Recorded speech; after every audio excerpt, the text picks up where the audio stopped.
Mrs. Nickleby looked rather disconcerted for a moment, but immediately recovering, nodded to Miss La Creevy and the other spectators several times, and frowned and smiled gravely, giving them to understand that she saw where the mistake was, and would set it all to rights in a minute or two. "She is come," said the old gentleman, laying his hand upon his heart. "Cormoran and Blunderbore, she is come. All the wealth I have is hers if she will take me for her slave. Where are grace, beauty, and blandishments like those? In the Empress of Madagascar? No. In the Queen of Diamonds? No. In Mrs. Rowland, who every morning bathes in Calidore for nothing? No. Melt all these down into one, with the 3 Graces, the 9 Muses, and 14 Biscuit bakers, daughters from Oxford Street, and make a woman half as lovely. Fa, I defy you." After uttering this rhapsody, the old gentleman snapped his fingers 20 or 30 times, and then subsided into an ecstatic contemplation of Miss La Creevy's charms. This affording Mrs. Nickleby a favorable opportunity of explanation, she went about it straight. "I am sure," said the worthy lady with a prefatory cough, "that it's a great relief, under such trying circumstances as these, to have anybody else mistaken for me. A very great relief.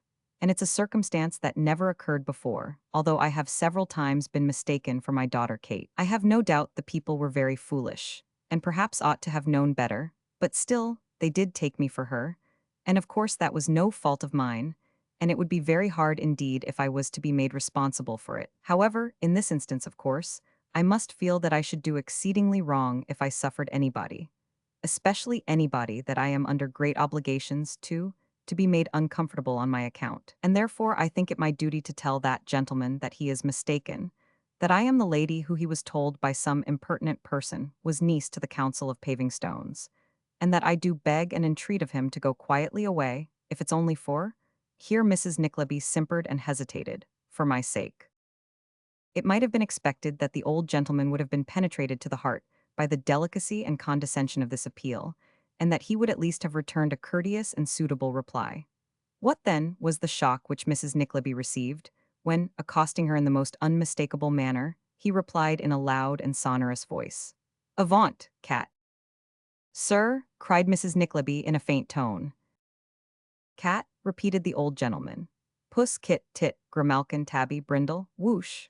With which last sound, uttered in a hissing manner between his teeth, the old gentleman swung his arms violently round and round, and at the same time alternately advanced on Mrs. Nickleby, and retreated from her, in that species of savage dance with which boys on market days may be seen to frighten pigs, sheep, and other animals, when they give out obstinate indications of turning down a wrong street. Mrs. Nickleby wasted no words, but uttered an exclamation of horror and surprise, and immediately fainted away.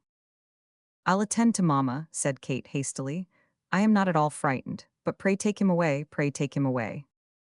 Frank was not at all confident of his power of complying with this request, until he bethought himself of the stratagem of sending Miss La Creevy on a few paces in advance, and urging the old gentleman to follow her.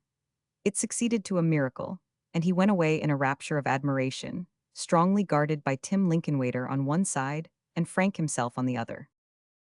"Kate," murmured Mrs. Nickleby, reviving when the coast was clear, "is he gone?" She was assured that he was. "I shall never forgive myself, Kate," said Mrs. Nickleby. "Never. That gentleman has lost his senses, and I am the unhappy cause." "You the cause?" said Kate, greatly astonished. "I, my love," replied Mrs. Nickleby with a desperate calmness.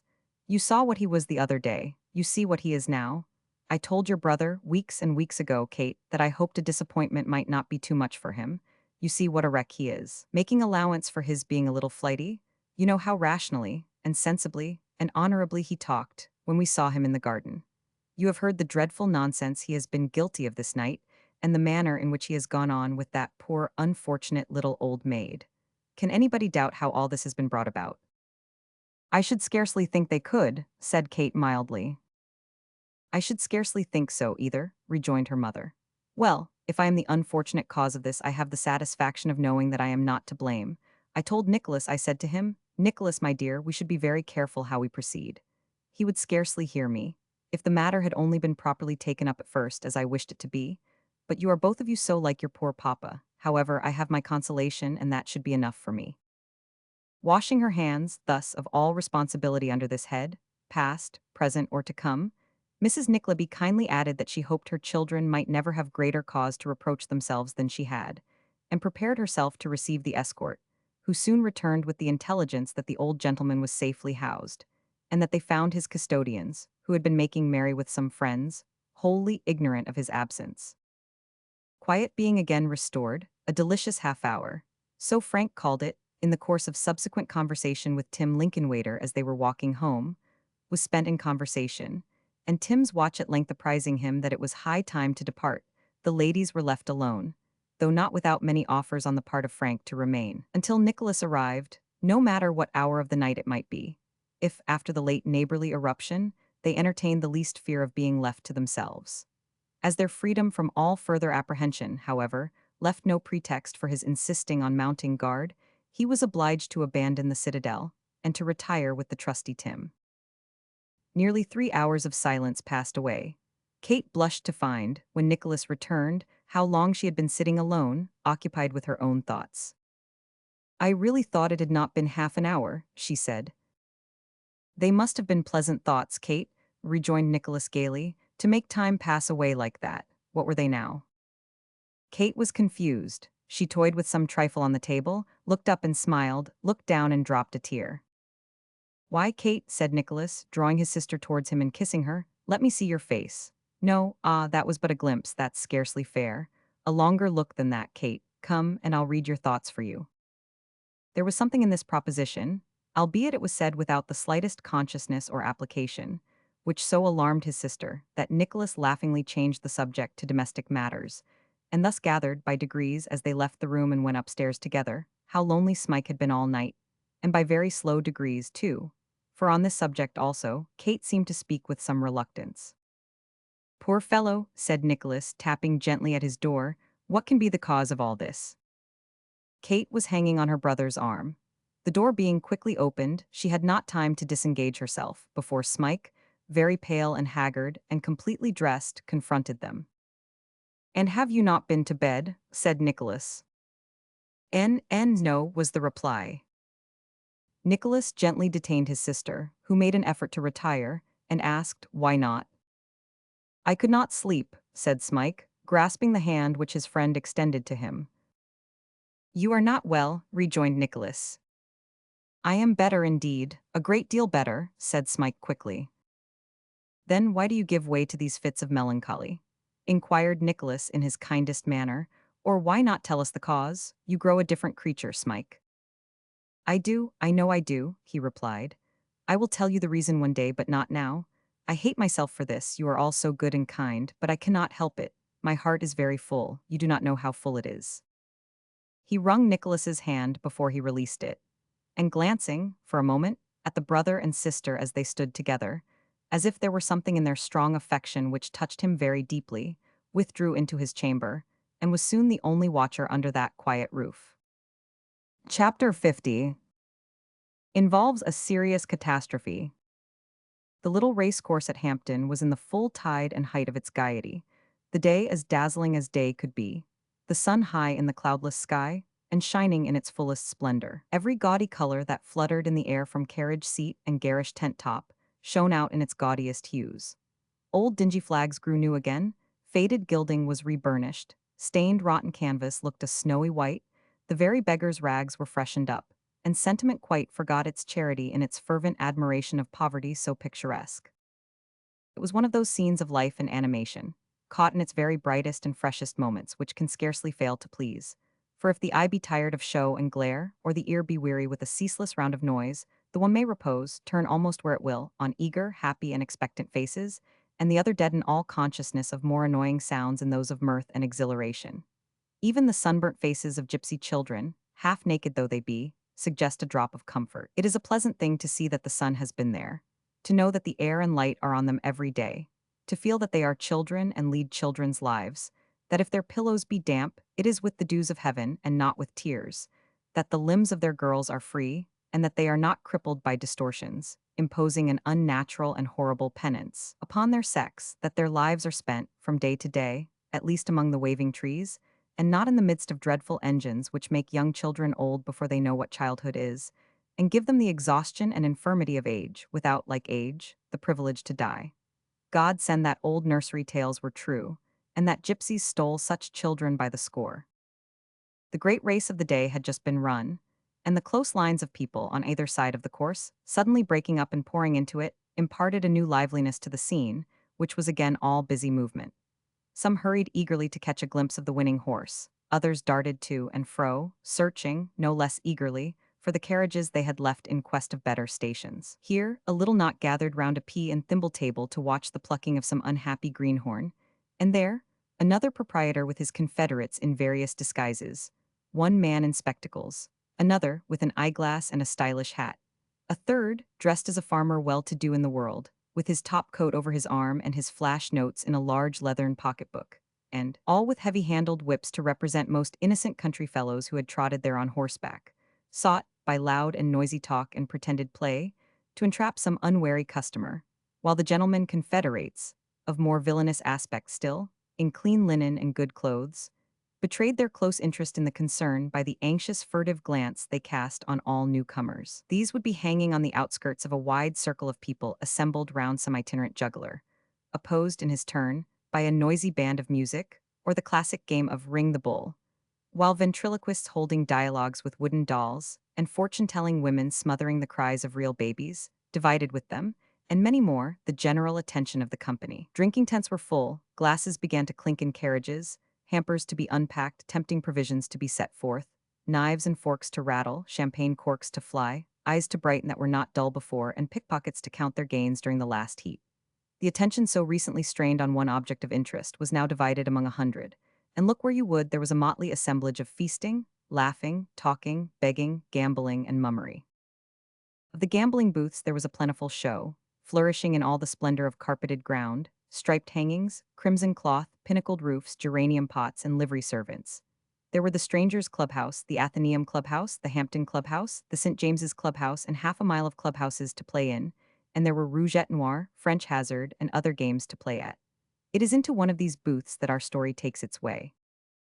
Fitted up with 3 tables for the purposes of play, and crowded with players and lookers-on, it was, although the largest place of the kind upon the course, intensely hot, notwithstanding that a portion of the canvas roof was rolled back to admit more air, and there were 2 doors for a free passage in and out, excepting 1 or 2 men who, each with a long roll of half-crowns, checkered with a few stray sovereigns in his left hand, staked their money at every roll of the ball with a business-like sedateness, which showed that they were used to it, and had been playing all day, and most probably all the day before. There was no very distinctive character about the players, who were chiefly young men, apparently attracted by curiosity, or staking small sums as part of the amusement of the day, with no very great interest in winning or losing.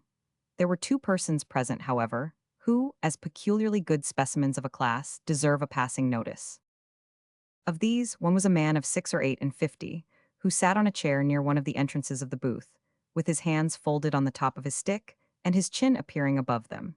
He was a tall, fat, long-bodied man, buttoned up to the throat in a light green coat, which made his body look still longer than it was. He wore besides drab breeches and gaiters, a white neckerchief, and a broad-brimmed white hat.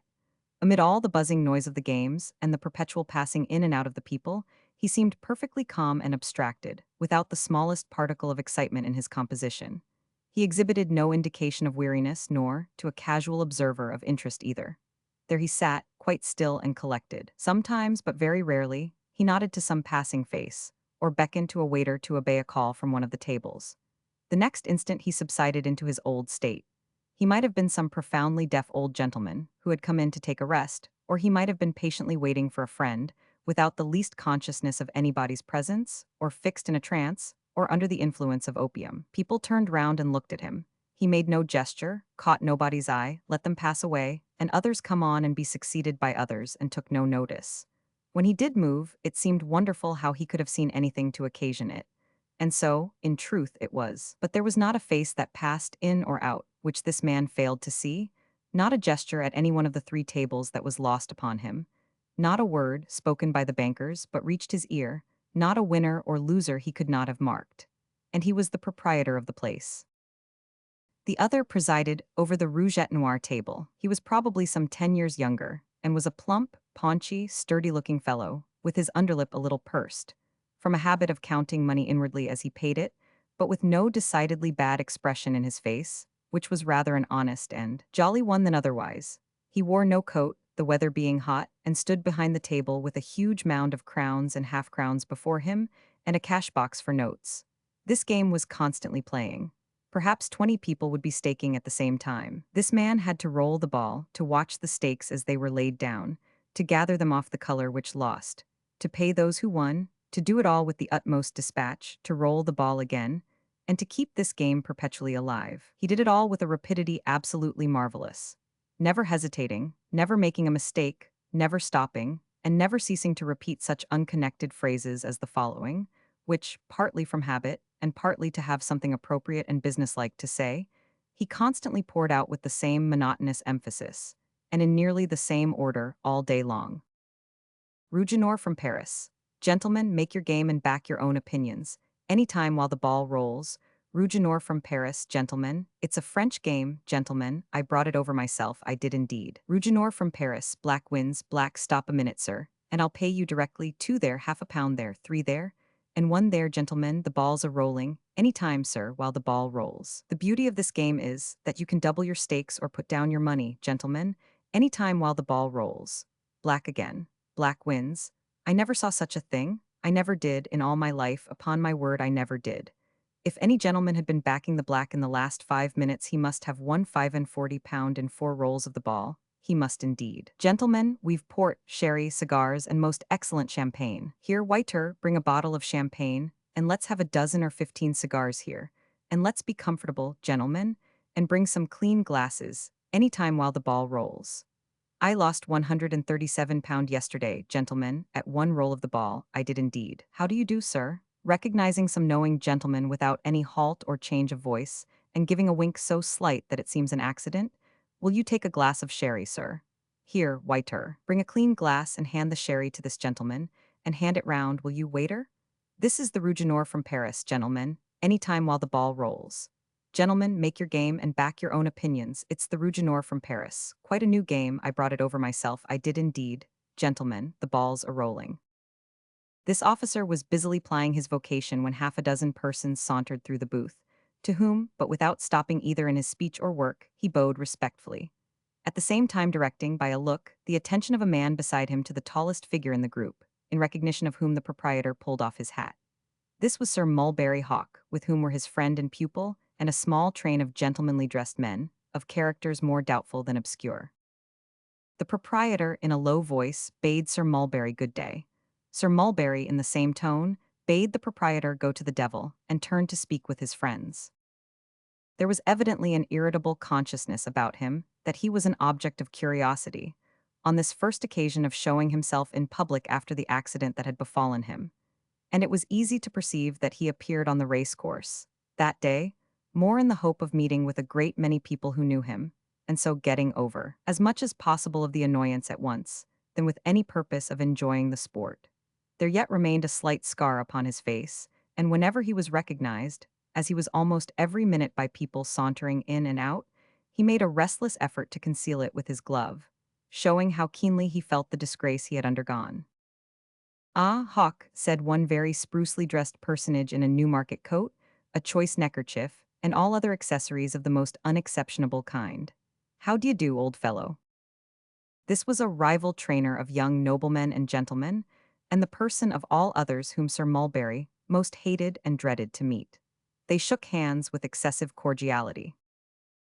"And how are you now, old fellow, hey?" Quite well," said Sir Mulberry. "That's right," said the other. "How d'ye do, Verisoft? He's a little pulled down, our friend here, rather out of condition still, hey?" It should be observed that the gentleman had very white teeth, and that when there was no excuse for laughing, he generally finished with the same monosyllable, which he uttered so as to display them. "He's in very good condition. There's nothing the matter with him," said the young man carelessly.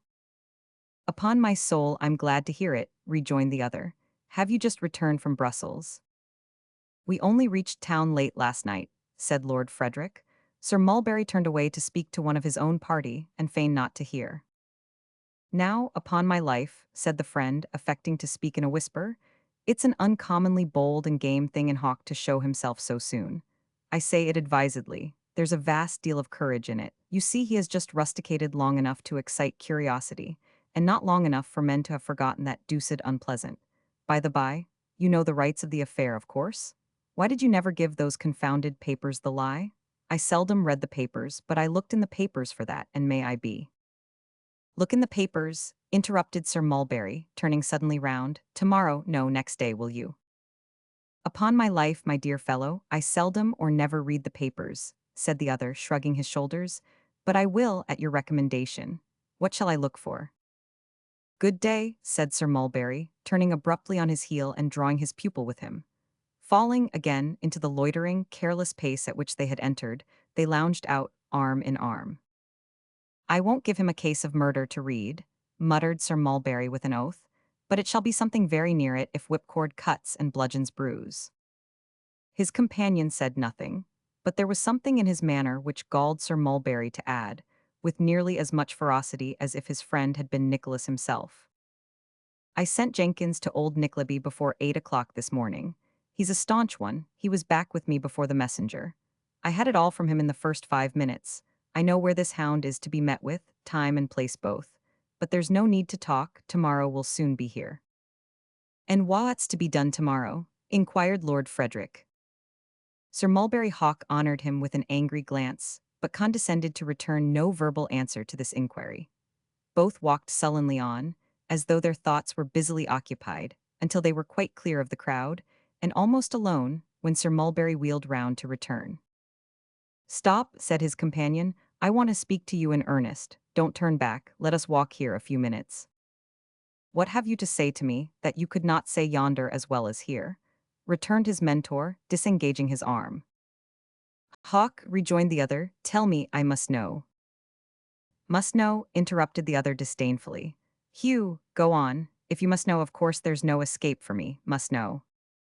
Must ask then, returned Lord Frederick, and must press you for a plain and straightforward answer.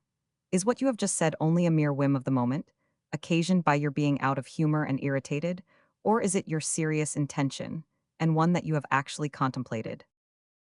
Why, don't you remember what passed on the subject one night, when I was laid up with a broken limb? Said Sir Mulberry, with a sneer. Perfectly well. Then take that for an answer, in the devil's name, replied Sir Mulberry, and ask me for no other. Such was the ascendancy he had acquired over his dupe, and such the latter's general habit of submission, that, for the moment, the young man seemed half afraid to pursue the subject. He soon overcame this feeling, however, if it had restrained him at all, and retorted angrily. If I remember what passed at the time you speak of, I expressed a strong opinion on this subject, and said that, with my knowledge or consent, you never should do what you threaten now. Will you prevent me? Asked Sir Mulberry with a laugh. Ye-ease, if I can, returned the other promptly. A very proper saving clause that last, said Sir Mulberry, and one you stand in need of. Oh, look to your own business and leave me to look to mine. This is mine, retorted Lord Frederick. I make it mine, I will make it mine, it's mine already. I am more compromised than I should be as it is. Do as you please and what you please for yourself, said Sir Mulberry, affecting an easy good humor. Surely that must content you. Do nothing for me, that's all. I advise no man to interfere in proceedings that I choose to take. I am sure you know me better than to do so. The fact is, I see, you mean to offer me advice. It is well meant, I have no doubt, but I reject it. Now, if you please, we will return to the carriage. I find no entertainment here, but quite the reverse. If we prolong this conversation, we might quarrel, which would be no proof of wisdom in either you or me. With this rejoinder, and waiting for no further discussion, Sir Mulberry Hawk yawned, and very leisurely turned back. There was not a little tact and knowledge of the young lord's disposition in this mode of treating him. Sir Mulberry clearly saw that if his dominion were to last, it must be established now. He knew that the moment he became violent, the young man would become violent too. He had many times been enabled to strengthen his influence, when any circumstance had occurred to weaken it, by adopting this cool and laconic style, and he trusted to it now, with very little doubt of its entire success. But while he did this, and wore the most careless and indifferent deportment that his practiced arts enabled him to assume, he inwardly resolved, not only to visit all the mortification of being compelled to suppress his feelings, with additional severity upon Nicholas, but also to make the young lord pay dearly for it, one day, in some shape or other. So long as he had been a passive instrument in his hands, Sir Mulberry had regarded him with no other feeling than contempt. But now that he presumed to avow opinions in opposition to his, and even to turn upon him with a lofty tone and an air of superiority, he began to hate him, conscious that, in the vilest and most worthless sense of the term, he was dependent upon the weak young lord. Sir Mulberry could the less brook humiliation at his hands. And when he began to dislike him, he measured his dislike, as men often do, by the extent of the injuries he had inflicted upon its object. When it is remembered that Sir Mulberry Hawk had plundered, duped, deceived, and fooled his pupil in every possible way, it will not be wondered at that, beginning to hate him, he began to hate him cordially. On the other hand, the young lord having thought, which he very seldom did about anything, and seriously too, upon the affair with Nicholas, and the circumstances which led to it, had arrived at a manly and honest conclusion. Sir Mulberry's coarse and insulting behavior on the occasion in question had produced a deep impression on his mind. A strong suspicion of his having led him on to pursue Miss Nickleby for purposes of his own had been lurking there for some time. He was really ashamed of his share in the transaction, and deeply mortified by the misgiving that he had been gulled. He had had sufficient leisure to reflect upon these things during their late retirement, and, at times, when his careless and indolent nature would permit, had availed himself of the opportunity. Slight circumstances, too, had occurred to increase his suspicion. It wanted but a very slight circumstance to kindle his wrath against Sir Mulberry. This his disdainful and insolent tone in their recent conversation, the only one they had held upon the subject since the period to which Sir Mulberry referred, affected. Thus they rejoined their friends, each with causes of dislike against the other rankling in his breast, and the young man haunted, besides, with thoughts of the vindictive retaliation which was threatened against Nicholas, and the determination to prevent it by some strong step if possible. But this was not all. Sir Mulberry, conceiving that he had silenced him effectually, could not suppress his triumph, or forbear from following up what he conceived to be his advantage. Mr. Pike was there, and Mr. Pluck was there, and Colonel Chowser, and other gentlemen of the same caste, and it was a great point for Sir Mulberry to show them that he had not lost his influence. At first, the young lord contented himself with a silent determination to take measures for withdrawing himself from the connection immediately. By degrees he grew more angry, and was exasperated by jests and familiarities which, a few hours before, would have been a source of amusement to him. This did not serve him, for at such bantering or retort as suited the company, he was no match for Sir Mulberry. Still, no violent rupture took place. They returned to town, Messrs. Pike and Pluck and other gentlemen frequently protesting, on the way thither, that Sir Mulberry had never been in such tip-top spirits in all his life. They dined together sumptuously. The wine flowed freely, as indeed it had done all day. Sir Mulberry drank to recompense himself for his recent abstinence, the young lord to drown his indignation, and the remainder of the party because the wine was of the best and they had nothing to pay. It was nearly midnight when they rushed out, wild, burning with wine, their blood boiling, and their brains on fire, to the gaming table. Here they encountered another party, mad like themselves. The excitement of play, hot rooms, and glaring lights was not calculated to allay the fever of the time. In that giddy whirl of noise and confusion the men were delirious. Who thought of money, ruin, or the morrow in the savage intoxication of the moment? More wine was called for, glass after glass was drained, their parched and scalding mouths were cracked with thirst. Down poured the wine like oil on blazing fire. And still the riot went on. The debauchery gained its height. Glasses were dashed upon the floor by hands that could not carry them to lips. Oaths were shouted out by lips which could scarcely form the words to vent them in. Drunken losers cursed and roared, some mounted on the tables, waving bottles above their heads and bidding defiance to the rest. Some danced, some sang, some tore the cards and raved. Tumult and frenzy reigned supreme, when a noise arose that drowned all others, and two men, seizing each other by the throat, struggled into the middle of the room. Original. A dozen voices, until now unheard, called aloud to part them. Those who had kept themselves cool, to win, and who earned their living in such scenes, threw themselves upon the combatants, and, forcing them asunder, dragged them some space apart. "Let me go," cried Sir Mulberry in a thick, hoarse voice. "He struck me. Do you hear? I say he struck me. Have I a friend here? Who is this? Westwood. Do you hear me say he struck me?" I hear," replied one of those who held him. "Come away for tonight." "I will not, by G," he replied. "A dozen men about us saw the blow." "Tomorrow will be ample time," said the friend. "It will not be ample time," cried Sir Mulberry. Tonight at once here. His passion was so great that he could not articulate but stood clenching his fist, tearing his hair, and stamping upon the ground. "What is this, my lord?" said one of those who surrounded him. "Have blows passed?" "One blow has," was the panting reply. "I struck him, I proclaim it to all here, I struck him and he knows why. I say with him, let this quarrel be adjusted now." "Captain Adams," said the young lord, looking hurriedly about him, and addressing one of those who had interposed, "let me speak with you, I beg." The person addressed stepped forward, and taking the young man's arm, they retired together, followed shortly afterwards by Sir Mulberry and his friend.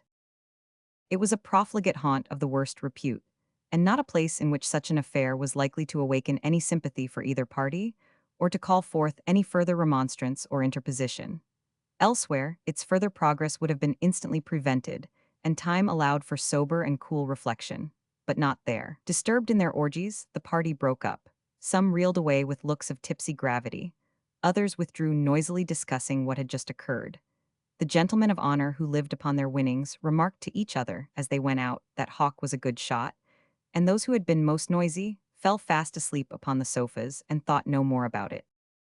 Meanwhile, the 2 seconds, as they may be called now, after a long conference, each with his principal, met together in another room, both utterly heartless, both men upon town, both thoroughly initiated in its worst vices, both deeply in debt, both fallen from some higher estate, both addicted to every depravity for which society can find some genteel name and plead its most depraving conventionalities as an excuse. They were naturally gentlemen of most unblemished honor themselves, and of great nicety concerning the honor of other people. These two gentlemen were unusually cheerful just now, for the affair was pretty certain to make some noise, and could scarcely fail to enhance their reputations. "This is an awkward affair, Adams," said Mr. Westwood, drawing himself up. "Very," returned the captain. "A blow has been struck, and there is but one course of course." "No apology, I suppose," said Mr. Westwood. "Not a syllable, sir, from my man, if we talk till doomsday," returned the captain. "The original cause of dispute, I understand, was some girl or other, to whom your principal applied certain terms, which Lord Frederick, defending the girl, repelled. But this led to a long recrimination upon a great many sore subjects, charges and countercharges. Sir Mulberry was sarcastic.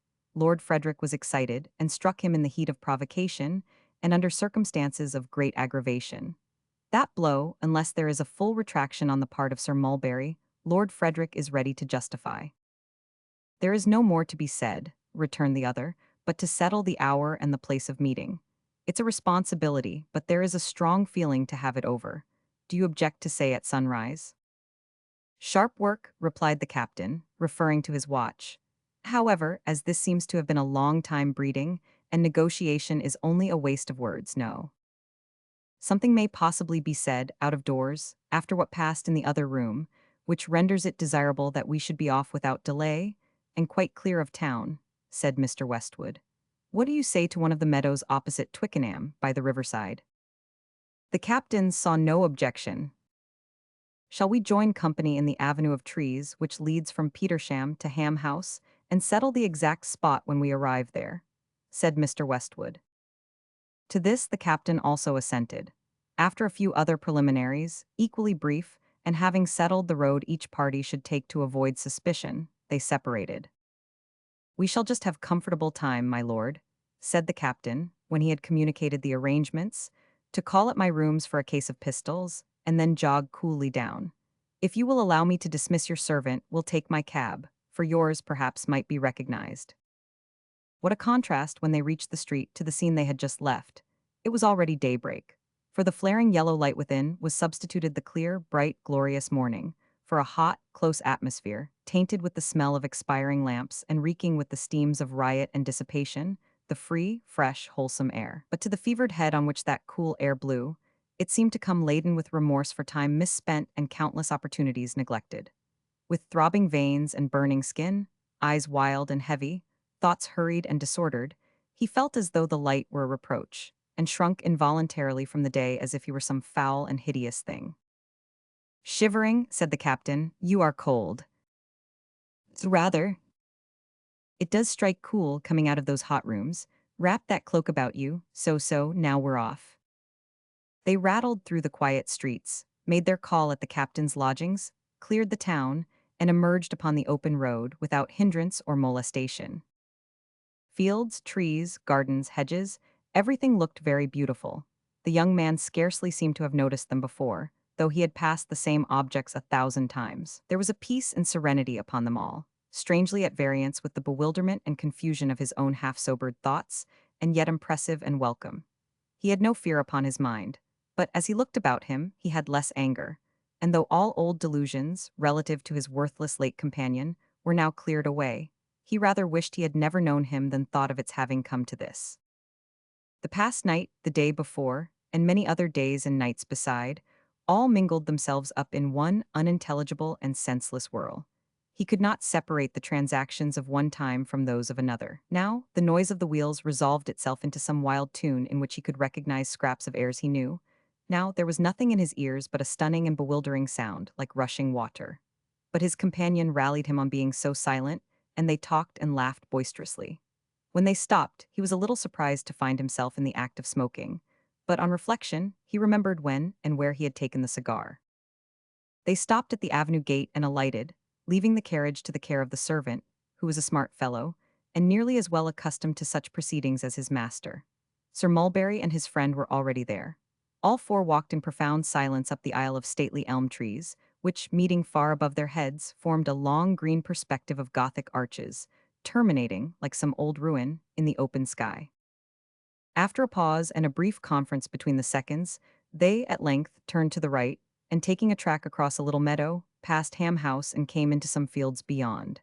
In one of these they stopped. The ground was measured, some usual forms gone through, the two principals were placed front to front at the distance agreed upon, and Sir Mulberry turned his face towards his young adversary for the first time.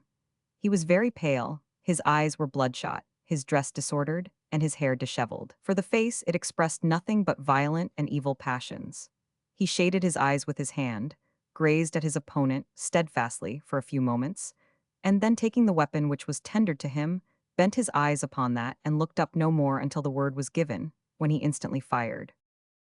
The two shots were fired, as nearly as possible, at the same instant. In that instant, the young lord turned his head sharply round, fixed upon his adversary a ghastly stare, and without a groan or stagger, fell down dead. "He's gone," cried Westwood, who, with the other second, had run up to the body and fallen on one knee beside it. "His blood on his own head," said Sir Mulberry. "He brought this upon himself and forced it upon me." "Captain Adams," cried Westwood hastily, "I call you to witness that this was fairly done. Hawk, we have not a moment to lose. We must leave this place immediately, push for Brighton, and cross to France with all speed. This has been a bad business and may be worse if we delay a moment. Adams, consult your own safety and don't remain here, the living before the dead. Goodbye." With these words, he seized Sir Mulberry by the arm and hurried him away. Captain Adams, only pausing to convince himself, beyond all question, of the fatal result, sped off in the same direction, to concert measures with his servant for removing the body and securing his own safety likewise. So died Lord Frederick Verisopht, by the hand which he had loaded with gifts and clasped 1,000 times. By the act of him, but for whom, and others like him, he might have lived a happy man and died with children's faces round his bed.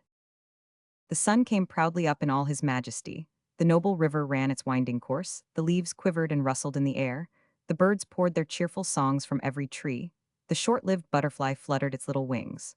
All the light and life of day came on, and amidst it all, and pressing down the grass whose every blade bore 20 tiny lives, lay the dead man, with his stark and rigid face turned upwards to the sky. Chapter 51. The project of Mr. Ralph Nickleby and his friend approaching a successful issue becomes unexpectedly known to another party, not admitted into their confidence. In an old house, dismal, dark, and dusty, which seemed to have withered like himself, and to have grown yellow and shriveled in hoarding him from the light of day, as he had in hoarding his money, lived Arthur Gride. Meager old chairs and tables, of spare and bony make, and hard and cold as misers' hearts, were ranged in grim array against the gloomy walls. Attenuated presses, grown lank and lantern-jawed in guarding the treasures they enclosed, and tottering, as though from constant fear and dread of thieves, shrunk up in dark corners whence they cast no shadows on the ground, and seemed to hide and cower from observation. A tall, grim clock upon the stairs, with long, lean hands and famished face, ticked in cautious whispers, and when it struck the time, in thin and piping sounds like an old man's voice, rattled as if it were pinched with hunger. No fireside couch was there, to invite repose and comfort. Elbow chairs there were, but they looked uneasy in their minds, cocked their arms suspiciously and timidly, and kept upon their guard. Others were fantastically grim and gaunt, as having drawn themselves up to their utmost height, and put on their fiercest looks to stare all comers out of countenance. Others, again, knocked up against their neighbors, or leant for support against the wall, somewhat ostentatiously, as if to call all men to witness that they were not worth the taking. The dark, square, lumbering bedsteads seemed built for restless dreams. The musty hangings seemed to creep in scanty folds together, whispering among themselves, when rustled by the wind, their trembling knowledge of the tempting wares that lurked within the dark and tight-locked closets. From out the most spare and hungry room in all the spare and hungry house there came, one morning, the tremulous tones of old Gride's voice, as it feebly chirruped forth the fag end of some forgotten song, of which the burden ran. Ta ran tan too. Throw the old shoe. And may the wedding be lucky. Which he repeated in the same shrill, quavering notes again and again, until a violent fit of coughing obliged him to desist, and to pursue in silence the occupation upon which he was engaged. This occupation was to take down from the shelves of a worm-eaten wardrobe a quantity of fruzy garments, one by one, to subject each to a careful and minute inspection by holding it up against the light, and after folding it with great exactness, to lay it on one or other of two little heaps beside him. He never took two articles of clothing out together, but always brought them forth singly, and never failed to shut the wardrobe door and turn the key between each visit to its shelves. The snuff-colored suit, said Arthur Gride, surveying a threadbare coat. Did I look well in snuff color? Let me think. The result of his cogitations appeared to be unfavorable, for he folded the garment once more, laid it aside, and mounted on a chair to get down another, chirping while he did so. Young, loving, and fair. Oh, what happiness there! The wedding is sure to be lucky. They always put in young, said old Arthur, but songs are only written for the sake of rhyme, and this is a silly one that the poor country people sang when I was a little boy. Though stop, young is quite right too, it means the bride, yes, he, it means the bride. Oh dear, that's good, that's very good, and true besides, quite true. In the satisfaction of this discovery, he went over the verse again, with increased expression and a shake or two here and there. He then resumed his employment. The bottle green, said old Arthur. The bottle green was a famous suit to wear, and I bought it very cheap at a pawnbroker's, and there was, a tarnished shilling in the waistcoat pocket. To think that the pawnbroker shouldn't have known there was a shilling in it. I knew it, I felt it when I was examining the quality.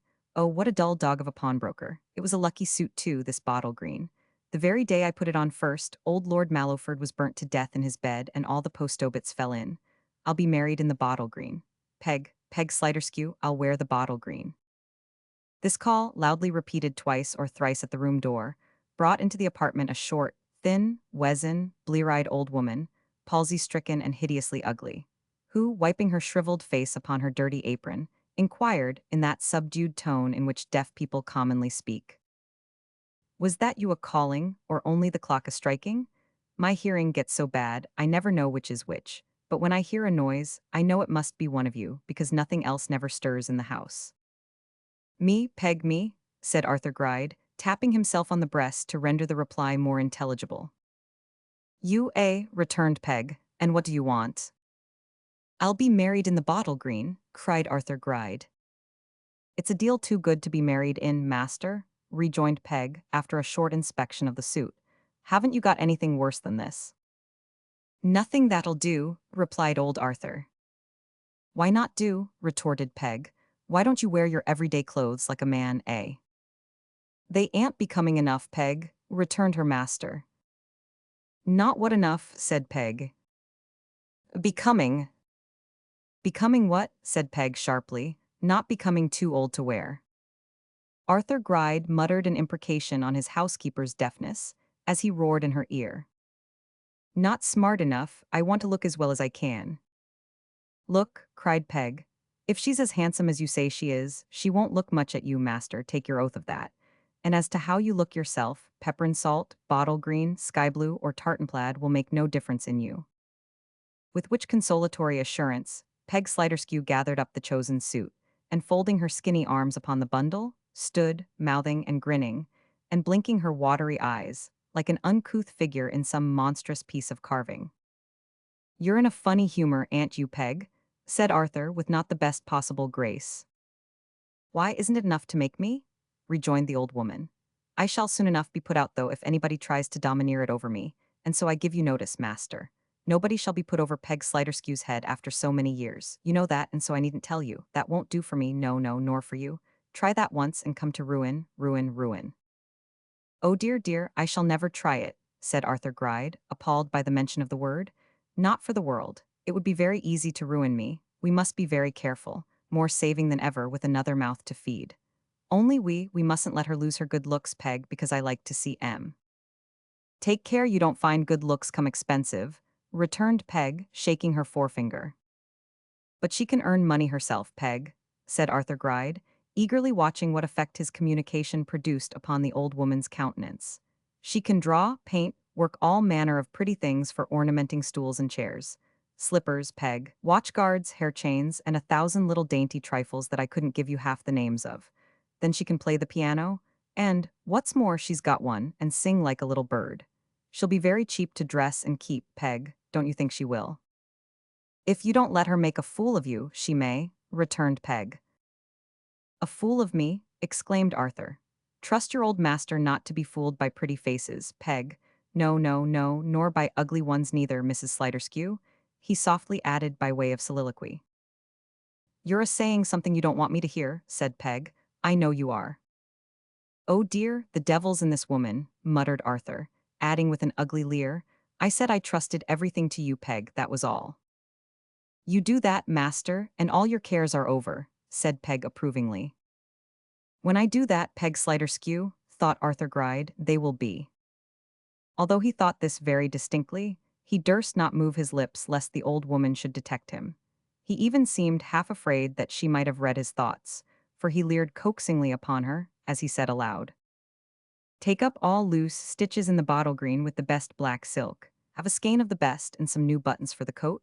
And this is a good idea, Peg, and one you'll like, I know, as I have never given her anything yet, and girls like such attentions. You shall polish up a sparking necklace that I have got upstairs, and I'll give it her upon the wedding morning, clasp it round her charming little neck myself, and take it away again next day. He, I'll lock it up for her, Peg, and lose it. Who'll be made the fool of there, I wonder, to begin with, Peg?" Mrs. Sliderskew appeared to approve highly of this ingenious scheme, and expressed her satisfaction by various rackings and twitchings of her head and body, which by no means enhanced her charms. These she prolonged until she had hobbled to the door, when she exchanged them for a sour, malignant look, and twisting her underjaw from side to side, muttered hearty curses upon the future Mrs. Gride, as she crept slowly down the stairs, and paused for breath at nearly every one. "She's half a witch, I think," said Arthur Gride when he found himself again alone, "but she's very frugal and she's very deaf. Her living costs me next to nothing, and it's no use her listening at keyholes, for she can't hear. She's a charming woman for the purpose, a most discreet old housekeeper, and worth her weight in copper." Having extolled the merits of his domestic in these high terms, old Arthur went back to the burden of his song. The suit destined to grace his approaching nuptials being now selected, he replaced the others with no less care than he had displayed in drawing them from the musty nooks where they had silently reposed for many years. Startled by a ring at the door, he hastily concluded this operation and locked the press. But there was no need for any particular hurry, as the discreet Peg seldom knew the bell was rung unless she happened to cast her dim eyes upwards, and to see it shaking against the kitchen ceiling. After a short delay, however, Peg tottered in, followed by Newman Noggs. "Ah, Mr. Noggs," cried Arthur Gride, rubbing his hands. "My good friend Mr. Noggs, what news do you bring for me?" Newman, with a steadfast and immovable aspect, and his fixed eye very fixed indeed, replied, suiting the action to the word, "A letter, from Mr. Nickleby. Bearer waits." "Won't you take a?" Newman looked up and smacked his lips. "A chair," said Arthur Gride. "No," replied Newman, "thank ye." Arthur opened the letter with trembling hands, and devoured its contents with the utmost greediness, chuckling rapturously over it, and reading it several times before he could take it from before his eyes. So many times did he peruse and reperuse it, that Newman considered it expedient to remind him of his presence. Answer, said Newman, bearer waits. True, replied old Arthur. Yes, yes, I almost forgot, I do declare. I thought you were forgetting, said Newman. Quite right to remind me, Mr. Noggs. Oh, very right indeed, said Arthur. Yes, I'll write a line. I'm rather flurried, Mr. Noggs, the news is. Bad, interrupted Newman. No, Mr. Noggs, thank you, good, good, the very best of news. Sit down. I'll get the pen and ink and write a line in answer. I'll not detain you long. I know you're a treasure to your master, Mr. Noggs.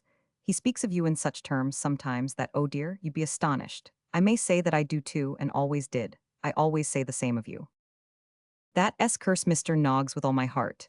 Then, if you do, thought Newman as Gride hurried out. The letter had fallen on the ground.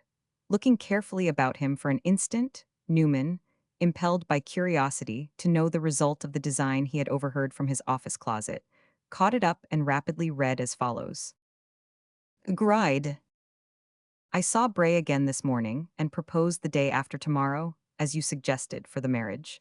There is no objection on his part, and all days are alike to his daughter.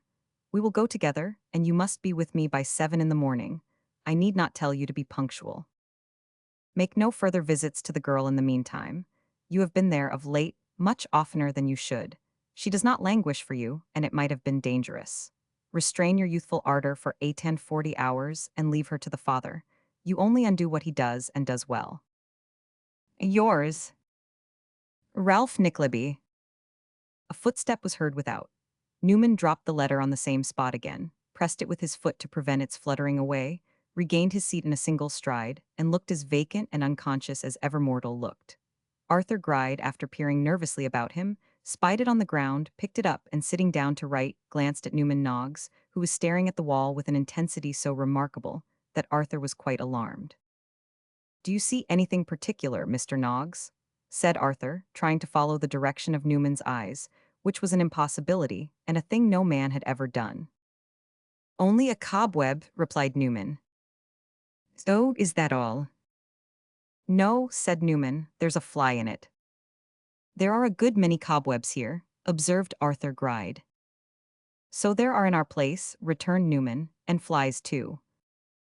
Newman appeared to derive great entertainment from this repartee, and to the great discomposure of Arthur Gride's nerves, produced a series of sharp cracks from his finger joints, resembling the noise of a distant discharge of small artillery. Arthur succeeded in finishing his reply to Ralph's note, nevertheless, and at length handed it over to the eccentric messenger for delivery. That's it, Mr. Noggs, said Gride. Newman gave a nod, put it in his hat, and was shuffling away, when Gride, whose doting delight knew no bounds, beckoned him back again, and said, in a shrill whisper, and with a grin which puckered up his whole face and almost obscured his eyes. Will you take a little drop of something, just a taste? In good fellowship, if Arthur Gride had been capable of it, Newman would not have drunk with him one bubble of the richest wine that was ever made. But to see what he would be at, and to punish him as much as he could, he accepted the offer immediately. Arthur Gride, therefore, again applied himself to the press, and from a shelf laden with tall Flemish drinking glasses and quaint bottles, some with necks like so many storks, and others with square Dutch-built bodies and short, fat, apoplectic throats, took down one dusty bottle of promising appearance and 2 glasses of curiously small size. You never tasted this, said Arthur. It's Odor Golden Water. I like it on account of its name. It's a delicious name. Water of gold, golden water. Oh dear me, it seems quite a sin to drink it. As his courage appeared to be fast failing him, and he trifled with the stopper in a manner which threatened the dismissal of the bottle to its old place, Newman took up one of the little glasses and clinked it twice or thrice against the bottle as a gentle reminder that he had not been helped yet. With a deep sigh, Arthur Gride slowly filled it, though not to the brim, and then filled his own. Stop, stop, don't drink it yet, he said, laying his hand on Newman's. It was given to me 20 years ago, and when I take a little taste, which is rye seldom, I like to think of it beforehand and tease myself. We'll drink a toast. Shall we drink a toast, Mr. Noggs? Ah, said Newman, eyeing his little glass impatiently. Look sharp, bearer waits. Why then, I'll tell you what, tittered Arthur, we'll drink, we'll drink a lady. The ladies, said Newman. No, no, Mr. Noggs, replied Gride, arresting his hand, a lady. You wonder to hear me say a lady. I know you do, I know you do. Here's little Madeline, that's the toast. Mr. Noggs, little Madeline. Madeline, said Newman, inwardly adding, and God help her. The rapidity and unconcern with which Newman dismissed his portion of the golden water had a great effect upon the old man, who sat upright in his chair, and gazed at him, open-mouthed as if the sight had taken away his breath. Quite unmoved, however, Newman left him to sip his own at leisure, or to pour it back again into the bottle if he chose, and departed, after greatly outraging the dignity of Peg Sliderskew by brushing past her, in the passage without a word of apology or recognition. Mr. Gride and his housekeeper, immediately on being left alone, resolved themselves into a committee of ways and means, and discussed the arrangements which should be made for the reception of the young bride. As they were, like some other committees, extremely dull and prolix in debate, this history may pursue the footsteps of Newman Noggs, thereby combining advantage with necessity, for it would have been necessary to do so under any circumstances, and necessity has no law, as all the world knows. "You've been a long time," said Ralph when Newman returned. "He was a long time," replied Newman. "Bah," cried Ralph impatiently. "Give me his note if he gave you one, his message if he didn't, and don't go away. I want a word with you, sir." Newman handed in the note, and looked very virtuous and innocent while his employer broke the seal, and glanced his eye over it. "He'll be sure to come," muttered Ralph as he tore it to pieces. "Why, of course, I know he'll be sure to come. What need to say that? Noggs, pray, sir, what man was that with whom I saw you in the street last night?" "I don't know," replied Newman. "You had better refresh your memory, sir," said Ralph with a threatening look. "I tell you," returned Newman boldly, "that I don't know. He came here twice and asked for you. You were out. He came again. You packed him off yourself. He gave the name of Brooker." "I know he did," said Ralph. "What then?" "What then? Why, then he lurked about and dogged me in the street. He follows me, night after night, and urges me to bring him face to face with you, as he says he has been once, and not long ago either. He wants to see you face to face, he says, and you'll soon hear him out, he warrants." "And what say you to that?" inquired Ralph, looking keenly at his drudge. "That it's no business of mine, and I won't. I told him he might catch you in the street if that was all he wanted, but no, that wouldn't do. You wouldn't hear a word there, he said. He must have you alone in a room with the door locked where he could speak without fear, and you'd soon change your tone and hear him patiently." "An audacious dog," Ralph muttered. "That's all I know," said Newman. "I say again, I don't know what man he is. I don't believe he knows himself. You have seen him, perhaps you do." "I think I do," replied Ralph. "Well," retorted Newman sulkily, "don't expect me to know him too, that's all. You'll ask me next why I never told you this before. What would you say if I was to tell you all that people say of you? What do you call me when I sometimes do? Brute, ass, and snap at me like a dragon." This was true enough, though the question which Newman anticipated was, in fact, upon Ralph's lips at the moment. "He is an idle ruffian," said Ralph, "a vagabond from beyond the sea where he traveled for his crimes, a felon let loose to run his neck into the halter, a swindler who has the audacity to try his schemes on me who know him well. The next time he tampers with you, hand him over to the police for attempting to extort money by lies and threats, d'ye hear? And leave the rest to me. He shall cool his heels in jail a little time, and I'll be bound he looks for other folks to fleece when he comes out. You mind what I say, do you?" "I hear," said Newman. "Do it then," returned Ralph, "and I'll reward you. Now you may go."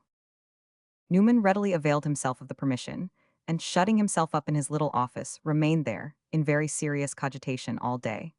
When he was released at night, he proceeded, with all the expedition he could use, to the city, and took up his old position behind the pump to watch for Nicholas. For Newman Noggs was proud in his way, and could not bear to appear as his friend before the brothers Cheeryble in the shabby and degraded state to which he was reduced. He had not occupied this position many minutes, when he was rejoiced to see Nicholas approaching, and darted out from his ambuscade to meet him. Nicholas, on his part, was no less pleased to encounter his friend, whom he had not seen for some time, so their greeting was a warm one. "I was thinking of you at that moment," said Nicholas. "That's right," rejoined Newman, "and I of you. I couldn't help coming up tonight. I say, I think I am going to find out something." "And what may that be?" returned Nicholas, smiling at this odd communication.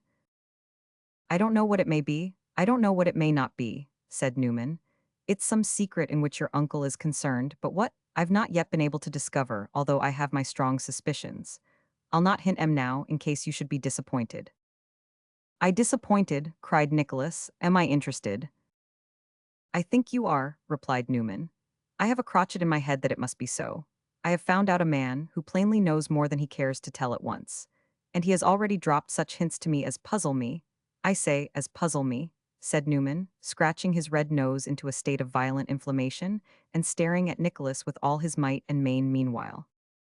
Admiring what could have wound his friend up to such a pitch of mystery, Nicholas endeavored, by a series of questions, to elucidate the cause, but in vain. Newman could not be drawn into any more explicit statement than a repetition of the perplexities he had already thrown out, and a confused oration, showing how it was necessary to use the utmost caution, how the lynx-eyed Ralph had already seen him in company with his unknown correspondent, and how he had baffled the said Ralph by extreme guardedness of manner and ingenuity of speech, having prepared himself for such a contingency from the first. Remembering his companion's propensity, of which his nose, indeed, perpetually warned all beholders like a beacon, Nicholas had drawn him into a sequestered tavern. Here, they fell to reviewing the origin and progress of their acquaintance, as men sometimes do, and tracing out the little events by which it was most strongly marked, came at last to Miss Cecilia Bobster.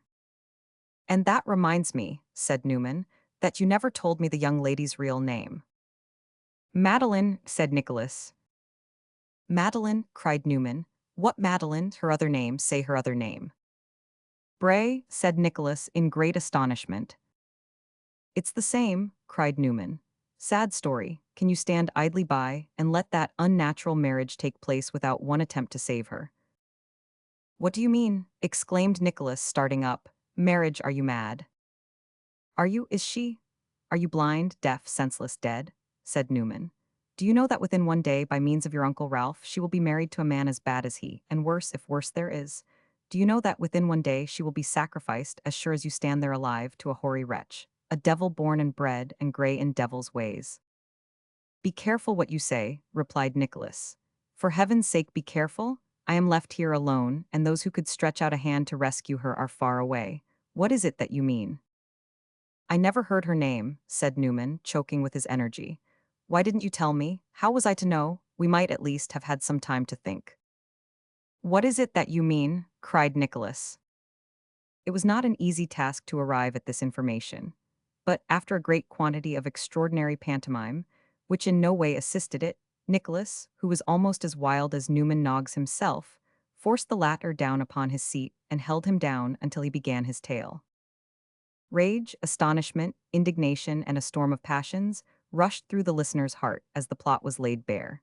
He no sooner understood it all than with a face of ashy paleness, and trembling in every limb, he darted from the house. "Stop him," cried Newman, bolting out in pursuit. "He'll be doing something desperate. He'll murder somebody. Hallo, there, stop him. Stop thief, stop thief." Chapter 52. Nicholas despairs of rescuing Madeline Bray, but plucks up his spirits again and determines to attempt it. Domestic intelligence of the Kenwigses and Lillivicks. Finding that Newman was determined to arrest his progress at any hazard, and apprehensive that some well-intentioned passenger, attracted by the cry of "Stop thief," might lay violent hands upon his person, and place him in a disagreeable predicament from which he might have some difficulty in extricating himself, Nicholas soon slackened his pace, and suffered Newman Noggs to come up with him, which he did in so breathless a condition that it seemed impossible he could have held out for a minute longer. "I will go straight to Bray S," said Nicholas. "I will see this man. If there is a feeling of humanity lingering in his breast, a spark of consideration for his own child, motherless and friendless as she is, I will awaken it." "You will not," replied Newman. "You will not indeed." "Then," said Nicholas, pressing onward, "I will act upon my first impulse and go straight to Ralph Nickleby." "By the time you reach his house he will be in bed," said Newman. "I'll drag him from it," cried Nicholas. "Tut tut," said Noggs, "be yourself." "You are the best of friends to me, Newman," rejoined Nicholas after a pause, and taking his hand as he spoke. "I have made head against many trials, but the misery of another, and such misery, is involved in this one, that I declare to you I am rendered desperate, and know not how to act." In truth, it did seem a hopeless case.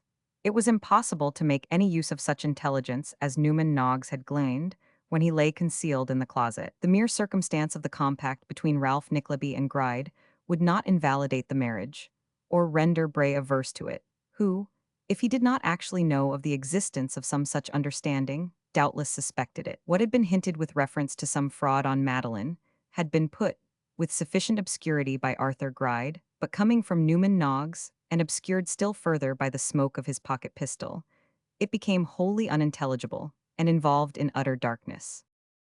"There seems no ray of hope," said Nicholas. "The greater necessity for coolness, for reason, for consideration, for thought," said Newman, pausing at every alternate word to look anxiously in his friend's face. "Where are the brothers?" "Both absent on urgent business, as they will be for a week to come." "Is there no way of communicating with them? No way of getting one of them here by tomorrow night?" "Impossible," said Nicholas. "The sea is between us and them. With the fairest winds that ever blew, to go and return would take 3 days and nights." "Their nephew," said Newman, "their old clerk." "What could either do that I cannot?" rejoined Nicholas. "With reference to them, especially, I am enjoined to the strictest silence on this subject. What right have I to betray the confidence reposed in me, when nothing but a miracle can prevent this sacrifice?" "Think," urged Newman, "is there no way?" "There is none," said Nicholas in utter dejection. "Not one. The father urges, the daughter consents. These demons have her in their toils. Legal right, might, power, money, and every influence are on their side. How can I hope to save her?" "Hope to the last," said Newman, clapping him on the back. "Always hope, that's a dear boy. Never leave off hoping, it don't answer. Do you mind me, Nick? It don't answer. Don't leave a stone unturned. It's always something to know you've done the most you could. But don't leave off hoping, or it's of no use doing anything. Hope, hope to the last." Nicholas needed encouragement. The suddenness with which intelligence of the two usurers' plans had come upon him, the little time which remained for exertion, the probability, almost amounting to certainty itself, that a few hours would place Madeline Bray forever beyond his reach, consign her to unspeakable misery, and perhaps to an untimely death. All this quite stunned and overwhelmed him. Every hope connected with her that he had suffered himself to form, or had entertained unconsciously, seemed to fall at his feet, withered and dead. Every charm with which his memory or imagination had surrounded her presented itself before him, only to heighten his anguish and add new bitterness to his despair. Every feeling of sympathy for her forlorn condition, and of admiration for her heroism and fortitude, aggravated the indignation which shook him in every limb, and swelled his heart almost to bursting. But if Nicholas's own heart embarrassed him, Newman's came to his relief. There was so much earnestness in his remonstrance, and such sincerity and fervor in his manner, odd and ludicrous as it always was, that it imparted to Nicholas new firmness, and enabled him to say, after he had walked on for some little way in silence, "You read me a good lesson, Newman, and I will profit by it. One step at least I may take, am bound to take indeed, and to that I will apply myself tomorrow." "What is that?" asked Noggs wistfully. "Not to threaten Ralph, not to see the father." "To see the daughter, Newman," replied Nicholas. "To do what, after all, is the utmost that the brothers could do if they were here, as heaven send they were. To reason with her upon this hideous union, to point out to her all the horrors to which she is hastening, rashly it may be and without due reflection. To entreat her, at least, to pause. She can have had no counselor for her good. Perhaps even I may move her so far yet, though it is the 11th hour, and she upon the very brink of ruin." "Bravely spoken," said Newman. Well done, yes, very good." "And I do declare," cried Nicholas with honest enthusiasm, "that in this effort I am influenced by no selfish or personal considerations, but by pity for her, and detestation and abhorrence of this scheme, and that I would do the same, were there 20 rivals in the field, and I the last and least favored of them all." "You would, I believe," said Newman, "but where are you hurrying now?" "Homewards," answered Nicholas. "Do you come with me, or I shall say good night?" "I'll come a little way if you will but walk, not run," said Noggs. "I cannot walk tonight, Newman," returned Nicholas hurriedly.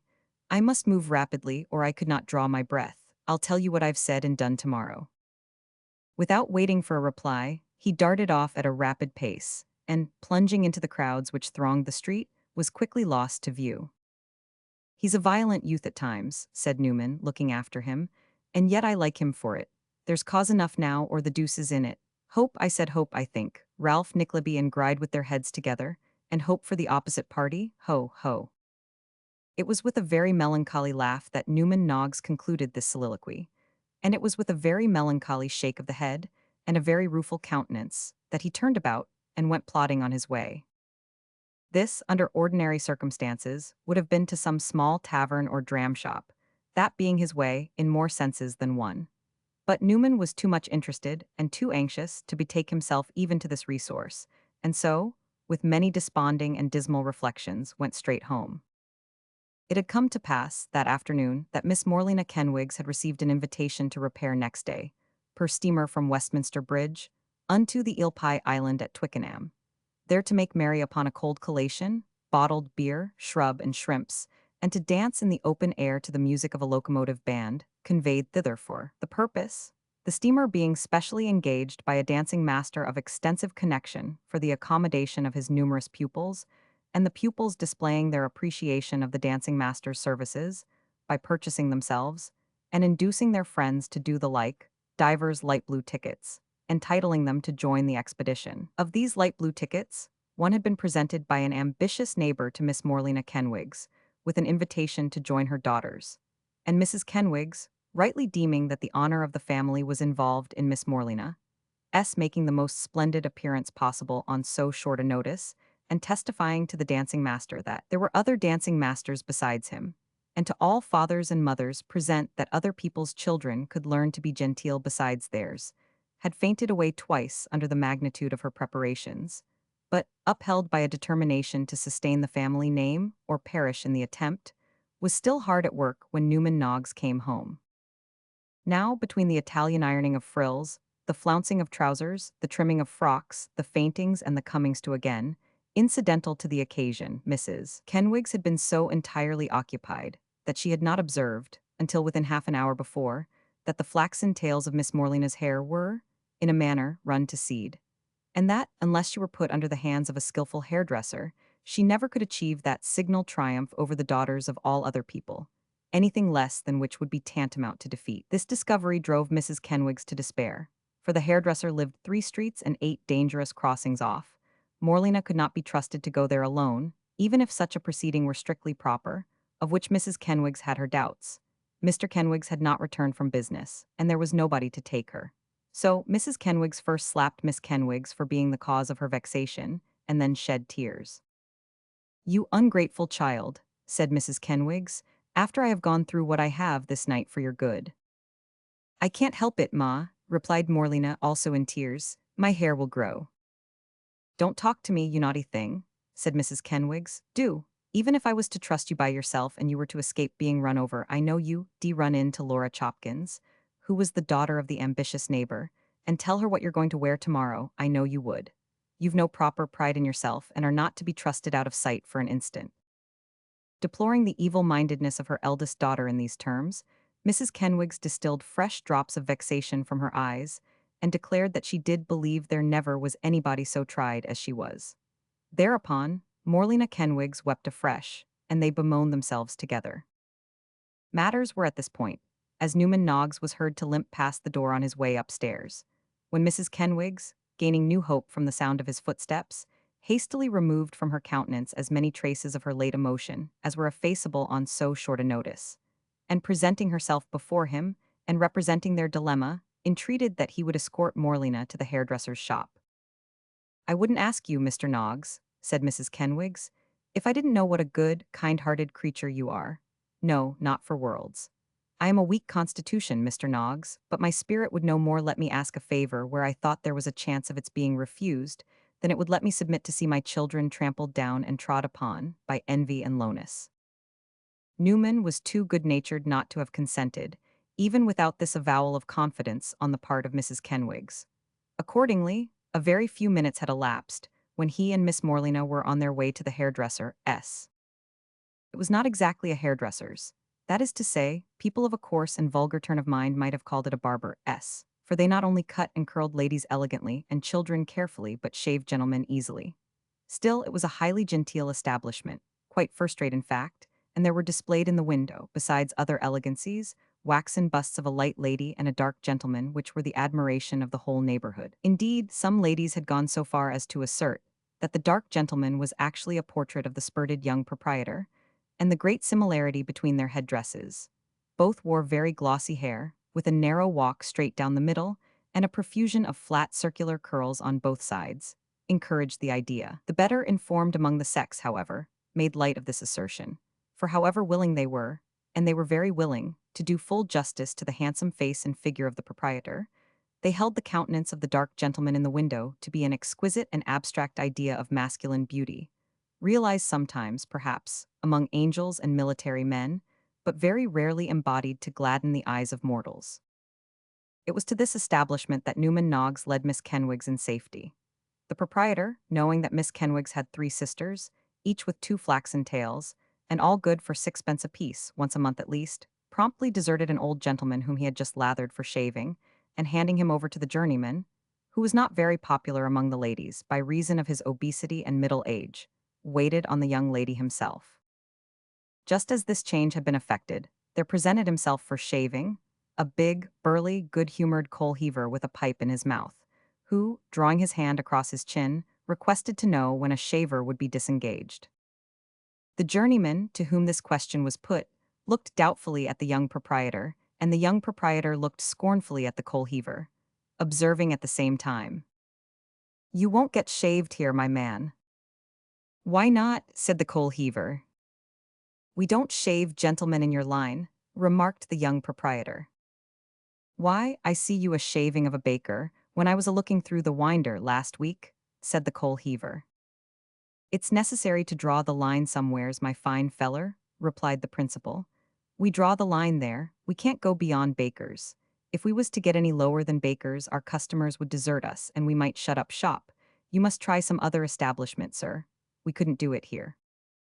The applicant stared, grinned at Newman Noggs, who appeared highly entertained, looked slightly round the shop, as if in depreciation of the pomatum pots and other articles of stock, took his pipe out of his mouth and gave a very loud whistle, and then put it in again and walked out.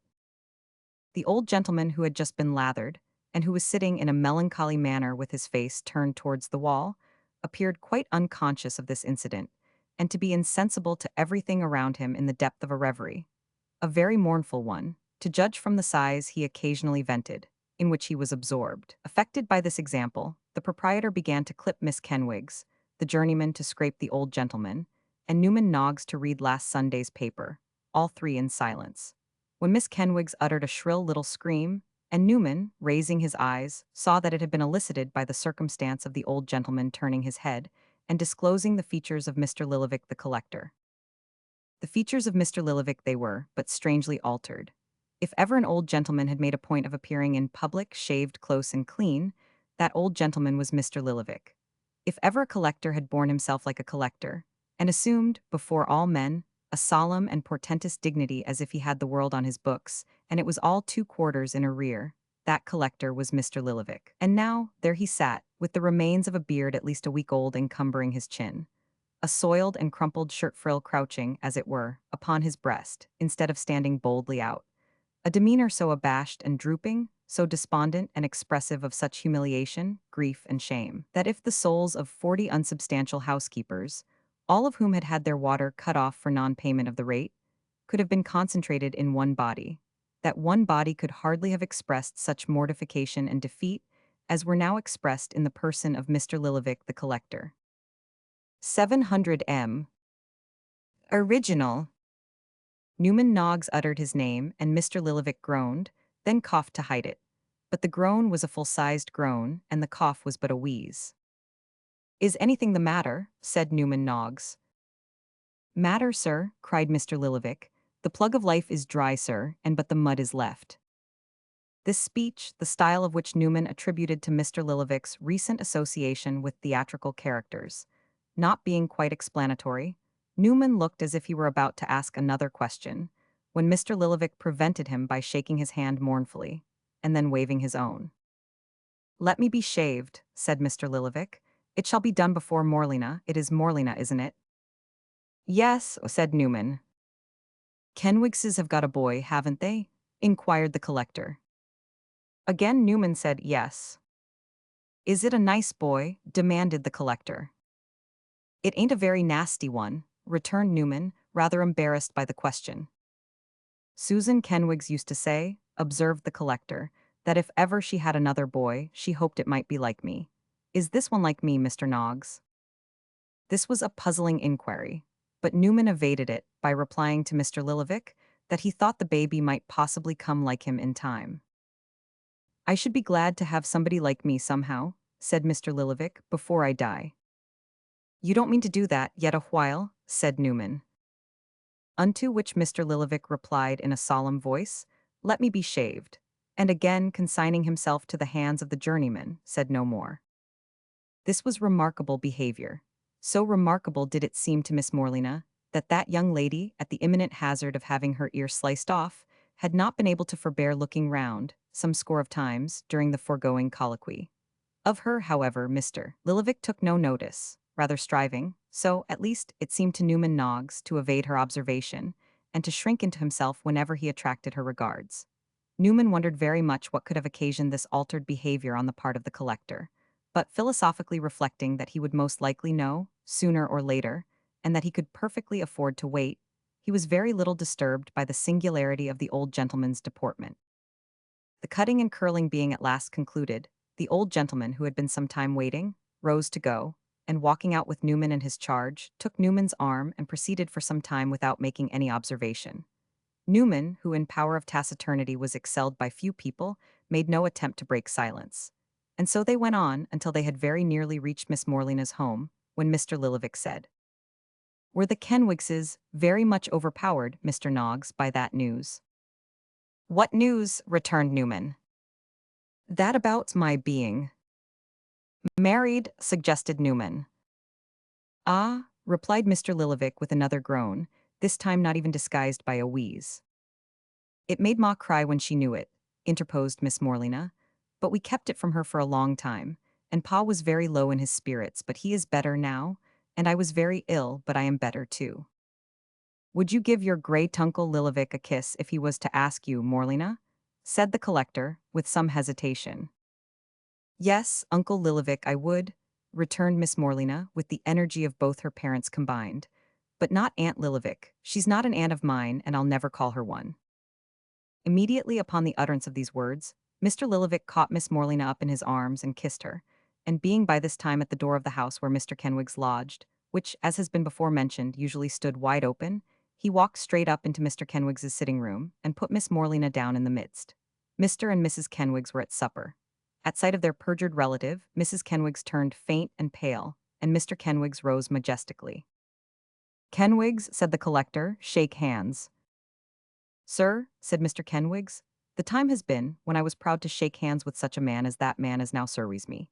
The time has been, sir, said Mr. Kenwigs, when a wisset from that man has excited in me and my family's bosom sensations both natural and awakening. But now I look upon that man with emotions totally surpassing everything, and I ask myself where is his honor, where is his straightforwardness, and where is his human nature? Susan Kenwigs, said Mr. Lillivick, turning humbly to his niece, don't you say anything to me. She is not equal to it, sir, said Mr. Kenwigs, striking the table emphatically. What with the nursing of a healthy babby, and the reflections upon your cruel conduct, 4 pints of malt liquor a day is hardly able to sustain her. I am glad, said the poor collector meekly, that the baby is a healthy one. I am very glad of that. This was touching the Kenwigses on their tenderest point. Mrs. Kenwigs instantly burst into tears, and Mr. Kenwigs evinced great emotion. My pleasantest feeling, all the time that child was expected, said Mr. Kenwigs mournfully, was a thinking, if it's a boy as I hope it may be. For I have heard its Uncle Lillivick say again and again he would prefer our having a boy next. If it's a boy, what will his Uncle Lillivick say? What will he like him to be called? Will he be Peter, or Alexander, or Pompey, or Diogenes, or what will he be? And now when I look at him, a precious, unconscious, helpless infant, with no use in his little arms but to tear his little cap, and no use in his little legs but to kick his little self. When I see him a-lying on his mother's lap, cooing and cooing, and, in his innocent state, almost a-choking hisself, with his little fist, when I see him such a infant as he is, and think that Uncle Lillivick, as was once going to be so fond of him, has withdrawed himself away, such a feeling of vengeance comes over me as no language can depict her, and I feel as if even that holy babe was a-telling me to hate him." This affecting picture moved Mrs. Kenwigs deeply. After several imperfect words, which vainly attempted to struggle to the surface, but were drowned and washed away by the strong tide of her tears, she spake. "Uncle," said Mrs. Kenwigs, "to think that you should have turned your back upon me and my dear children, and upon Kenwigs, which is the author of their being. You who was once so kind and affectionate, and who, if anybody had told us such a thing of, we should have withered with scorn like lightning. You that little Lillivick, our first and earliest boy, was named after at the very altar. Oh gracious! Was it money that we cared for?" said Mr. Kenwigs. "Was it property that we ever thought of?" "No," cried Mrs. Kenwigs, "I scorn it." "So do I," said Mr. Kenwigs, "and always did." "My feelings have been lacerated," said Mrs. Kenwigs. "My heart has been torn asunder with anguish. I have been thrown back in my confinement. My unoffending infant has been rendered uncomfortable and fractious. Morlena has pined herself away to nothing. All this I forget and forgive, and with you, uncle, I never can quarrel. But never ask me to receive her. Never do it, uncle. For I will not, I will not, I won't, I woe." "Susan, my dear," said Mr. Kenwigs, "consider your child." "Yes," shrieked Mrs. Kenwigs, "I will consider my child, I will consider my own child that no uncles can deprive me of, my own hated, despised, deserted, cut off little child." And here the emotions of Mrs. Kenwigs became so violent that Mr. Kenwigs was fain to administer hartshorn internally and vinegar externally, and to destroy a staylace, 4 petticoat strings, and several small buttons. Newman had been a silent spectator of the scene, for Mr. Lillivick had signed to him not to withdraw, and Mr. Kenwigs had further solicited his presence by a nod of invitation. When Mrs. Kenwigs had been, in some degree, restored, and Newman, as a person possessed of some influence with her, had remonstrated and begged her to compose herself, Mr. Lillivick said in a faltering voice, "I never shall ask anybody here to receive I needn't mention the word, you know what I mean. Kenwigs and Susan, yesterday was a week she eloped with a half-pay captain." Mr. and Mrs. Kenwigs started together. "Eloped with a half-pay captain," repeated Mr. Lillivick, "basely and falsely eloped with a half-pay captain, with a bottle-nosed captain that any man might have considered himself safe from. It was in this room," said Mr. Lillivick, looking sternly round, "that I first see Henrietta Pedoker. It is in this room that I turn her off for ever." This declaration completely changed the whole posture of affairs. Mrs. Kenwigs threw herself upon the old gentleman's neck, bitterly reproaching herself for her late harshness, and exclaiming, if she had suffered, what must his sufferings have been? Mr. Kenwigs grasped his hand, and vowed eternal friendship and remorse.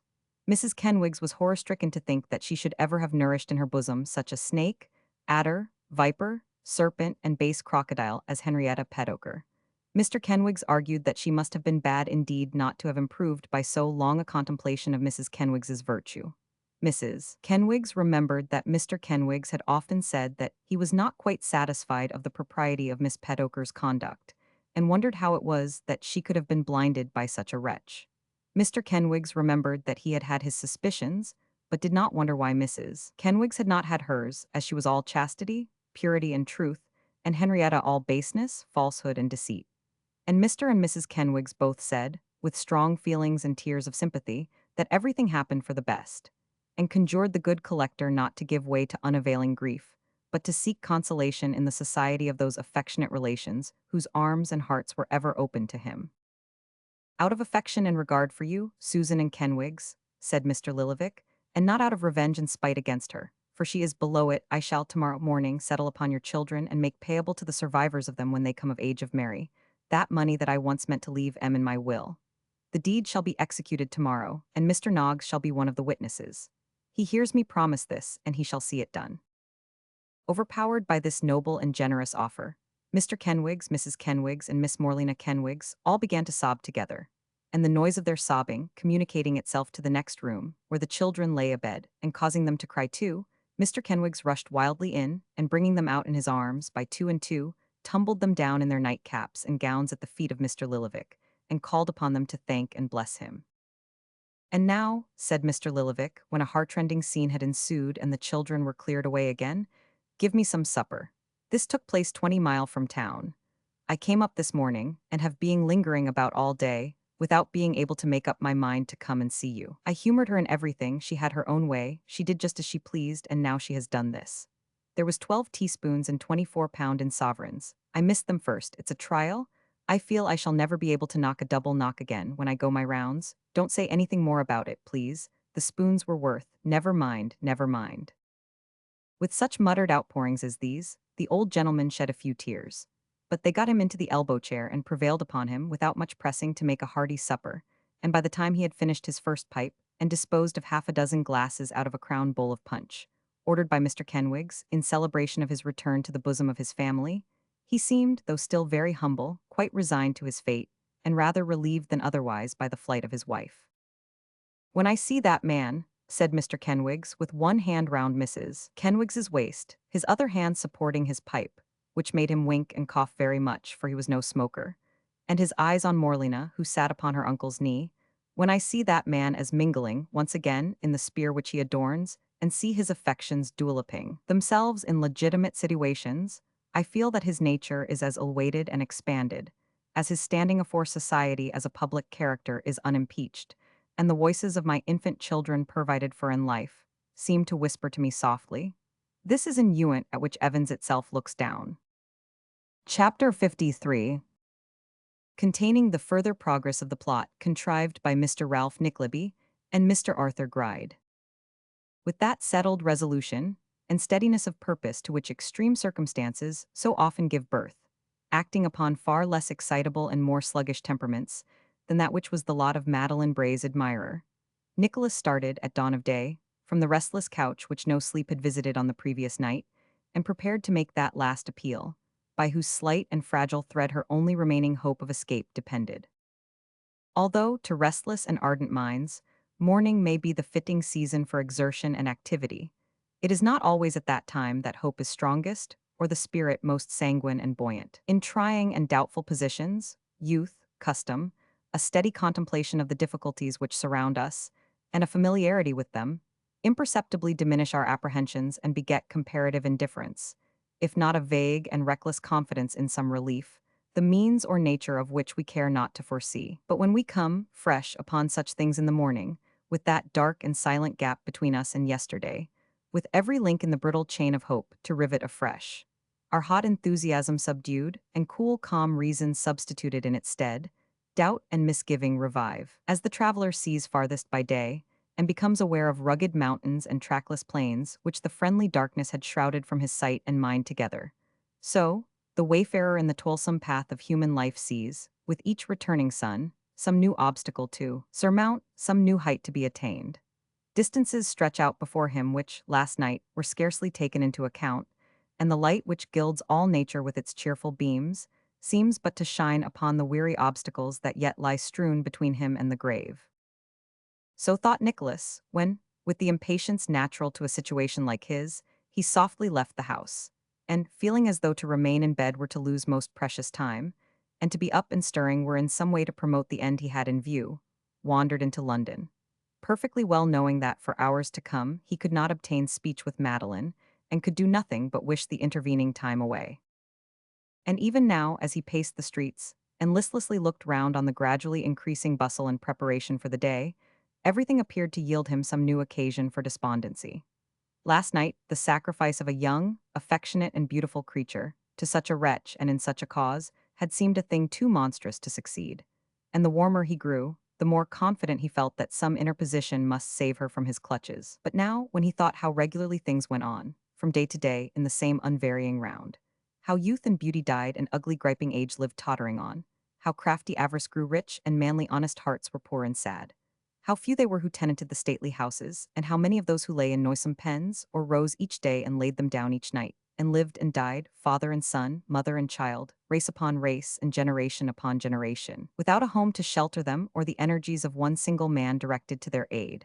How, in seeking, not a luxurious and splendid life, but the bare means of a most wretched and inadequate subsistence, there were women and children in that one town, divided into classes, numbered and estimated as regularly as the noble families and folks of great degree, and reared from infancy to drive most criminal and dreadful trades. How ignorance was punished and never taught, how jail doors gaped and gallows loomed, for thousands urged towards them by circumstances darkly curtaining their very cradles' heads, and but for which they might have earned their honest bread and lived in peace. How many died in soul and had no chance of life? How many who could scarcely go astray, be they vicious as they would, turned haughtily from the crushed and stricken wretch who could scarce do otherwise, and who would have been a greater wonder had he or she done well, than even they had they done ill? How much injustice, misery, and wrong there was, and yet how the world rolled on from year to year, alike careless and indifferent, and no man seeking to remedy or redress it. When he thought of all this, and selected from the mass the one slight case on which his thoughts were bent, he felt indeed that there was little ground for hope, and little reason why it should not form an atom in the huge aggregate of distress and sorrow, and add one small and unimportant unit to swell the great amount. But youth is not prone to contemplate the darkest side of a picture. It can shift at will. By dint of reflecting on what he had to do, and reviving the train of thought which night had interrupted, Nicholas gradually summoned up his utmost energy, and when the morning was sufficiently advanced for his purpose, had no thought but that of using it to the best advantage. A hasty breakfast taken, and such affairs of business as required prompt attention disposed of, he directed his steps to the residence of Madeline Bray, whither he lost no time in arriving. It had occurred to him that, very possibly, the young lady might be denied, although to him she never had been, and he was still pondering upon the surest method of obtaining access to her in that case, when, coming to the door of the house, he found it had been left ajar, probably by the last person who had gone out. The occasion was not one upon which to observe the nicest ceremony. Therefore, availing himself of this advantage, Nicholas walked gently upstairs and knocked at the door of the room into which he had been accustomed to be shown. Receiving permission to enter from some person on the other side, he opened the door and walked in. Bray and his daughter were sitting there alone. It was nearly 3 weeks since he had seen her last, but there was a change in the lovely girl before him which told Nicholas, in startling terms, how much mental suffering had been compressed into that short time. There are no words which can express, nothing with which can be compared, the perfect pallor, the clear transparent whiteness, of the beautiful face which turned towards him when he entered. Her hair was a rich deep brown, but shading that face, and straying upon a neck that rivaled it in whiteness, it seemed by the strong contrast raven black. Something of wildness and restlessness there was in the dark eye, but there was the same patient look, the same expression of gentle mournfulness which he well remembered, and no trace of a single tear. Most beautiful, more beautiful perhaps than ever, there was something in her face which quite unmanned him, and appeared far more touching than the wildest agony of grief. It was not merely calm and composed, but fixed and rigid, as though the violent effort which had summoned that composure beneath her father's eye, while it mastered all other thoughts, had prevented even the momentary expression they had communicated to the features from subsiding, and had fastened it there, as an evidence of its triumph.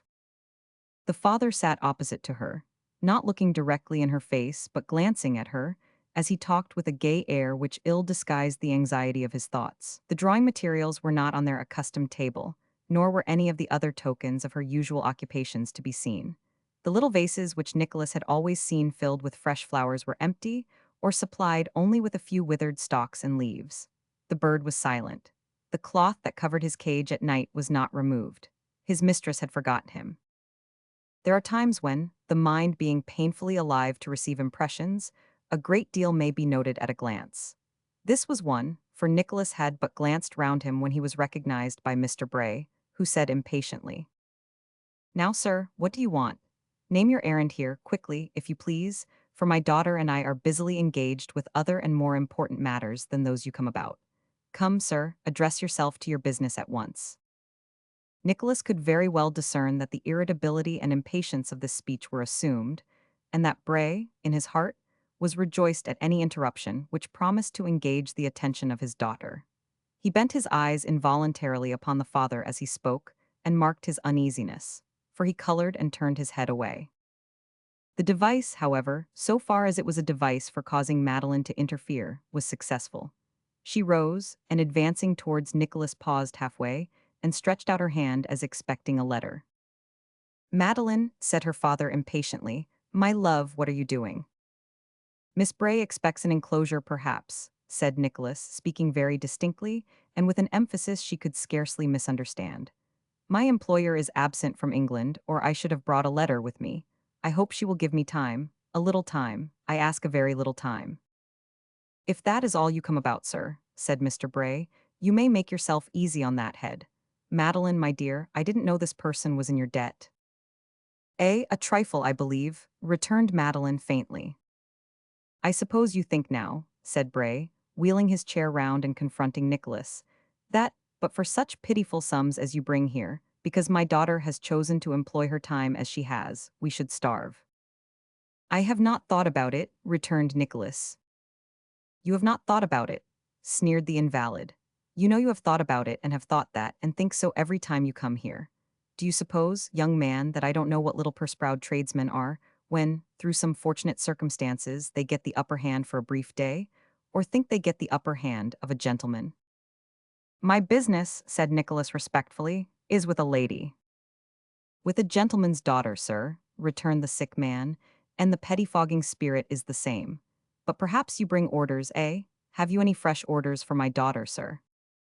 Nicholas understood the tone of triumph in which this interrogatory was put, but remembering the necessity of supporting his assumed character, produced a scrap of paper purporting to contain a list of some subjects for drawings which his employer desired to have executed, and with which he had prepared himself in case of any such contingency.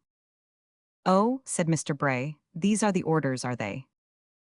Since you insist upon the term, sir, yes, replied Nicholas. Then you may tell your master, said Bray, tossing the paper back again with an exulting smile, that my daughter, Miss Madeline Bray, condescends to employ herself no longer in such labors as these, that she is not at his beck and call as he supposes her to be, that we don't live upon his money as he flatters himself we do, that he may give whatever he owes us to the first beggar that passes his shop, or add it to his own profits next time he calculates them, and that he may go to the devil for me. That's my acknowledgment of his orders, sir. And this is the independence of a man who sells his daughter as he has sold that weeping girl, thought Nicholas. The father was too much absorbed with his own exultation to mark the look of scorn which, for an instant, Nicholas could not have suppressed had he been upon the rack. There, he continued, after a short silence, you have your message and can retire, unless you have any further orders. I have none, said Nicholas. Nor, in the consideration of the station you once held, have I used that or any other word which, however harmless in itself, could be supposed to imply authority on my part or dependence on yours. I have no orders, but I have fears. Fears that I will express, chafe as you may, fears that you may be consigning that young lady to something worse than supporting you by the labor of her hands, had she worked herself dead. These are my fears, and these fears I found upon your own demeanor. Your conscience will tell you, sir, whether I construe it well or not. For heaven's sake, cried Madeline, interposing in alarm between them. Remember, sir, he is ill. Ill, cried the invalid, gasping and catching for breath. Ill, ill, I am bearded and bullied by a shop boy, and she beseeches him to pity me and remember I am ill. He fell into a paroxysm of his disorder, so violent that for a few moments Nicholas was alarmed for his life. But finding that he began to recover, he withdrew, after signifying by a gesture to the young lady that he had something important to communicate and would wait for her outside the room. He could hear that the sick man came gradually, but slowly, to himself, and that without any reference to what had just occurred, as though he had no distinct recollection of it as yet, he requested to be left alone. Oh, thought Nicholas, that this slender chance might not be lost, and that I might prevail if it were but for 1 week's time and reconsideration. You are charged with some commission to me, sir, said Madeline, presenting herself in great agitation. Do not press it now, I beg and pray you. The day after tomorrow, come here then. It will be too late for what I have to say, rejoined Nicholas, and you will not be here. Oh, madam, if you have but one thought of him who sent me here, but one last lingering care for your own peace of mind and heart, I do for God's sake urge you to give me a hearing. She attempted to pass him, but Nicholas gently detained her. A hearing, said Nicholas. I ask you but to hear me, not me alone, but him for whom I speak, who is far away and does not know your danger. In the name of heaven, hear me. The poor attendant, with her eyes swollen and red with weeping, stood by, and to her Nicholas appealed in such passionate terms that she opened a side door, and, supporting her mistress into an adjoining room, beckoned Nicholas to follow them. Leave me, sir, pray, said the young lady. I will not leave you thus, returned Nicholas. I have a duty to discharge, and, either here, or in the room from which we have just now come, at whatever risk or hazard to Mr. Bray, I must beseech you to contemplate again the fearful course to which you have been impelled." "What course is this you speak of, and impelled by whom, sir?" demanded the young lady, with an effort to speak proudly. "I speak of this marriage," returned Nicholas. "Of this marriage, fixed for tomorrow, by one who never faltered in a bad purpose, or lent his aid to any good design. Of this marriage, the history of which is known to me better, far better, than it is to you. I know what web is wound about you. I know what men they are from whom these schemes have come. You are betrayed and sold for money, for gold, whose every coin is rusted with tears, if not red with the blood of ruined men who have fallen desperately by their own mad hands."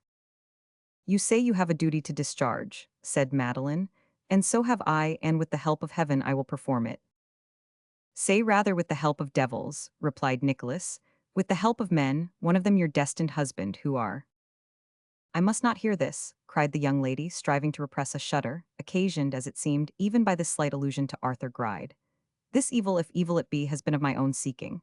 I am impelled to this course by no one, but follow it of my own free will. You see, I am not constrained or forced. Report this," said Madeline, "to my dear friend and benefactor, and taking with you my prayers and thanks for him and for yourself, leave me forever." "Not until I have besought you, with all the earnestness and fervor by which I am animated," cried Nicholas, "to postpone this marriage for one short week. Not until I have besought you to think more deeply than you can have done, influenced as you are, upon the step you are about to take. Although you cannot be fully conscious of the villainy of this man to whom you are about to give your hand, some of his deeds you know. You have heard him speak and have looked upon his face. Reflect, before it is too late, on the mockery of plighting to him at the altar, faith in which your heart can have no share, of uttering solemn words, against which nature and reason must rebel, of the degradation of yourself in your own esteem, which must ensue, and must be aggravated every day as his detested character opens upon you more and more. Shrink from the loathsome companionship of this wretch as you would from corruption and disease. Suffer toil and labor if you will, but shun him, and be happy. For believe me, I speak the truth. The most abject poverty, the most wretched condition of human life, with a pure and upright mind, would be happiness to that which you must undergo as the wife of such a man as this." Long before Nicholas ceased to speak, the young lady buried her face in her hands and gave her tears free way. In a voice at first inarticulate with emotion, but gradually recovering strength as she proceeded, she answered him. "I will not disguise from you, sir, though perhaps I ought, that I have undergone great pain of mind and have been nearly broken-hearted since I saw you last. I do not love this gentleman. The difference between our ages, tastes, and habits forbids it. This he knows, and knowing, still offers me his hand. By accepting it, and by that step alone, I can release my father who is dying in this place, prolong his life perhaps for many years, restore him to comfort, I may almost call it affluence, and relieve a generous man from the burden of assisting one, by whom, I grieve to say, his noble heart is little understood. Do not think so poorly of me as to believe that I feign a love I do not feel. Do not report so ill of me, for that I could not bear.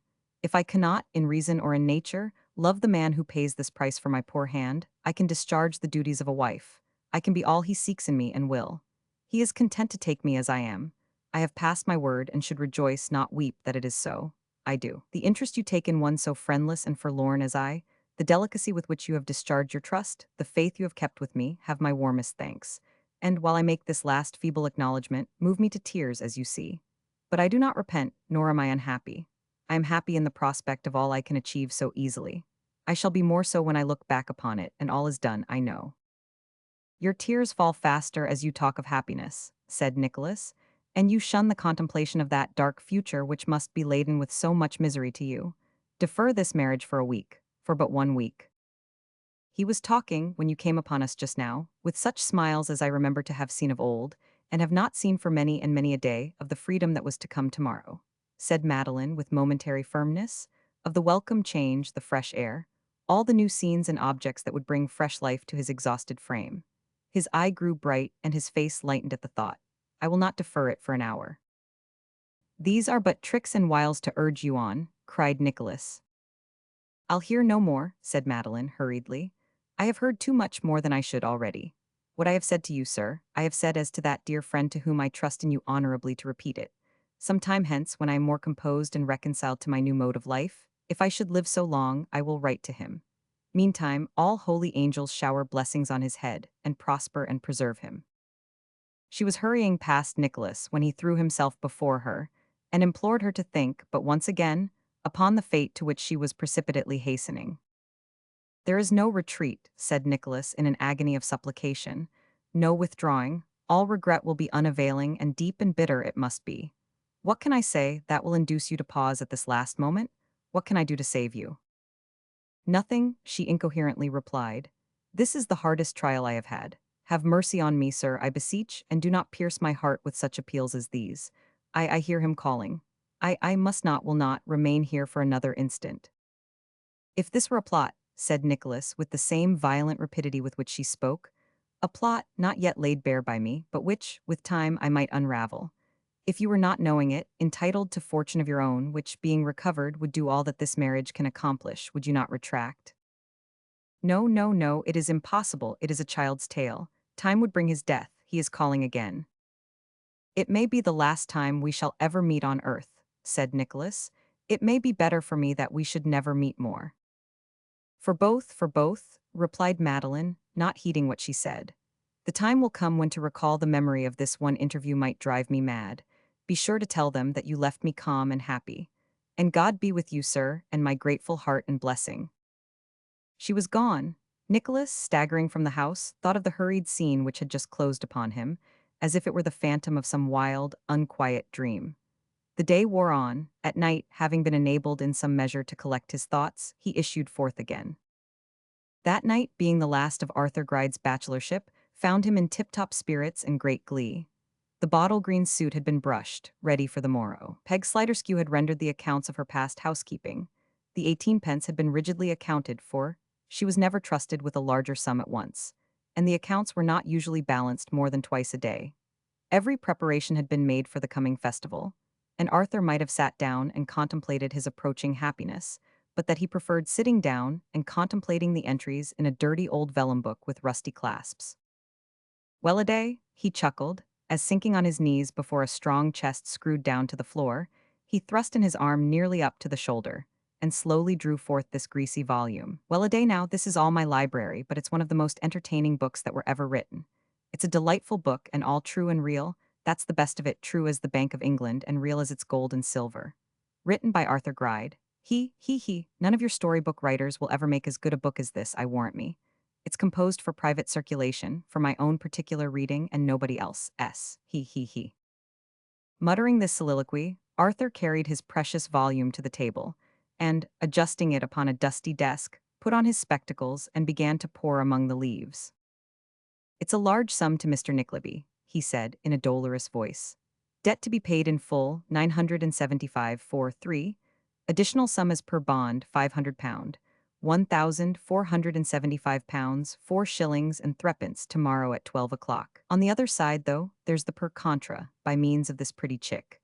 But again, there's the question whether I mightn't have brought all this about myself. Faint heart never won fair lady. Why was my heart so faint? Why didn't I boldly open it to Bray myself, and save 1,475 4 3? These reflections depressed the old usurer so much as to wring a feeble groan or two from his breast, and cause him to declare, with uplifted hands, that he would die in a workhouse, remembering on further cogitation, however, that under any circumstances he must have paid, or handsomely compounded for, Ralph's debt, and being by no means confident that he would have succeeded had he undertaken his enterprise alone, he regained his equanimity, and chattered and mowed over more satisfactory items, until the entrance of Peg Sliderskew interrupted him. "Aha, Peg," said Arthur, "what is it? What is it now, Peg?" "It's the fowl," replied Peg, holding up a plate containing a very little one. "Quite a phenomenon of a fowl, so very small and skinny." "A beautiful bird," said Arthur, after inquiring the price and finding it proportionate to the size. "With a rasher of ham, and an egg made into sauce, and potatoes and greens, and an apple pudding, Peg, and a little bit of cheese, we shall have a dinner for an emperor. There'll only be she and me, and you, Peg, when we've done." "Don't you complain of the expense afterwards," said Mrs. Sliderskew sulkily. "I am afraid we must live expensively for the first week," returned Arthur with a groan, "and then we must make up for it. I won't eat more than I can help, and I know you love your old master too much to eat more than you can help, don't you, Peg?" "Don't I what?" said Peg. "Love your old master too much?" "No, not a bit too much," said Peg.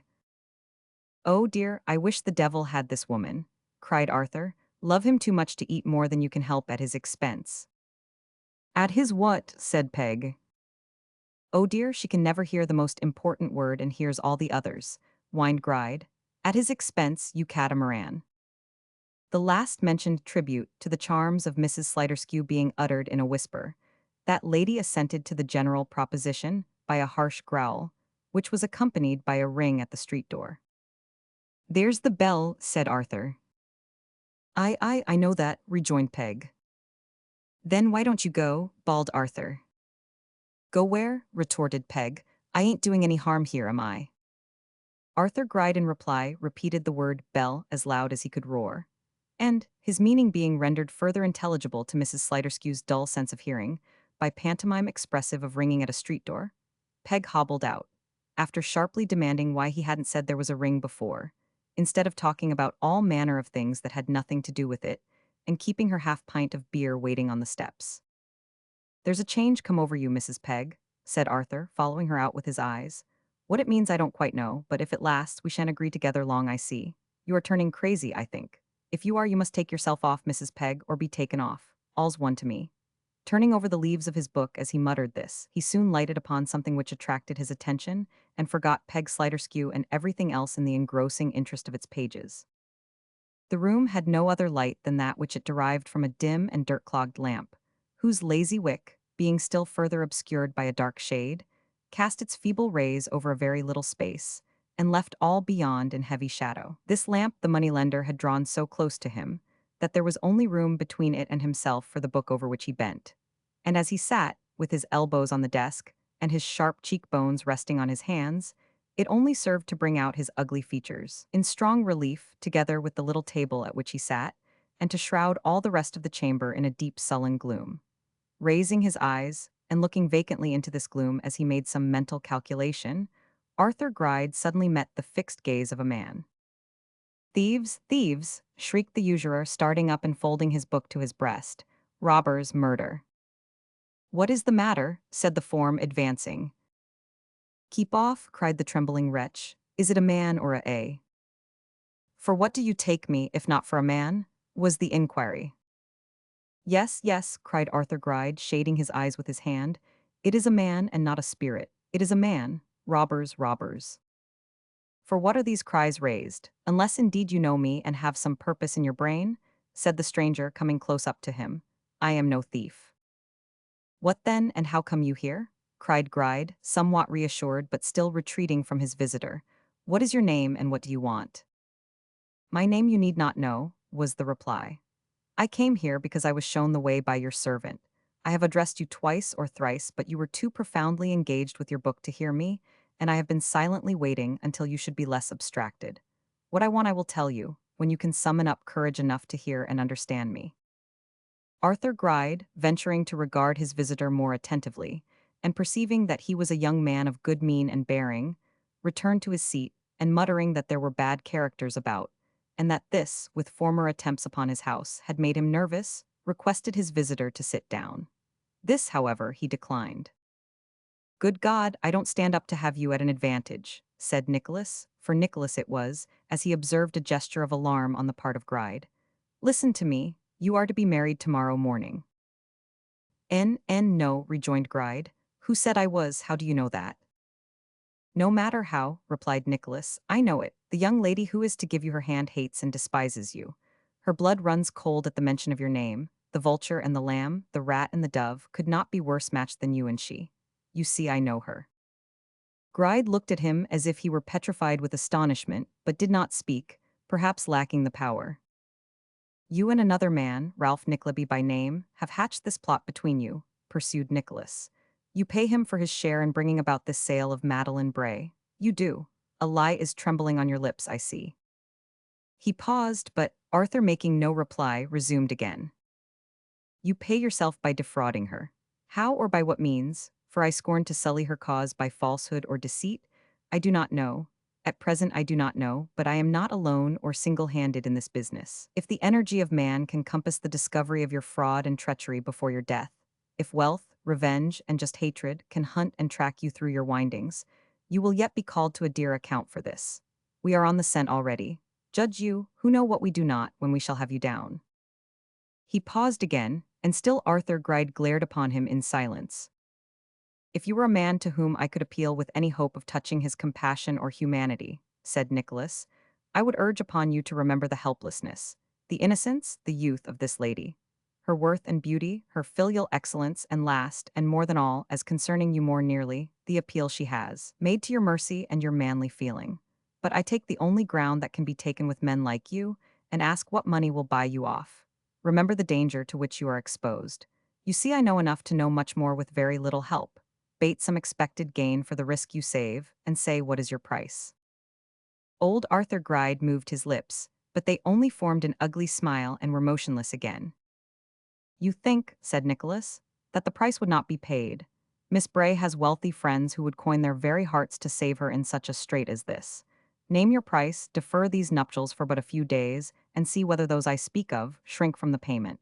Do you hear me? When Nicholas began, Arthur Gride's impression was that Ralph Nickleby had betrayed him, but as he proceeded he felt convinced that however he had come by the knowledge he possessed, the part he acted was a genuine one, and that with Ralph he had no concern. All he seemed to know for certain was that he, Gride, paid Ralph's debt, but that to anybody who knew the circumstances of Bray's detention, even to Bray himself, on Ralph's own statement, must be perfectly notorious. As to the fraud on Madeline herself, his visitor knew so little about its nature or extent that it might be a lucky guess or a haphazard accusation. Whether or no, he had clearly no key to the mystery, and could not hurt him who kept it close within his own breast. The allusion to friends and the offer of money, Gride held to be mere empty vaporing for purposes of delay. And even if money were to be had, thought Arthur Gride, as he glanced at Nicholas and trembled with passion at his boldness and audacity, I'd have that dainty chick for my wife and cheat you of her, young smooth face. Long habit of weighing and noting well what clients said, and nicely balancing chances in his mind and calculating odds to their faces, without the least appearance of being so engaged, had rendered Gride quick in forming conclusions, and arriving from puzzling, intricate, and often contradictory premises at very cunning deductions. Hence it was that, as Nicholas went on, he followed him closely with his own constructions, and, when he ceased to speak, was as well prepared as if he had deliberated for a fortnight. I hear you, he cried, starting from his seat, casting back the fastenings of the window shutters and throwing up the sash. Help here, help, help. What are you doing? Said Nicholas, seizing him by the arm. I'll cry robbers, thieves, murder, alarm the neighborhood, struggle with you, let loose some blood, and swear you came to rob me, if you don't quit my house, replied Gride, drawing in his head with a frightful grin. I will. Wretch, cried Nicholas. You'll bring your threats here, will you? Said Gride, whom jealousy of Nicholas and a sense of his own triumph had converted into a perfect fiend. You, the disappointed lover? Oh dear, he, but you shan't have her, nor she you. She's my wife, my doting little wife. Do you think she'll miss you? Do you think she'll weep? I shall like to see her weep, I shan't mind it. She looks prettier in tears. Villain, said Nicholas, choking with his rage. 1 minute more, cried Arthur Gride, and I'll rouse the street with such screams, as, if they were raised by anybody else, should wake me even in the arms of pretty Madeline. You hound, said Nicholas, if you were but a younger man. Oh yes, sneered Arthur Gride, if I was but a younger man it wouldn't be so bad, but for me, so old and ugly, to be jilted by little Madeline for me. Hear me, said Nicholas, and be thankful I have enough command over myself not to fling you into the street, which no aid could prevent my doing if I once grappled with you. I have been no lover of this lady S. No contract or engagement, no word of love has ever passed between us. She does not even know my name. I'll ask it for all that. I'll beg it of her with kisses, said Arthur Gride. Yes, and she'll tell me and pay them back, and we'll laugh together and hug ourselves and be very merry when we think of the poor youth that wanted to have her, but couldn't because she was bespoke by me. This taunt brought such an expression into the face of Nicholas that Arthur Gride plainly apprehended it to be the forerunner of his putting his threat of throwing him into the street in immediate execution. For he thrust his head out of the window, and holding tight on with both hands, raised a pretty brisk alarm. Not thinking it necessary to abide the issue of the noise, Nicholas gave vent to an indignant defiance and stalked from the room and from the house.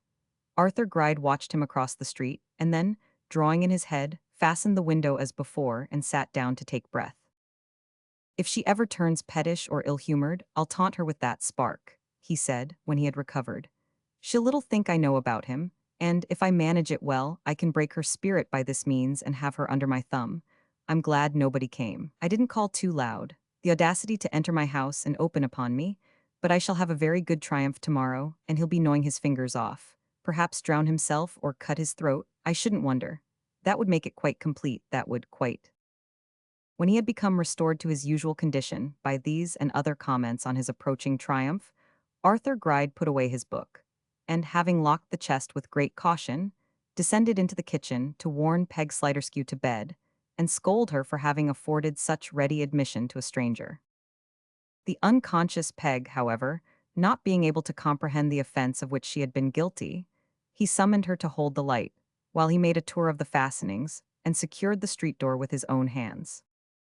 Top bolt, muttered Arthur, fastening as he spoke, bottom bolt, chain, bar, double lock, and key out to put under my pillow. So, if any more rejected admirers come, they may come through the keyhole. And now I'll go to sleep till 5:30, when I must get up to be married, Peg.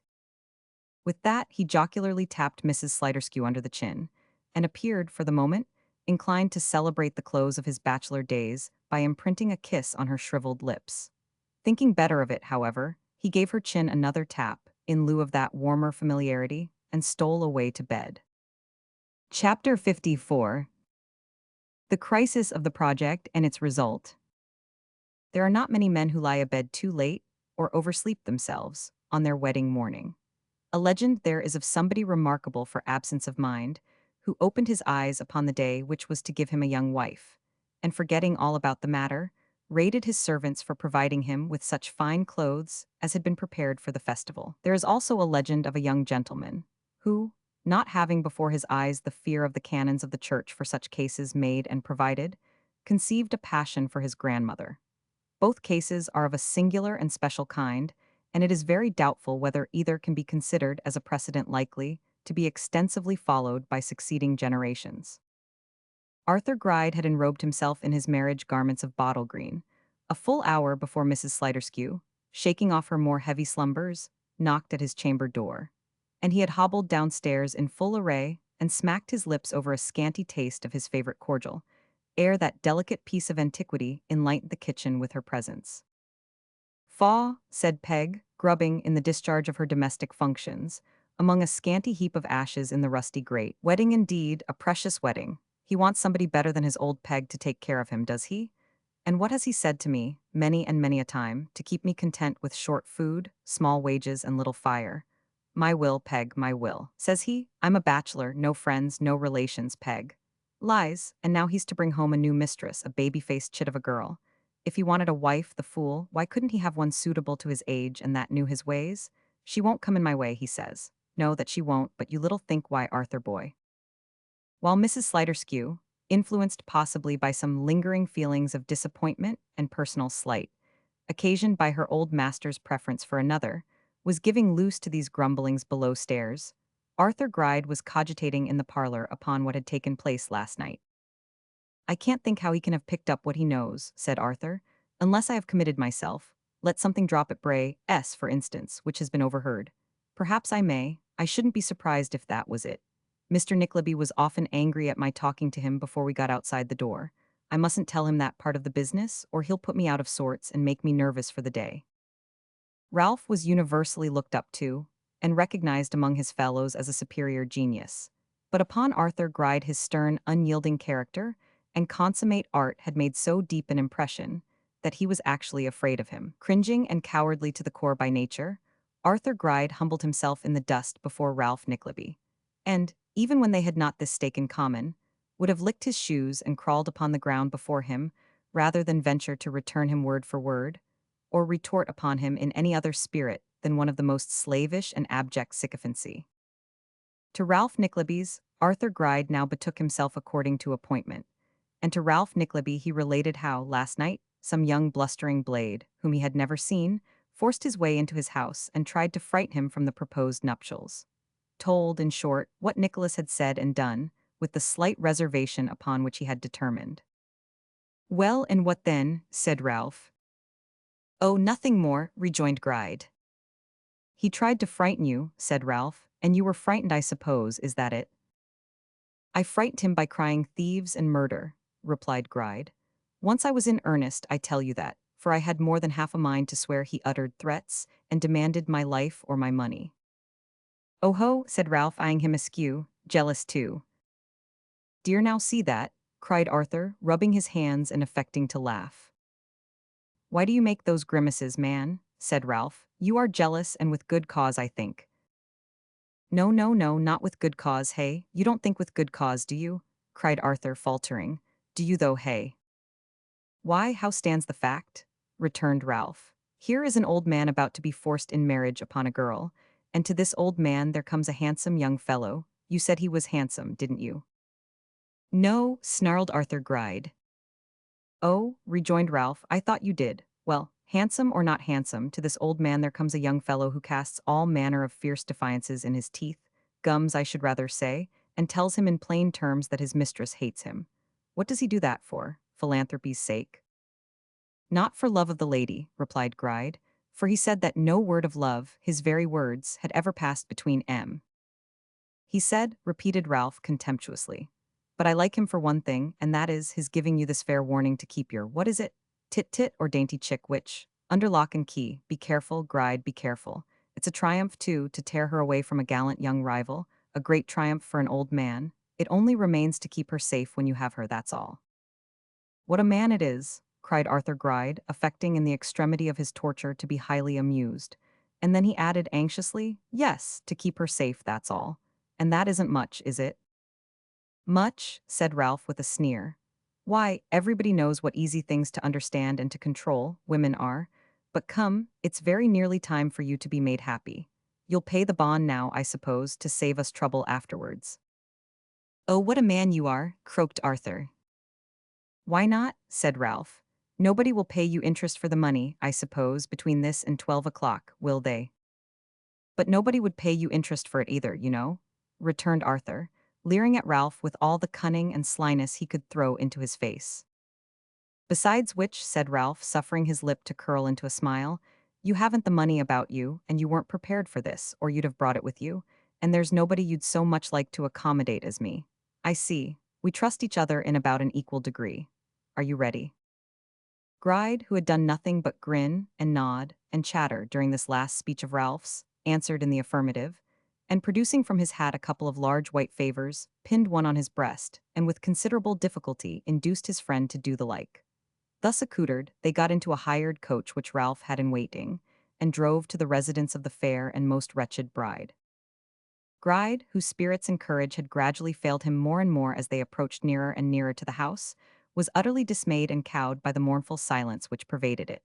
The face of the poor servant girl, the only person they saw, was disfigured with tears and want of sleep. There was nobody to receive or welcome them, and they stole upstairs into the usual sitting room, more like two burglars than the bridegroom and his friend. One would think, said Ralph, speaking in spite of himself, in a low and subdued voice, that there was a funeral going on here and not a wedding. He, tittered his friend, you are so very funny. I need be, remarked Ralph dryly, for this is rather dull and chilling. Look a little brisker, man, and not so hangdog-like. Yes, yes, I will, said Gride. But, you don't think she's coming just yet, do you? Why, I suppose she'll not come till she is obliged, returned Ralph, looking at his watch, and she has a good half-hour to spare yet. Curb your impatience. I am not impatient, stammered Arthur. I wouldn't be hard with her for the world. Oh dear, dear, not on any account.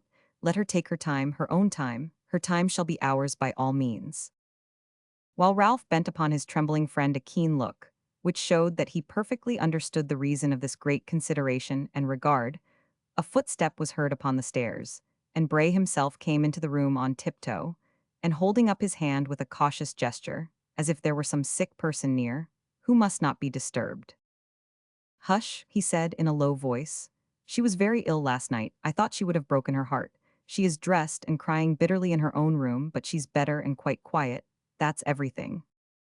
She is ready, is she? Said Ralph. Quite ready, returned the father. And not likely to delay us by any young lady weaknesses, fainting or so forth, said Ralph.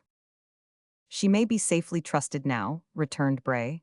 I have been talking to her this morning. Here, come a little this way.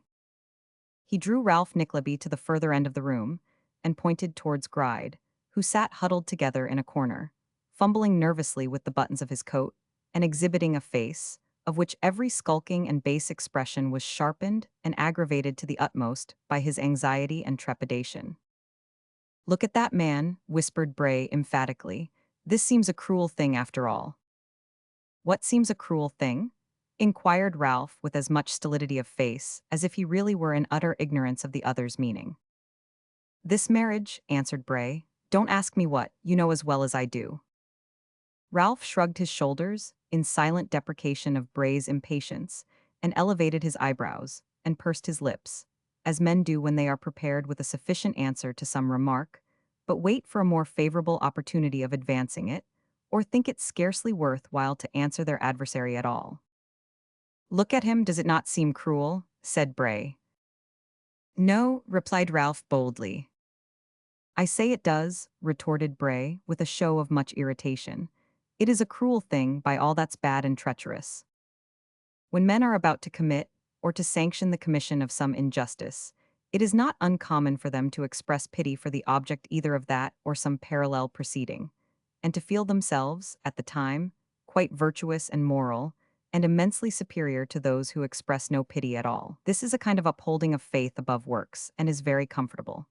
To do Ralph Nickleby justice, he seldom practiced this sort of dissimulation, but he understood those who did, and therefore suffered Bray to say, again and again, with great vehemence, that they were jointly doing a very cruel thing, before he again offered to interpose a word. You see what a dry, shriveled, withered old chip it is, returned Ralph, when the other was at length silent. If he were younger, it might be cruel, but as it is, hark ye, Mr. Bray, he'll die soon and leave her a rich young widow.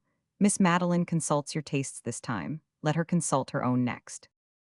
True, true, said Bray, biting his nails and plainly very ill at ease. I couldn't do anything better for her than advise her to accept these proposals, could I? Now I ask you, Nickleby, as a man of the world, could I? Surely not, answered Ralph. I tell you what, sir, there are 100 fathers within a circuit of 5 miles from this place, well off, good, rich, substantial men, who would gladly give their daughters and their own ears with them to that very man yonder, ape and mummy as he looks. So there are, exclaimed Bray, eagerly catching at anything which seemed a justification of himself. And so I told her, both last night and today. You told her truth, said Ralph, and did well to do so, though I must say, at the same time, that if I had a daughter, and my freedom, pleasure, nay, my very health and life, depended on her taking a husband whom I pointed out, I should hope it would not be necessary to advance any other arguments to induce her to consent to my wishes. Bray looked at Ralph as if to see whether he spoke in earnest, and having nodded twice or thrice in unqualified assent to what had fallen from him, said, I must go upstairs for a few minutes to finish dressing. When I come down, I'll bring Madeline with me. Do you know, I had a very strange dream last night, which I have not remembered till this instant. I dreamt that it was this morning, and you and I had been talking as we have been this minute, that I went upstairs, for the very purpose for which I am going now, and that as I stretched out my hand to take Madeline, and lead her down, the floor sunk with me, and after falling from such an indescribable and tremendous height as the imagination scarcely conceives, except in dreams, I alighted in a grave. And you awoke and found you were lying on your back, or with your head hanging over the bedside, or suffering some pain from indigestion? Said Ralph. Pshaw, Mr. Bray, do as I do, you will have the opportunity, now that a constant round of pleasure and enjoyment opens upon you, and, occupying yourself a little more by day, have no time to think of what you dream by night. Ralph followed him with a steady look to the door, and turning to the bridegroom, when they were again alone, said, Mark my words, Gride, you won't have to pay his annuity very long. You have the devil's luck in bargains, always. If he is not booked to make the long voyage before many months are past and gone, I wear an orange for a head. To this prophecy, so agreeable to his ears, Arthur returned no answer than a cackle of great delight. Ralph, throwing himself into a chair, they both sat waiting in profound silence. Ralph was thinking, with a sneer upon his lips, on the altered manner of Bray that day, and how soon their fellowship in a bad design had lowered his pride and established a familiarity between them, when his attentive ear caught the rustling of a female dress upon the stairs and the footstep of a man. Wake up, he said, stamping his foot impatiently upon the ground, and be something like life, man, will you? They are here. Urge those dry old bones of yours this way. Quick, man, quick. Gride shambled forward and stood, leering and bowing, close by Ralph's side, when the door opened and there entered in haste, not Bray and his daughter, but Nicholas and his sister Kate. If some tremendous apparition from the world of shadows had suddenly presented itself before him, Ralph Nickleby could not have been more thunder-stricken than he was by this surprise. His hands fell powerless by his side, he reeled back, and with open mouth and a face of ashy paleness, stood gazing at them in speechless rage. His eyes so prominent, and his face so convulsed and changed by the passions which raged within him, that it would have been difficult to recognize in him the same stern, composed, hard-featured man he had been not a minute ago. "The man that came to me last night," whispered Gride, plucking at his elbow. "The man that came to me last night." "I see," muttered Ralph. "I know, I might have guessed as much before. Across my every path, at every turn, go where I will, do what I may, he comes." The absence of all color from the face, the dilated nostril, the quivering of the lips which, though set firmly against each other, would not be still, showed what emotions were struggling for the mastery with Nicholas. But he kept them down, and gently pressing Kate's arm to reassure her, stood erect and undaunted, front to front with his unworthy relative. As the brother and sister stood side by side, with a gallant bearing which became them well, a close likeness between them was apparent, which many, had they only seen them apart, might have failed to remark. The air, carriage, and very look and expression of the brother were all reflected in the sister, but softened and refined to the nicest limit of feminine delicacy and attraction. More striking still was some indefinable resemblance, in the face of Ralph, to both. While they had never looked more handsome, nor he more ugly, while they had never held themselves more proudly, nor he shrunk half so low, there never had been a time when this resemblance was so perceptible, or when all the worst characteristics of a face, rendered coarse and harsh by evil thoughts, were half so manifest as now. "Away," was the first word he could utter as he literally gnashed his teeth. "Away, what brings you here? Liar, scoundrel, dastard thief." "I come here," said Nicholas in a low, deep voice, "to save your victim if I can. Liar and scoundrel you are in every action of your life, theft is your trade, and double dastard you must be, or you were not here today. Hard words will not move me, nor would hard blows. Here I stand and will till I have done my errand." "Girl," said Ralph, "retire. We can use force to him, but I would not hurt you if I could help it. Retire, you weak and silly wench, and leave this dog to be dealt with as he deserves." "I will not retire," cried Kate, with flashing eyes and the red blood mantling in her cheeks. "You will do him no hurt that he will not repay. You may use force with me. I think you will, for I am a girl, and that would well become you. But if I have a girl's weakness, I have a woman's heart, and it is not you who in a cause like this can turn that from its purpose." "And what may your purpose be, most lofty lady?" said Ralph. "To offer to the unhappy subject of your treachery, at this last moment," replied Nicholas, "a refuge and a home. If the near prospect of such a husband as you have provided will not prevail upon her, I hope she may be moved by the prayers and entreaties of one of her own sex. At all events they shall be tried. I myself, avowing to her father from whom I come and by whom I am commissioned, will render it an act of greater baseness, meanness, and cruelty in him, if he still dares to force this marriage on. Here I wait to see him and his daughter. For this I came and brought my sister even into your presence. Our purpose is not to see or speak with you, therefore to you we stoop to say no more." "Indeed," said Ralph, "you persist in remaining here, ma'am, do you?" His niece's bosom heaved with the indignant excitement into which he had lashed her, but she gave him no reply. "Now, Gride, see here," said Ralph, "this fellow, I grieve to say, my brother's son, a reprobate and profligate, stained with every mean and selfish crime. This fellow, coming here today to disturb a solemn ceremony, and knowing that the consequence of his presenting himself in another man's house at such a time, and persisting in remaining there, must be his being kicked into the streets and dragged through them like the vagabond he is. This fellow, mark you, brings with him his sister as a protection, thinking we would not expose a silly girl to the degradation and indignity which is no novelty to him. And, even after I have warned her of what must ensue, he still keeps her by him, as you see, and clings to her apron strings like a cowardly boy to his mother S. Is not this a pretty fellow to talk as big as you have heard him now?" "And as I heard him last night," said Arthur Gride, "as I heard him last night when he sneaked into my house, and he very soon sneaked out again when I nearly frightened him to death. And he wanting to marry Miss Madeline too. Oh dear, is there anything else he'd like? Anything else we can do for him besides giving her up? Would he like his debts paid and his house furnished, and a few bank notes for shaving paper if he shaves at all? He. You will remain, girl, will you? Said Ralph, turning upon Kate again, to be hauled downstairs like a drunken drab, as I swear you shall if you stop here? No answer. Thank your brother for what follows. Gride called down Bray and not his daughter. Let them keep her above. If you value your head, said Nicholas, taking up a position before the door, and speaking in the same low voice in which he had spoken before, and with no more outward passion than he had before displayed. Stay where you are. Mind me and not him, and call down Bray, said Ralph. Mind yourself rather than either of us and stay where you are, said Nicholas. Will you call down Bray? Cried Ralph. Remember that you come near me at your peril, said Nicholas. Gride hesitated, Ralph being, by this time, as furious as a baffled tiger, made for the door, and attempting to pass Kate, clasped her arm roughly with his hand. Nicholas, with his eyes darting fire, seized him by the collar. At that moment, a heavy body fell with great violence on the floor above, and, in an instant afterwards, was heard a most appalling and terrific scream. They all stood still and gazed upon each other. Scream succeeded scream, a heavy pattering of feet succeeded, and many shrill voices clamoring together were heard to cry, "He is dead." "Stand off," cried Nicholas, letting loose all the passion he had restrained till now. "If this is what I scarcely dare to hope it is, you are caught, villains, in your own toils."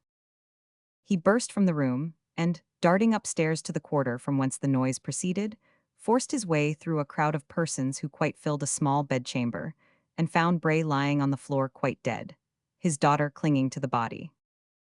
"How did this happen?" he cried, looking wildly about him. Several voices answered together that he had been observed, through the half-opened door, reclining in a strange and uneasy position upon a chair. That he had been spoken to several times, and not answering, was supposed to be asleep, until some person going in and shaking him by the arm, he fell heavily to the ground and was discovered to be dead. "Who is the owner of this house?" said Nicholas hastily. An elderly woman was pointed out to him, and to her he said, as he knelt down and gently unwound Madeline's arms from the lifeless mass round which they were entwined, "I represent this lady's nearest friends, as her servant here knows, and must remove her from this dreadful scene. This is my sister to whose charge you confide her. My name and address are upon that card, and you shall receive from me all necessary directions for the arrangements that must be made. Stand aside, every one of you, and give me room and air for God's sake." 7:31 m. Original. The people fell back, scarce wondering more at what had just occurred than at the excitement and impetuosity of him who spoke. Nicholas, taking the insensible girl in his arms, bore her from the chamber and downstairs into the room he had just quitted, followed by his sister and the faithful servant, whom he charged to procure a coach directly, while he and Kate bent over their beautiful charge and endeavored, but in vain, to restore her to animation. The girl performed her office with such expedition that in a very few minutes the coach was ready. Ralph Nickleby and Gride, stunned and paralyzed by the awful event which had so suddenly overthrown their schemes, it would not otherwise, perhaps, have made much impression on them, and carried away by the extraordinary energy and precipitation of Nicholas, which bore down all before him, looked on at these proceedings like men in a dream or trance. It was not until every preparation was made for Madeline's immediate removal that Ralph broke silence by declaring she should not be taken away. "Who says so?" cried Nicholas, rising from his knee and confronting them, but still retaining Madeline's lifeless hand in his. "I," answered Ralph hoarsely. "Hush, hush," cried the terrified Gride, catching him by the arm again. "Hear what he says." "I," said Nicholas, extending his disengaged hand in the air, "hear what he says, that both your debts are paid in the one great debt of nature, that the bond, due today at 12, is now waste paper, that your contemplated fraud shall be discovered yet, that your schemes are known to man and overthrown by heaven. Wretches, that he defies you both to do your worst." "This man," said Ralph in a voice scarcely intelligible, "this man claims his wife, and he shall have her." "That man claims what is not his, and he should not have her if he were 50 men, with 50 more to back him," said Nicholas. "Who shall prevent him?" "I will." "By what right, I should like to know," said Ralph. "By what right, I ask?" "By this right, that, knowing what I do, you dare not tempt me further," said Nicholas. and by this better right, that those I serve, and with whom you would have done me base wrong and injury, are her nearest and her dearest friends. In their name I bear her hence. Give way. One word, cried Ralph, foaming at the mouth. Not one, replied Nicholas. I will not hear of one save this. Look to yourself and heed this warning that I give you. Your day is past and night is common on. My curse, my bitter, deadly curse, upon you, boy. Whence will curses come at your command? Or what avails a curse or blessing from a man like you? I tell you that misfortune and discovery are thickening about your head, that the structures you have raised, through all your ill-spent life, are crumbling into dust, that your path is beset with spies, that this very day 10,000 pounds of your hoarded wealth have gone in one great crash. "'Tis false," cried Ralph, shrinking back. "'Tis true, and you shall find it so. I have no more words to waste. Stand from the door. Kate, do you go first. Lay not a hand on her, or on that woman, or on me, or so much a brush their garments as they pass you by. You let them pass, and he blocks the door again." Arthur Gride happened to be in the doorway, but whether intentionally or from confusion was not quite apparent. Nicholas swung him away, with such violence as to cause him to spin round the room until he was caught by a sharp angle of the wall, and there knocked down. And then taking his beautiful burden in his arms rushed out. No one cared to stop him, if any were so disposed. Making his way through a mob of people, whom a report of the circumstances had attracted round the house, and carrying Madeline, in his excitement, as easily as if she were an infant, he reached the coach in which Kate and the girl were already waiting, and, confiding his charge to them, jumped up beside the coachman and bade him drive away. Chapter 55. Of family matters, cares, hopes, disappointments, and sorrows. Although Mrs. Nickleby had been made acquainted by her son and daughter with every circumstance of Madeline Bray's history which was known to them, although the responsible situation in which Nicholas stood had been carefully explained to her, and she had been prepared, even for the possible contingency of having to receive the young lady in her own house, improbable as such a result had appeared only a few minutes before it came about. Still, Mrs. Nickleby, from the moment when this confidence was first reposed in her, late on the previous evening, had remained in an unsatisfactory and profoundly mystified state, from which no explanations or arguments could relieve her, and which every fresh soliloquy and reflection only aggravated more and more. "Bless my heart, Kate," so the good lady argued, "if the Mr. Cheerables don't want this young lady to be married, why don't they file a bill against the Lord Chancellor, make her a Chancery ward, and shut her up in the Fleet Prison for safety? I have read of such things in the newspapers 100 times. Or, if they are so very fond of her as Nicholas says they are, why don't they marry her themselves? One of them, I mean? And even supposing they don't want her to be married, and don't want to marry her themselves, why in the name of wonder should Nicholas go about the world, forbidding people's banns?" "I don't think you quite understand," said Kate gently. "Well, I am sure, Kate, my dear, you're very polite," replied Mrs. Nickleby. "I have been married myself, I hope, and I have seen other people married. Not understand, indeed." "I know you have had great experience, dear mamma," said Kate. "I mean that perhaps you do quite understand all the circumstances in this instance. We have stated them awkwardly, I dare say." "That I dare say you have," retorted her mother briskly. "That's very likely. I'm not to be held accountable for that. Though, at the same time, as the circumstances speak for themselves, I shall take the liberty, my love, of saying that I do understand them, and perfectly well too, whatever you and Nicholas may choose to think to the contrary. Why is such a great fuss made because this Miss Magdalen is going to marry somebody who is older than herself? Your poor papa was older than I was, 4 years and a half older. Jane Dibabs, the Dibabses lived in the beautiful little thatched white house 1 story high, covered all over with ivy and creeping plants, with an exquisite little porch with twining honeysuckles and all sorts of things, where the earwigs used to fall into one's tea on a summer evening, and always fell upon their backs and kicked dreadfully, and where the frogs used to get into the rushlight shades when one stopped all night, and sit up and look through the little holes like Christians. Jane Dibabs, she married a man who was a great deal older than herself, and would marry him, notwithstanding all that could be said to the contrary, and she was so fond of him that nothing was ever equal to it. There was no fuss made about Jane Dibabs, and her husband was a most honorable and excellent man, and everybody spoke well of him. Then why should there be any fuss about this Magdalen? Her husband is much older. He is not her own choice. His character is the very reverse of that which you have just described. Don't you see a broad distinction between the two cases?" said Kate. To this, Mrs. Nickleby only replied that she durst say she was very stupid. Indeed, she had no doubt she was, for her own children almost as much as told her so, every day of her life. To be sure, she was a little older than they, and perhaps some foolish people might think she ought reasonably to know best. However, no doubt she was wrong. Of course she was. She always was, she couldn't be right, she couldn't be expected to be, so she had better not expose herself any more. And to all Kate's conciliations and concessions for an hour ensuing, the good lady gave no other replies than, "Oh, certainly, why did they ask her?" Her opinion was of no consequence, it didn't matter what she said, with many other rejoinders of the same class. In this frame of mind, expressed, when she had become too resigned for speech, by nods of the head, upliftings of the eyes, and little beginnings of groans, converted, as they attracted attention, into short coughs, Mrs. Nickleby remained until Nicholas and Kate returned with the object of their solicitude, when, having by this time asserted her own importance, and becoming besides interested in the trials of one so young and beautiful, she not only displayed the utmost zeal and solicitude, but took great credit to herself for recommending the course of procedure which her son had adopted, frequently declaring, with an expressive look, that it was very fortunate things were as they were, and hinting that but for great encouragement and wisdom on her own part, they never could have been brought to that pass.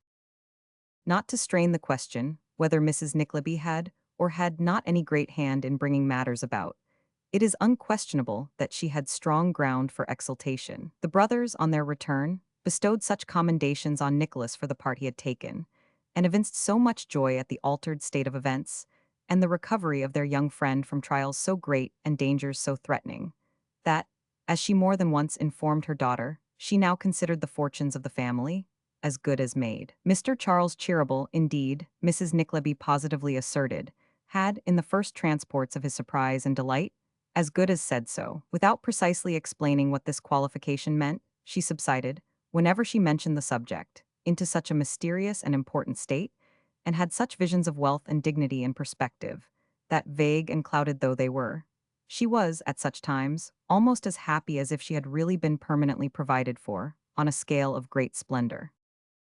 The sudden and terrible shock she had received, combined with the great affliction and anxiety of mind which she had, for a long time, endured, proved too much for Madeline's strength.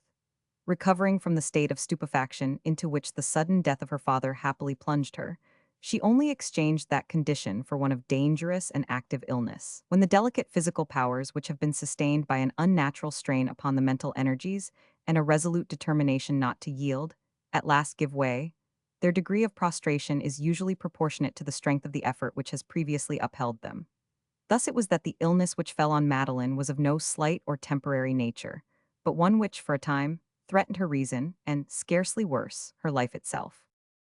Who, slowly recovering from a disorder so severe and dangerous, could be insensible to the unremitting attentions of such a nurse as gentle, tender, earnest Kate? On whom could the sweet soft voice, the light step, the delicate hand, the quiet, cheerful, noiseless discharge of those thousand little offices of kindness and relief which we feel so deeply when we are ill, and forget so lightly when we are well, on whom could they make so deep an impression as on a young heart stored with every pure and true affection that women cherish, almost a stranger to the endearments and devotion of its own sex, save as it learnt them from itself, and rendered, by calamity and suffering, keenly susceptible of the sympathy so long unknown and so long sought in vain? What wonder that days became as years in knitting them together? What wonder if with every hour of returning health there came some stronger and sweeter recognition of the praises which Kate, when they recalled old scenes, they seemed old now, and to have been acted years ago, would lavish on her brother? Where would have been the wonder, even if those praises had found a quick response in the breast of Madeline, and if, with the image of Nicholas so constantly recurring in the features of his sister that she could scarcely separate the two, she had sometimes found it equally difficult to assign to each the feelings they had first inspired, and had imperceptibly mingled with her gratitude to Nicholas some of that warmer feeling which she had assigned to Kate. "My dear," Mrs. Nickleby would say, coming into the room with an elaborate caution, calculated to discompose the nerves of an invalid rather more than the entry of a horse soldier at full gallop. "How do you find yourself tonight? I hope you are better." "Almost well, mamma," Kate would reply, laying down her work and taking Madeline's hand in hers. "Kate," Mrs. Nickleby would say reprovingly, "don't talk so loud. the worthy lady herself talking in a whisper that would have made the blood of the stoutest man run cold in his veins. Kate would take this reproof very quietly, and Mrs. Nickleby, making every board creak and every thread rustle as she moved stealthily about, would add, "My son Nicholas has just come home, and I have come, according to custom, my dear, to know, from your own lips, exactly how you are, for he won't take my account and never will." "He is later than usual tonight," perhaps Madeline would reply, "nearly half an hour." "Well, I never saw such people in all my life as you are for time up here," Mrs. Nickleby would exclaim in great astonishment. "I declare I never did. I had not the least idea that Nicholas was after his time, not the smallest. Mr. Nickleby used to say, your poor papa I am speaking of, Kate my dear, used to say that appetite was the best clock in the world, but you have no appetite, my dear Miss Bray, I wish you had. And upon my word, I really think you ought to take something that would give you one. I am sure I don't know, but I have heard that 2 or 3 dozen native lobsters give an appetite, though that comes to the same thing after all, for I suppose you must have an appetite before you can take M. If I said lobsters, I meant oysters, but of course it's all the same, though really how you came to know about Nicholas. We happened to be just talking about him, Mamma, that was it. You never seem to me to be talking about anything else, Kate, and upon my word I am quite surprised at your being so very thoughtless. You can find subjects enough to talk about sometimes, and when you know how important it is to keep up Miss Bray's spirits and interest her, and all that, it really is quite extraordinary to me what can induce you to keep on prose, din, everlastingly, upon the same theme. You are a very kind nurse, Kate, and a very good one, and I know you mean very well, but I will say this, that if it wasn't for me, I really don't know what would become of Miss Bray's spirits, and so I tell the doctor every day. He says he wonders how I sustain my own, and I am sure I very often wonder myself how I can contrive to keep up as I do. Of course it's an exertion, but still, when I know how much depends upon me in this house, I am obliged to make it. There's nothing praiseworthy in that, but it's necessary, and I do it. With that, Mrs. Nickleby would draw up a chair, and for some 3/4 of an hour run through a great variety of distracting topics in the most distracting manner possible, tearing herself away, at length, on the plea that she must now go and amuse Nicholas while he took his supper. After a preliminary raising of his spirits with the information that she considered the patient decidedly worse, she would further cheer him up by relating how dull, listless, and low-spirited Miss Bray was, because Kate foolishly talked about nothing else but him and family matters. When she had made Nicholas thoroughly comfortable with these and other inspiriting remarks, she would discourse at length on the arduous duties she had performed that day, and sometimes be moved to tears in wondering how, if anything were to happen to herself, the family would ever get on without her. At other times, when Nicholas came home at night, he would be accompanied by Mr. Frank Cheeryble, who was commissioned by the brothers to inquire how Madeline was that evening. On such occasions, and they were of very frequent occurrence, Mrs. Nickleby deemed it of particular importance that she should have her wits about her, for, from certain signs and tokens which had attracted her attention, she shrewdly suspected that Mr. Frank, interested as his uncles were in Madeline, came quite as much to see Kate as to inquire after her, the more especially as the brothers were in constant communication with the medical man, came backwards and forwards very frequently themselves, and received a full report from Nicholas every morning. These were proud times for Mrs. Nickleby. Never was anybody half so discreet and sage as she, or half so mysterious withal, and never were there such cunning generalship, and such unfathomable designs, as she brought to bear upon Mr. Frank, with the view of ascertaining whether her suspicions were well founded, and if so, of tantalizing him into taking her into his confidence, and throwing himself upon her merciful consideration. Extensive was the artillery, heavy and light, which Mrs. Nickleby brought into play for the furtherance of these great schemes, various and opposite the means which she employed to bring about the end she had in view. At one time she was all cordiality and ease, at another, all stiffness and frigidity. Now she would seem to open her whole heart to her unhappy victim.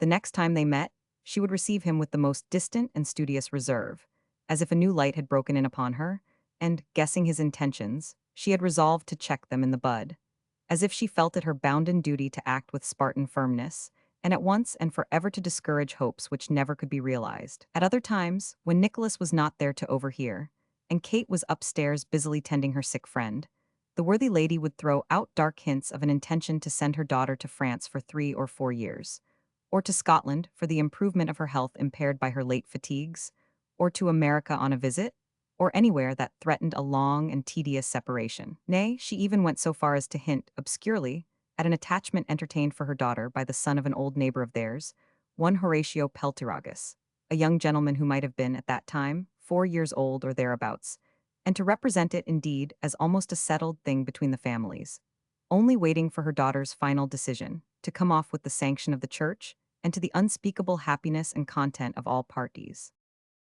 It was in the full pride and glory of having sprung this last mine one night with extraordinary success, that Mrs. Nickleby took the opportunity of being left alone with her son, before retiring to rest, to sound him on the subject which so occupied her thoughts, not doubting that they could have but one opinion respecting it.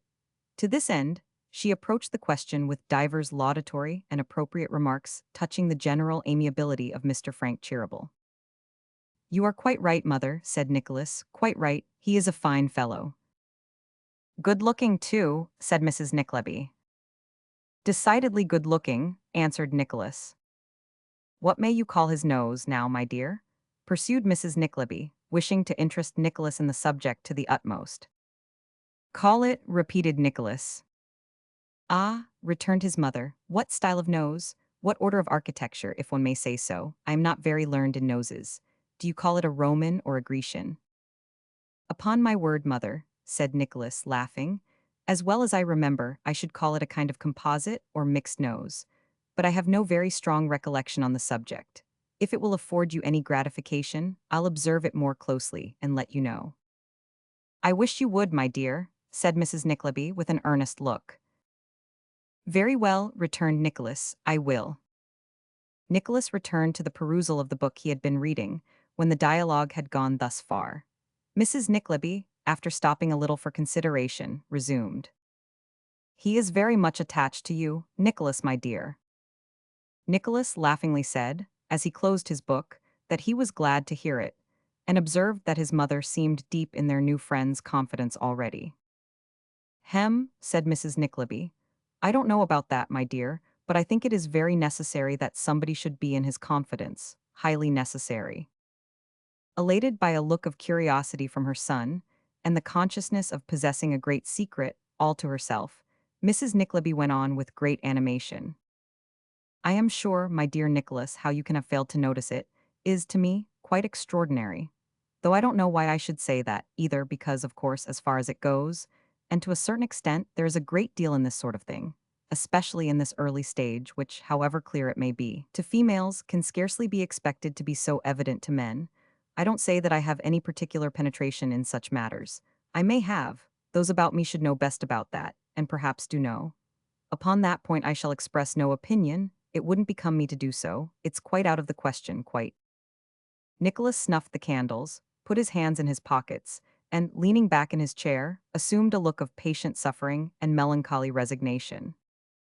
"I think it my duty, Nicholas, my dear," resumed his mother, "to tell you what I know, not only because you have a right to know it too, and to know everything that happens in this family, but because you have it in your power to promote and assist the thing very much. And there is no doubt that the sooner one can come to a clear understanding on such subjects, it is always better, every way. There are a great many things you might do, such as taking a walk in the garden sometimes, or sitting upstairs in your own room for a little while, or making believe to fall asleep occasionally, or pretending that you recollected some business, and going out for an hour or so, and taking Mr. Smike with you. These seem very slight things, and I dare say you will be amused at my making them of so much importance.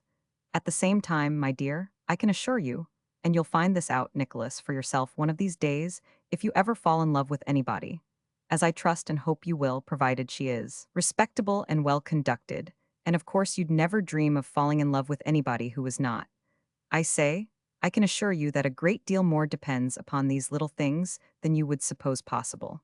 If your poor papa was alive, he would tell you how much depended on the parties being left alone. Of course, you are not to go out of the room as if you meant it and did it on purpose, but as if it was quite an accident, and to come back again in the same way. If you cough in the passage before you open the door, or whistle carelessly, or hum a tune, or something of that sort to let them know you're coming, it's always better. Because, of course, though it's not only natural but perfectly correct and proper under the circumstances, still it is very confusing if you interrupt young people when they are sitting on the sofa, and all that sort of thing. which is very nonsensical, perhaps, but still they will do it. The profound astonishment with which her son regarded her during this long address, gradually increasing as it approached its climax, in no way discomposed Mrs. Nickleby, but rather exalted her opinion of her own cleverness. Therefore, merely stopping to remark, with much complacency, that she had fully expected him to be surprised, she entered on a vast quantity of circumstantial evidence of a particularly incoherent and perplexing kind, the upshot of which was to establish, beyond the possibility of doubt, that Mr. Frank Cheeryble had fallen desperately in love with Kate. "With whom?" cried Nicholas. Mrs. Nickleby repeated, "with Kate." "What, our Kate, my sister?" "Lord Nicholas," returned Mrs. Nickleby, "whose Kate should it be if not ours? Or what should I care about it, or take any interest in it for, if it was anybody but your sister?" "Dear mother," said Nicholas, "surely it can't be." "Very good, my dear," replied Mrs. Nickleby with great confidence. "Wait and see." Nicholas had never, until that moment, bestowed a thought upon the remote possibility of such an occurrence as that which was now communicated to him. For, besides that he had been much from home of late, and closely occupied with other matters, his own jealous fears had prompted the suspicion that some secret interest in Madeline, akin to that which he felt himself, occasioned those visits of Frank Cheeryble, which had recently become so frequent. Even now, although he knew that the observation of an anxious mother was much more likely to be correct in such a case than his own, and although she reminded him of many little circumstances which, taken together, were certainly susceptible of the construction she triumphantly put upon them, he was not quite convinced but that they arose from mere good-natured thoughtless gallantry, which would have dictated the same conduct towards any other girl who was young and pleasing. At all events, he hoped so, and therefore tried to believe it. "I am very much disturbed by what you tell me," said Nicholas, after a little reflection, "though I yet hope you may be mistaken." "I don't understand why you should hope so," said Mrs. Nickleby. "I confess, but you may depend upon it I am not." "What of Kate?" inquired Nicholas. "Why, that, my dear," returned Mrs. Nickleby, "is just the point upon which I am not yet satisfied. During this sickness she has been constantly at Madeline's bedside. Never were two people so fond of each other as they have grown, and to tell you the truth, Nicholas, I have rather kept her away now and then because I think it's a good plan and urges a young man on. He doesn't get too sure, you know."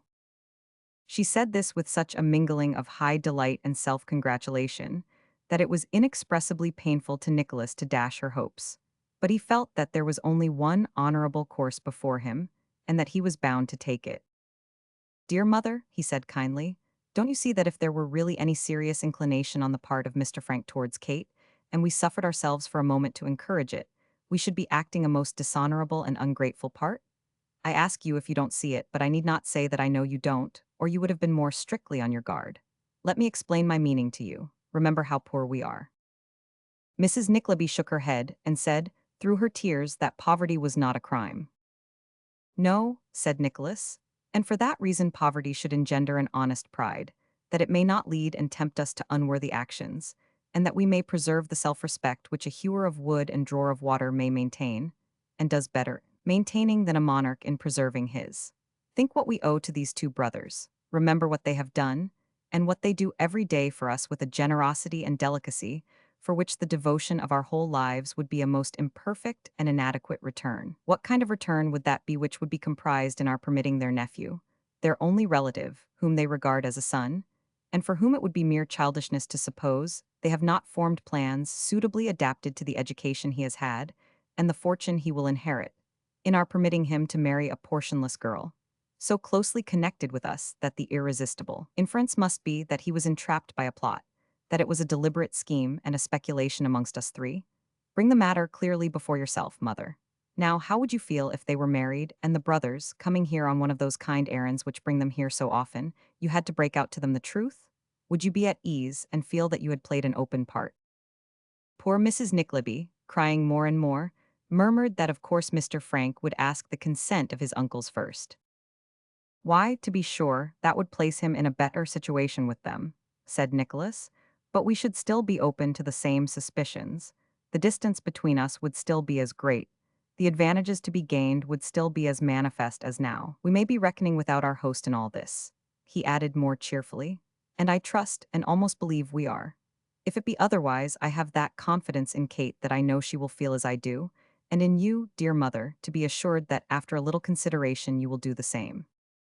After many more representations and entreaties, Nicholas obtained a promise from Mrs. Nickleby that she would try all she could to think as he did, and that if Mr. Frank persevered in his attentions she would endeavor to discourage them, or, at the least, would render him no countenance or assistance. He determined to forbear mentioning the subject to Kate until he was quite convinced that there existed a real necessity for his doing so, and resolved to assure himself, as well as he could by close personal observation, of the exact position of affairs.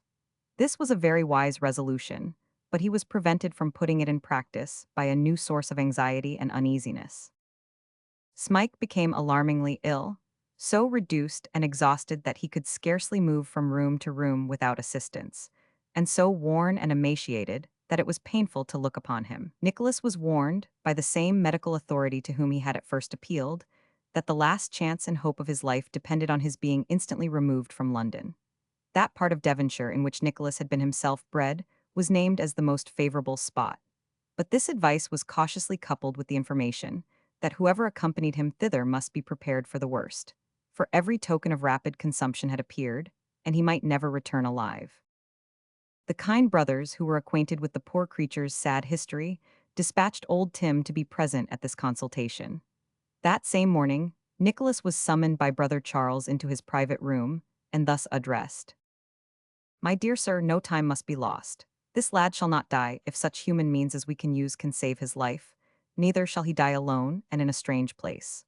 Remove him tomorrow morning, see that he has every comfort that his situation requires, and don't leave him, my dear sir, until you know that there is no longer any immediate danger. It would be hard indeed to part you now. No, no, no. Tim shall wait upon you tonight, sir. Tim shall wait upon you tonight with a parting word or two. Brother Ned, my dear fellow, Mr. Nickleby waits to shake hands and say good-bye. Mr. Nickleby won't be long gone. This poor chap will soon get better, very soon get better, and then he'll find out some nice homely country people to leave him with, and will go backwards and forwards sometimes. Backwards and forwards, you know, Ned. And there's no cause to be downhearted, for he'll very soon get better, very soon. Won't he, Ned?" What Tim Lincolnwater said, or what he brought with him that night, needs not to be told. Next morning Nicholas and his feeble companion began their journey. And who but one? And that one he who, but for those who crowded round him then, had never met a look of kindness or known a word of pity, could tell what agony of mind, what blighted thoughts, what unavailing sorrow were involved in that sad parting. "See," cried Nicholas eagerly, as he looked from the coach window, "they are at the corner of the lane still. And now there's Kate, poor Kate, whom you said you couldn't bear to say good-bye to, waving her handkerchief. Don't go without one gesture of farewell to Kate." "I cannot make it," cried his trembling companion, falling back in his seat and covering his eyes. "Do you see her now? Is she there still?" "Yes, yes," said Nicholas earnestly. "There, she waves her hand again. I have answered it for you, and now they are out of sight. Do not give way so bitterly, dear friend, don't. You will meet them all again." He whom he thus encouraged raised his withered hands and clasped them fervently together. "In heaven, I humbly pray to God in heaven." It sounded like the prayer of a broken heart. Chapter 56. Ralph Nickleby, baffled by his nephew in his late design, hatches a scheme of retaliation which accident suggests to him, and takes into his counsels a tried auxiliary. The course which these adventures shape out for themselves, and imperatively call upon the historian to observe, now demands that they should revert to the point they attained previously to the commencement of the last chapter, when Ralph Nickleby and Arthur Gride were left together in the house where death had so suddenly reared his dark and heavy banner. With clenched hands and teeth ground together so firm and tight that no locking of the jaws could have fixed and riveted them more securely, Ralph stood, for some minutes, in the attitude in which he had last addressed his nephew, breathing heavily, but as rigid and motionless in other respects as if he had been a brazen statue. After a time, he began, by slow degrees, as a man rousing himself from heavy slumber, to relax. For a moment he shook his clasped fist towards the door by which Nicholas had disappeared, and then thrusting it into his breast, as if to repress by force even this show of passion, turned round and confronted the less hardy usurer, who had not yet risen from the ground.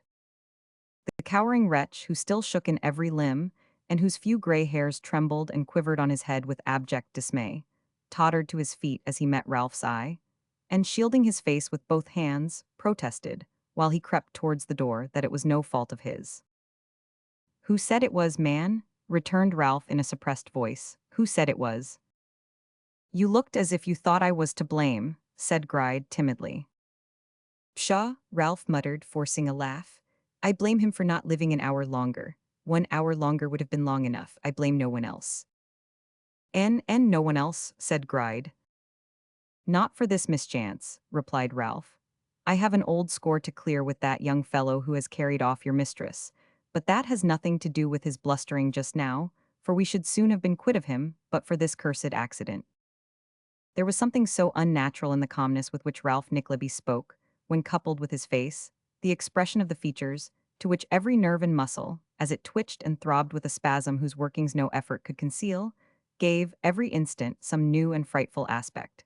There was something so unnatural and ghastly in the contrast between his harsh, slow, steady voice, only, altered by a certain halting of the breath which made him pause between almost every word like a drunken man, bent upon speaking plainly, and these evidences of the most intense and violent passion, and the struggle he made to keep them under, that if the dead body which lay above had stood, instead of him, before the cowering Gride, it could scarcely have presented a spectacle which would have terrified him more.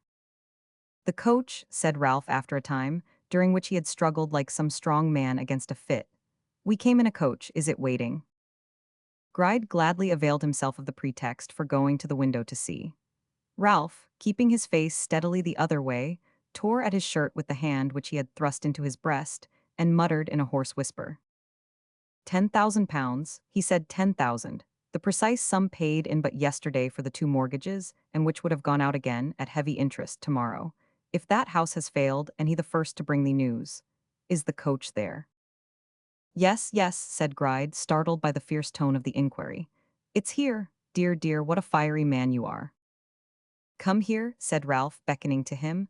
"We mustn't make a show of being disturbed. We'll go down arm in arm." "But you pinch me black and blue," urged Gride. Ralph let him go impatiently, and descending the stairs with his usual firm and heavy tread, got into the coach. Arthur Gride followed. After looking doubtfully at Ralph when the man asked where he was to drive, and finding that he remained silent and expressed no wish upon the subject, Arthur mentioned his own house, and thither they proceeded. On their way, Ralph sat in the furthest corner with folded arms, and uttered not a word. With his chin sunk upon his breast, and his downcast eyes quite hidden by the contraction of his knotted brows, he might have been asleep, for any sign of consciousness he gave until the coach stopped, when he raised his head, and glancing through the window, inquired what place that was. "My house," answered the disconsolate Gride, affected perhaps by its loneliness. "Oh dear, my house." "True," said Ralph, "I have not observed the way we came. I should like a glass of water. You have that in the house, I suppose." "You shall have a glass of anything you like," answered Gride with a groan. "It's no use knocking, coachman, ring the bell." The man rang and rang and rang again, then knocked until the street re-echoed with the sounds, then listened at the keyhole of the door. Nobody came. The house was silent as the grave. "How's this?" said Ralph impatiently. "Peg is so very deaf," answered Gride with a look of anxiety and alarm. "Oh dear, ring again, coachman, she sees the bell." Again the man rang and knocked and rang again.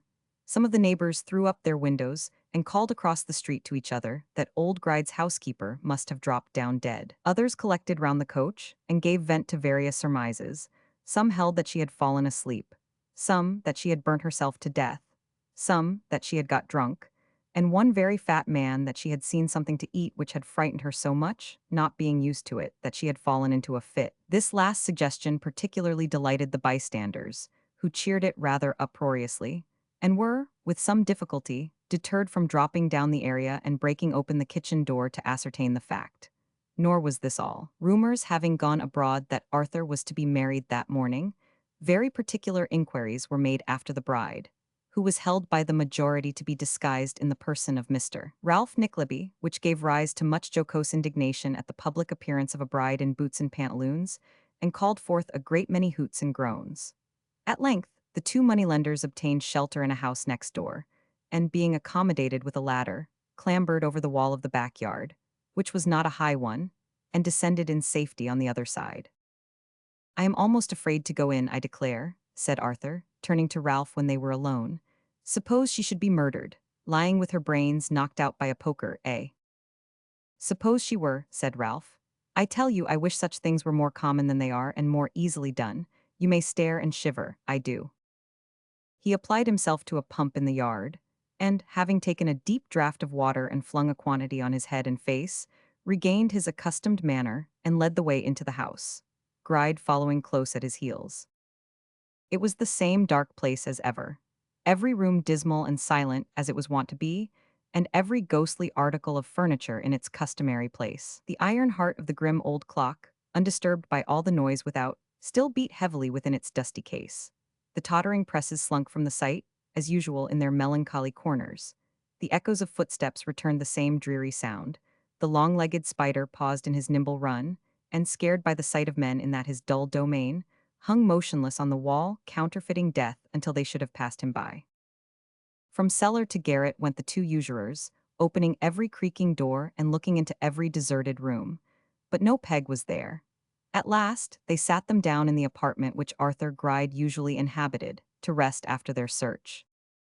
The hag is out on some preparation for your wedding festivities, I suppose, said Ralph, preparing to depart.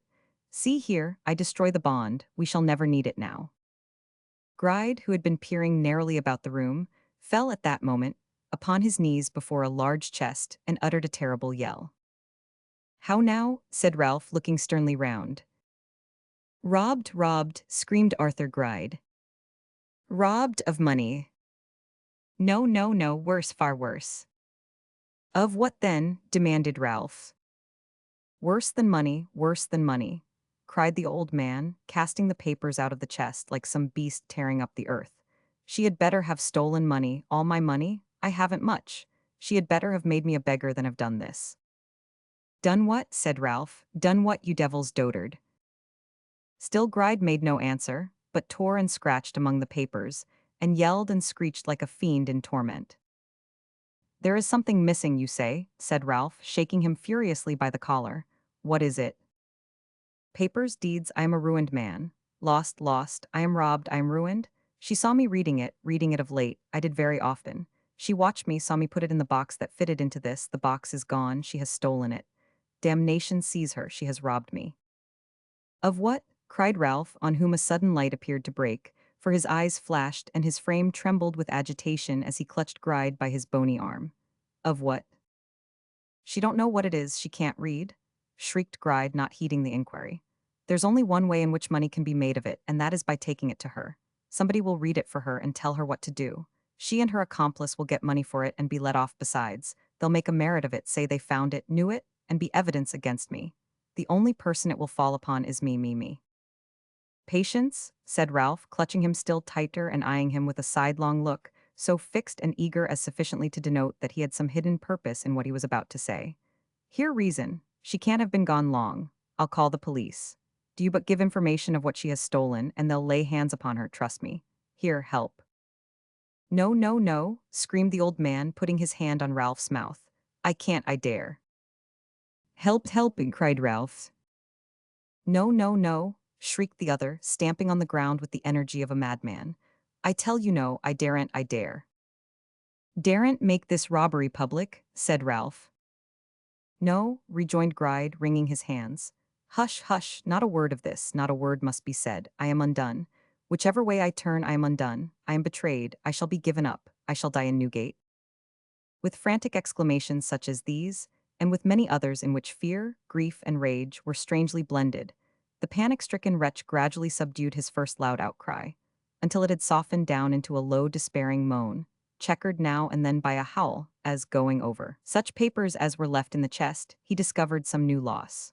With very little excuse for departing so abruptly, Ralph left him, and, greatly disappointing the loiterers outside the house by telling them there was nothing the matter, got into the coach and was driven to his own home. A letter lay on his table. He let it lie there for some time, as if he had not the courage to open it, but at length did so, and turned deadly pale. The worst has happened, he said. The house has failed, I see. The rumor was abroad in the city last night and reached the ears of those merchants. Well, well. He strode violently up and down the room and stopped again. £10,000, and only lying there for a day, for one day? How many anxious years, how many pinching days and sleepless nights before I scraped together that £10,000? £10,000. How many proud painted dames would have fawned and smiled, and how many spendthrift blockheads done me lip service to my face and cursed me in their hearts, while I turned that £10,000 into 20? While I ground and pinched, and used these needy borrowers for my pleasure and profit, what smooth-tongued speeches and courteous looks and civil letters they would have given me. The cant of the lying world is, that men like me compass our riches by dissimulation and treachery, by fawning, cringing, and stooping. Why, how many lies, what mean and abject evasions, what humbled behavior from upstarts who, but for my money, would spurn me aside as they do their betters every day, would that £10,000 have brought me in? Grant that I had doubled it, made cent per cent. For every sovereign told another. There would not be one piece of money in all the heap which wouldn't represent 10,000 mean and paltry lies, told, not by the money-lender, oh no, but by the money-borrowers, your liberal, thoughtless, generous, dashing folks, who wouldn't be so mean as save a sixpence for the world. Striving, as it would seem, to lose part of the bitterness of his regrets in the bitterness of these other thoughts, Ralph continued to pace the room. There was less and less of resolution in his manner as his mind gradually reverted to his loss. At length, dropping into his elbow chair and grasping its sides so firmly that they creaked again, he said, "The time has been when nothing could have moved me like the loss of this great sum. Nothing. For births, deaths, marriages, and all the events which are of interest to most men, have, unless they are connected with gain or loss of money, no interest for me. But now, I swear, I mix up with the loss his triumph in telling it. If he had brought it about, I almost feel as if he had, I couldn't hate him more. Let me but retaliate upon him, by degrees, however slow, let me but begin to get the better of him, let me but turn the scale, and I can bear it." His meditations were long and deep. They terminated in his dispatching a letter by Newman, addressed to Mr. Squeers at the Saracen's Head, with instructions to inquire whether he had arrived in town, and, if so, to wait an answer. Newman brought back the information that Mr. Squeers had come by mail that morning, and had received the letter in bed, but that he sent his duty, and word that he would get up and wait upon Mr. Nickleby directly.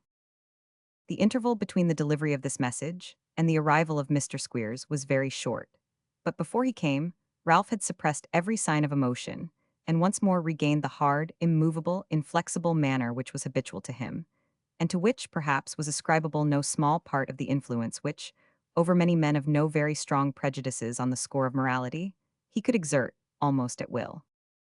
"Well, Mr. Squeers," he said, welcoming that worthy with his accustomed smile, of which a sharp look and a thoughtful frown were part and parcel, "how do you do?" "Why, sir," said Mr. Squeers, "I'm pretty well. So's the family, and so's the boys, except for a sort of rash as is a running through the school, and rather puts 'em off their feed. But it's a ill wind as blows no good to nobody.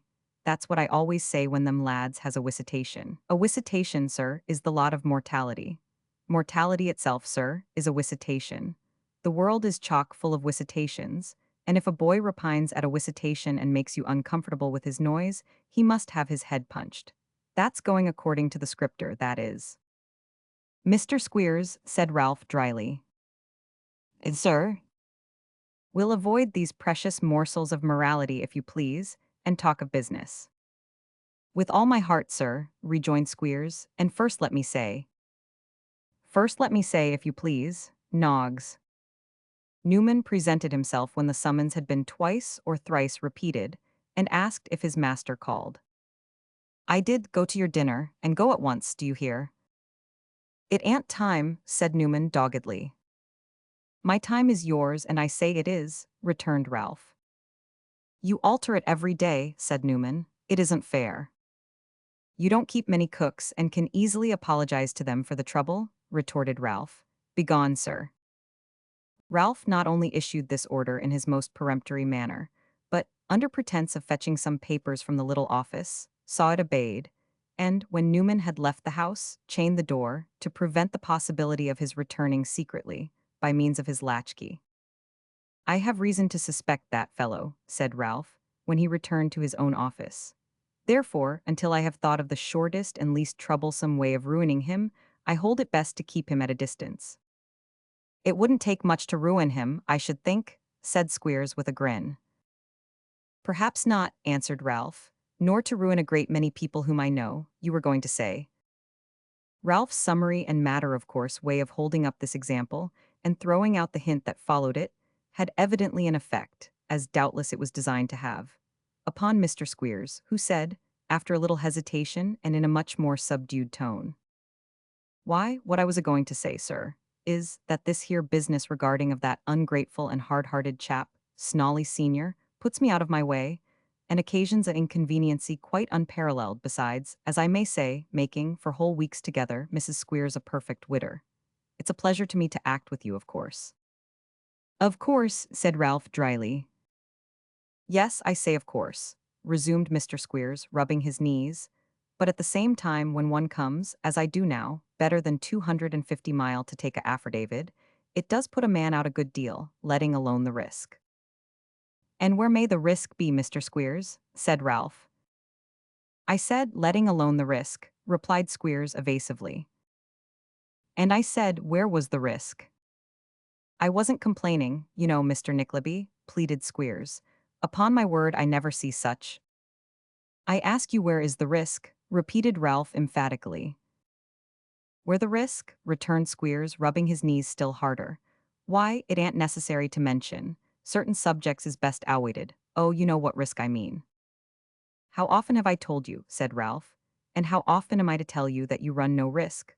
What have you sworn, or what are you asked to swear, but that at such and such a time a boy was left with you in the name of Smike, that he was at your school for a given number of years, was lost under such and such circumstances, is now found, and has been identified by you in such and such keeping?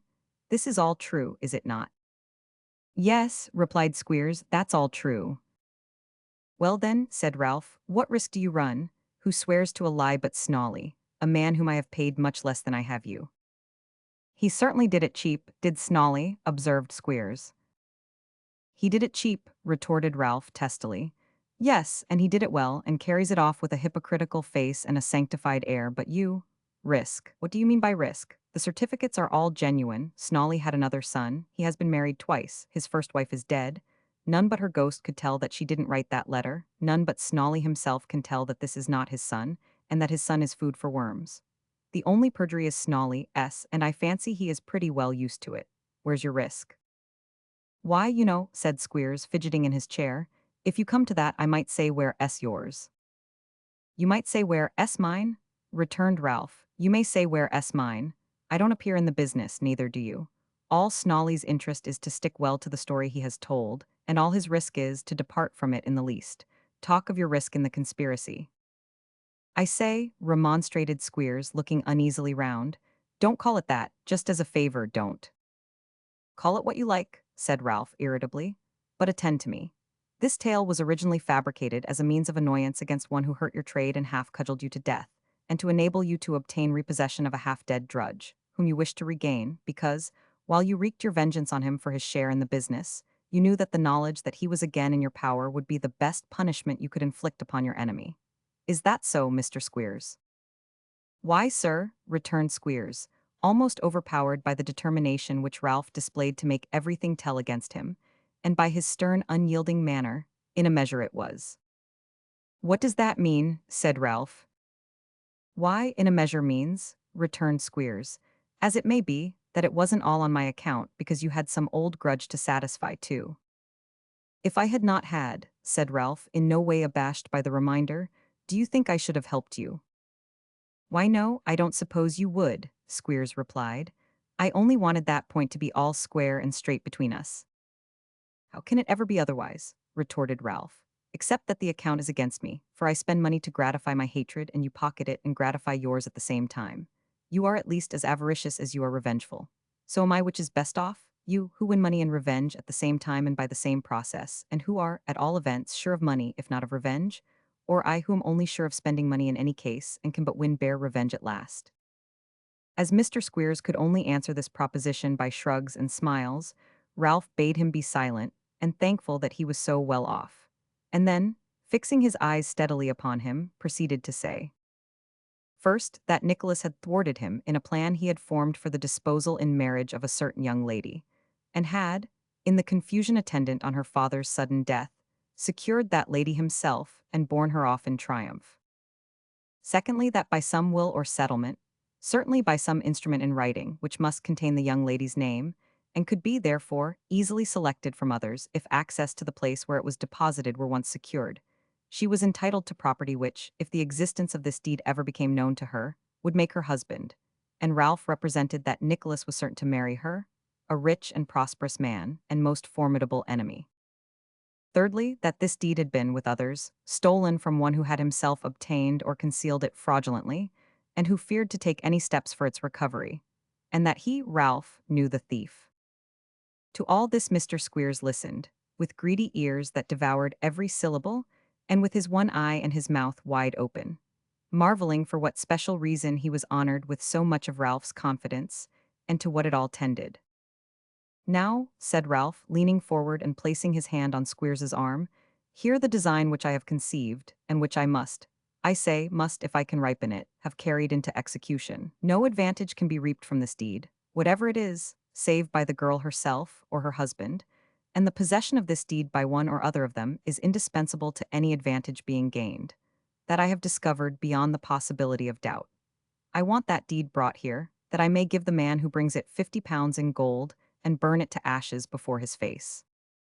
Mr. Squeers, after following with his eye the action of Ralph's hand towards the fireplace, as if he were at that moment consuming the paper, drew a long breath and said, "Yes, but who's to bring it?" "Nobody, perhaps, for much is to be done before it can be got at," said Ralph, "but if anybody, you." Mr. Squeers's first tokens of consternation, and his flat relinquishment of the task, would have staggered most men, if they had not immediately occasioned an utter abandonment of the proposition. On Ralph they produced not the slightest effect.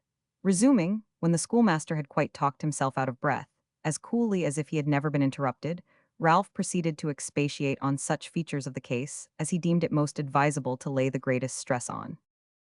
These were the age, decrepitude, and weakness of Mrs. Sliderskew, the great improbability of her having any accomplice or even acquaintance, taking into account her secluded habits, and her long residence in such a house as Gride S. The strong reason there was to suppose that the robbery was not the result of a concerted plan. Otherwise she would have watched an opportunity of carrying off a sum of money.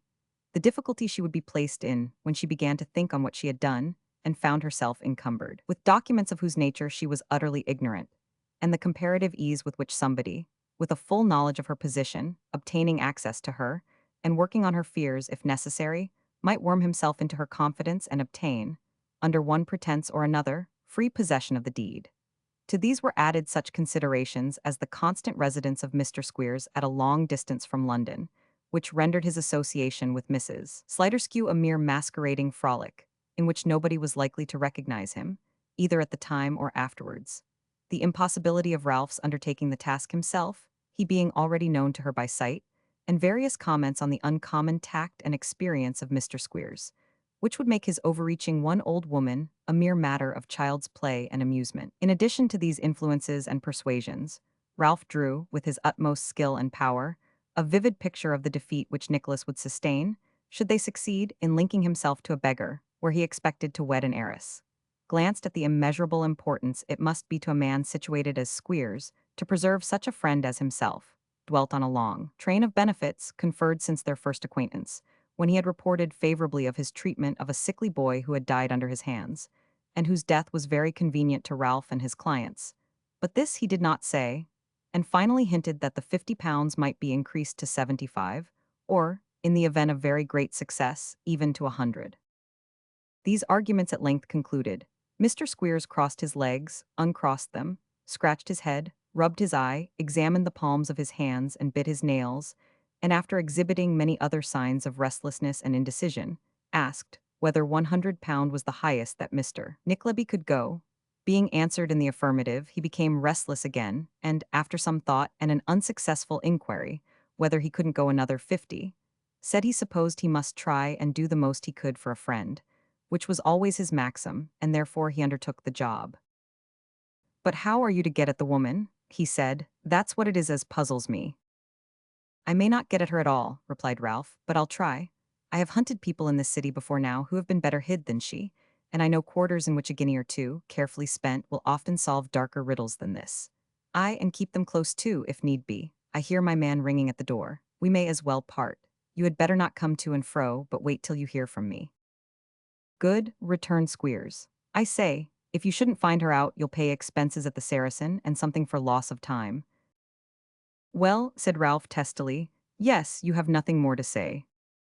Squeers shaking his head, Ralph accompanied him to the street door, and audibly wondering, for the edification of Newman, why it was fastened as if it were night, let him in and Squeers out, and returned to his own room. Now, he muttered, come what come may, for the present I am firm and unshaken. Let me but retrieve this one small portion of my loss and disgrace. Let me but defeat him in this one hope, dear to his heart as I know it must be. Let me but do this, and it shall be the first link in such a chain which I will wind about him, as never man forged yet. Chapter 57. How Ralph Nickleby's auxiliary went about his work, and how he prospered with it. It was a dark, wet, gloomy night in autumn, when in an upper room of a mean house situated in an obscure street, or rather court, near Lambeth, there sat, all alone, a one-eyed man grotesquely habited, either for lack of better garments or for purposes of disguise, in a loose greatcoat, with arms half as long again as his own, and a capacity of breadth and length which would have admitted of his winding himself in it, head and all, with the utmost ease, and without any risk of straining the old and greasy material of which it was composed. So attired, and in a place so far removed from his usual haunts and occupations, and so very poor and wretched in its character, perhaps Mrs. Squeers herself would have had some difficulty in recognizing her lord. Quickened though her natural sagacity doubtless would have been by the affectionate yearnings and impulses of a tender wife. But Mrs. Squeers's lord it was, and in a tolerably disconsolate mood, Mrs. Squeers's lord appeared to be, as, helping himself from a black bottle which stood on the table beside him, he cast round the chamber a look, in which very slight regard for the objects within view was plainly mingled with some regretful and impatient recollection of distant scenes and persons. There were, certainly, no particular attractions, either in the room over which the glance of Mr. Squeers so discontentedly wandered, or in the narrow street into which it might have penetrated, if he had thought fit to approach the window. The attic chamber in which he sat was bare and mean. The bedstead, and such few other articles of necessary furniture as it contained, were of the commonest description, in a most crazy state, and of a most uninviting appearance. The street was muddy, dirty, and deserted. Having but one outlet, it was traversed by few but the inhabitants at any time. And the night being one of those on which most people are glad to be within doors, it now presented no other signs of life than the dull glimmering of poor candles from the dirty windows, and few sounds but the pattering of the rain, and occasionally the heavy closing of some creaking door. Mr. Squeers continued to look disconsolately about him, and to listen to these noises in profound silence, broken only by the rustling of his large coat, as he now and then moved his arm to raise his glass to his lips. Mr. Squeers continued to do this for some time, until the increasing gloom warned him to snuff the candle. Seeming to be slightly roused by this exertion, he raised his eye to the ceiling, and fixing it upon some uncouth and fantastic figures, traced upon it by the wet and damp which had penetrated through the roof, broke into the following soliloquy. This is a pretty go, is this here, an uncommon pretty go. Here have I been, a matter of how many weeks, hard upon 6, a following up this here blessed old dowager petty larcenerer. Mr. Squeers delivered himself of this epithet with great difficulty and effort, and Dotheboys Hall running itself regularly to seed the while. That's the worst of ever being in with an audacious chap like that old Nickleby. You never know when he's done with you, and if you're in for a penny, you're in for a pound.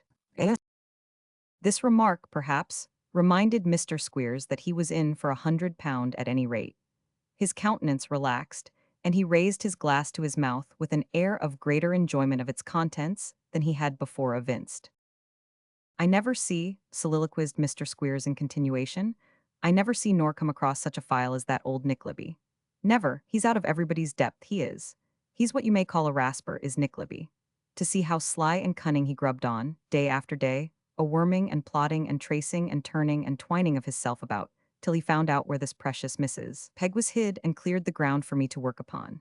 Creeping and crawling and gliding, like a ugly, old, bright-eyed, stagnation-blooded adder.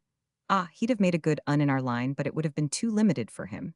His genius would have busted all bonds, and coming over every obstacle, broke down all before it, till it erected itself into a monument of Well, I'll think of the rest and say it when convenient. Making a halt in his reflections at this place, Mr. Squeers again put his glass to his lips, and drawing a dirty letter from his pocket, proceeded to con over its contents with the air of a man who had read it very often, and now refreshed his memory, rather in the absence of better amusement than for any specific information. "The pigs is well," said Mr. Squeers, "the cows is well, and the boys is bobbish. Young Sprouter has been a-winking, has he? I'll wink him when I get back." Cobby would persist in sniffing while he was eating his dinner, and said that the beef was so strong it made him. "Very good, Cobby. We'll see if we can't make you sniff a little without beef." Pitcher was took with another fever. Of course he was, and being fetched by his friends, died the day after he got home. Of course he did, and out of aggravation. It's part of a deplayed system. There ain't another chap in the school but that boy as would have died exactly at the end of the quarter, taking it out of me to the very last, and then carrying his spite to the utmost extremity. The juniorist Palmer said he wished he was in heaven. I really don't know, I do not know what's to be done with that young fellow. He's always a-wishing something horrid. He said once, he wished he was a donkey, because then he wouldn't have a father as didn't love him. Pretty wicious that for a child of 6. Mr. Squeers was so much moved by the contemplation of this hardened nature in one so young, that he angrily put up the letter, and sought, in a new train of ideas, a subject of consolation. "It's a long time to have been a-lingering in London," he said, "and this is a precious hole to come and live in, even if it has been only for a week or so. Still, £100 is 5 boys, and 5 boys takes a whole year to pay £100, and there's their keep to be substracted besides. There's nothing lost, neither, by one's being here, because the boys' money comes in just the same as if I was at home, and Mrs. Squeers she keeps them in order. There'll be some lost time to make up, of course. There'll be an arrear of flogging as'll have to be gone through. Still, a couple of days makes that all right, and one don't mind a little extra work for £100. It's pretty nigh the time to wait upon the old woman. From what she said last night, I suspect that if I'm to succeed at all, I shall succeed tonight, so I'll have half a glass more to wish myself success and put myself in spirits.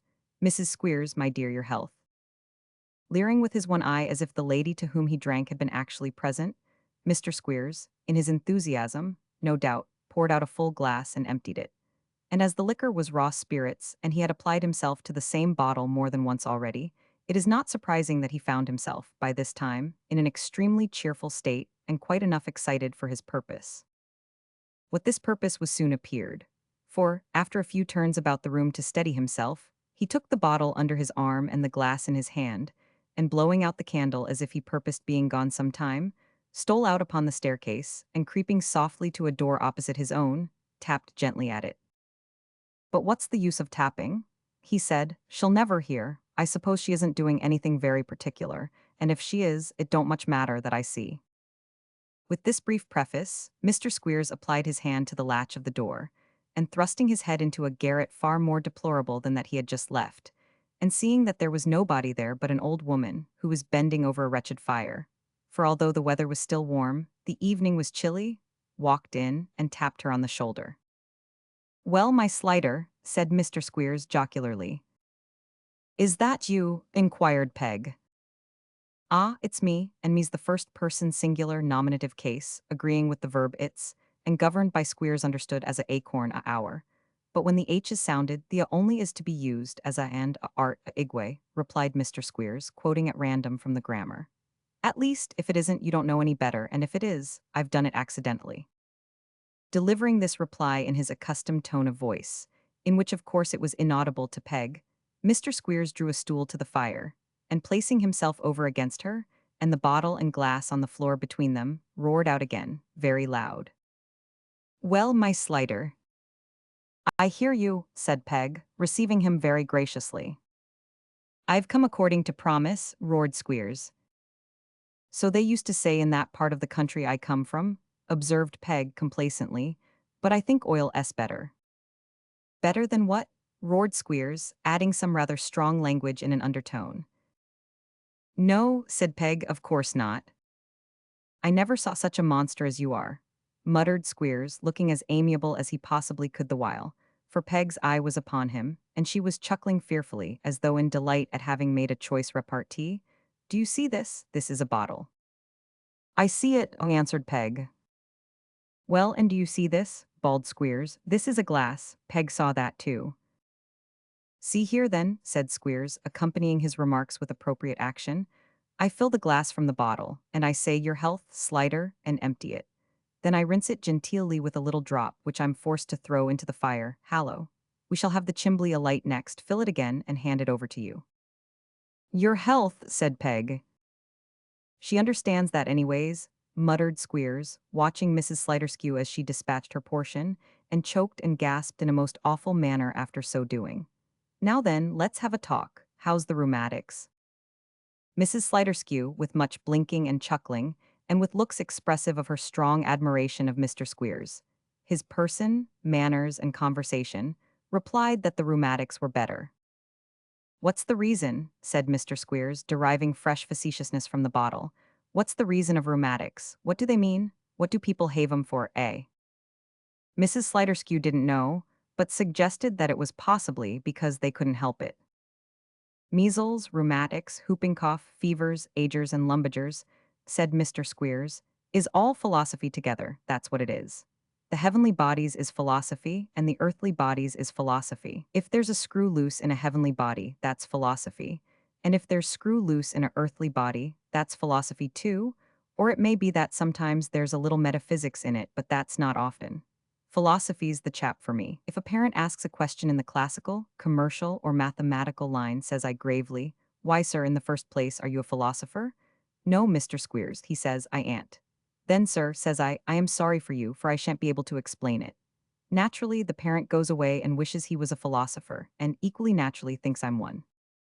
Saying this, and a great deal more, with tipsy profundity and a serio-comic air, and keeping his eye all the time on Mrs. Sliderskew, who was unable to hear one word, Mr. Squeers concluded by helping himself and passing the bottle, to which Peg did becoming reverence.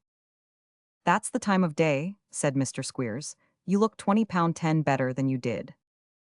Again Mrs. Sliderskew chuckled, but modesty forbade her assenting verbally to the compliment. 20 pound 10 better," repeated Mr. Squeers, "than you did that day when I first introduced myself, don't you know?" "Ah," said Peg, shaking her head, "but you frightened me that day." "Did I?" said Squeers. "Well, it was rather a startling thing for a stranger to come and recommend himself by saying that he knew all about you, and what your name was, and why you were living so quiet here, and what you had boned, and who you boned it from, wasn't it?" Peg nodded her head in strong assent. "But I know everything that happens in that way, you see," continued Squeers. "Nothing takes place of that kind that I ain't up to entirely. I'm a sort of a lawyer, slider, of first-rate standing, and understanding too. I'm the intimate friend and confidential adviser of pretty nigh every man, woman, and child that gets themselves into difficulties by being too nimble with their fingers. I'm—" Mr. Squeers's catalogue of his own merits and accomplishments, which was partly the result of a concerted plan between himself and Ralph Nickleby, and flowed, in part, from the black bottle, was here interrupted by Mrs. Sliderskew. "Ha, ha, ha," she cried, folding her arms and wagging her head. "And so he wasn't married after all, wasn't he? Not married after all?" "No," replied Squeers, "that he was." "And a young lover come and carried off the bride, eh?" said Peg. "From under his very nose," replied Squeers. "And I'm told the young chap cut up rough besides, and broke the winders, and forced him to swaller his wedding favor which nearly choked him." "Tell me all about it again," cried Peg, with a malicious relish of her old master's defeat which made her natural hideousness something quite fearful.